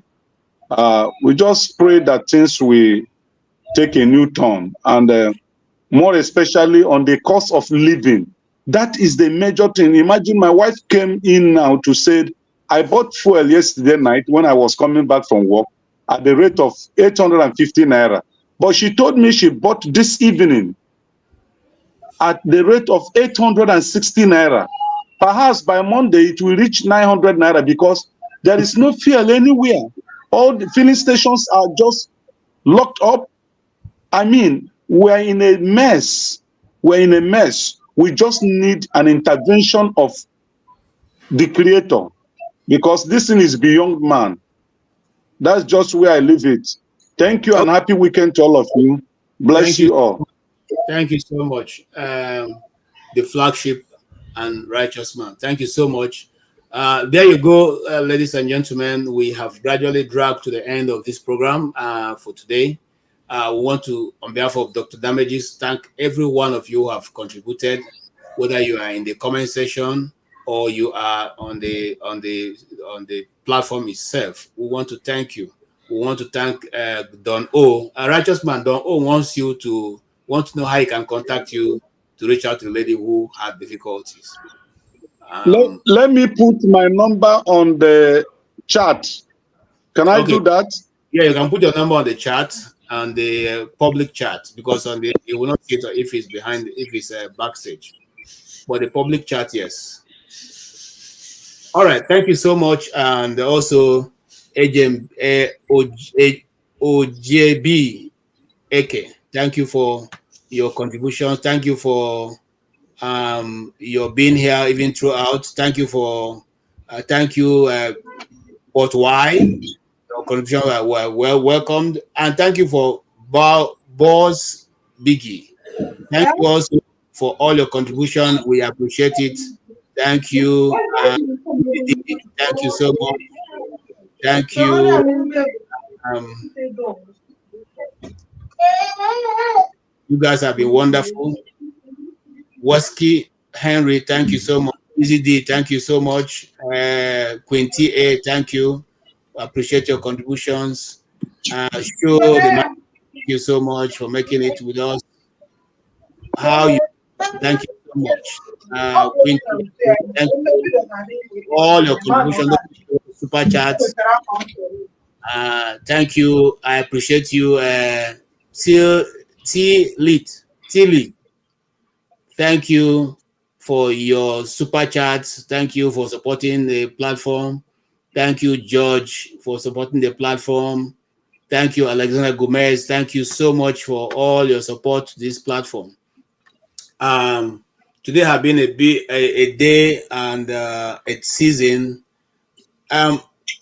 Righteous man, do you mind if I put your number, because this person is not going to see it? So it's on the back chat. You want me to put it on the public chat? Yes, put it. Okay. Yeah, put it. Yes, put it. Okay. Put it.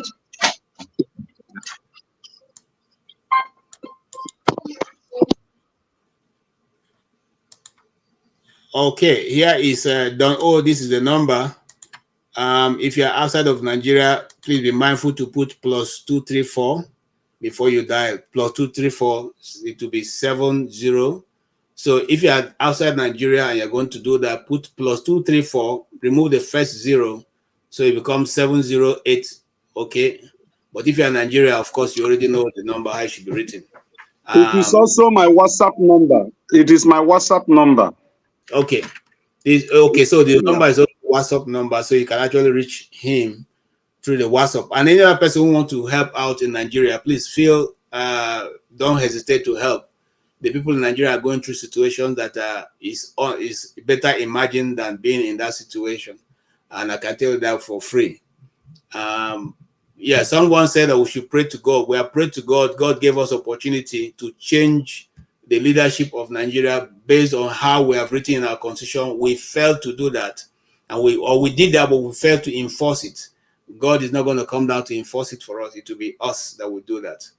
Okay, since we have not done that, let's keep praying, or let's keep hoping, or let's keep organizing ourselves until we are able to form a critical mass to make the change that is desired, either through the National Assembly or through conversing as we are doing.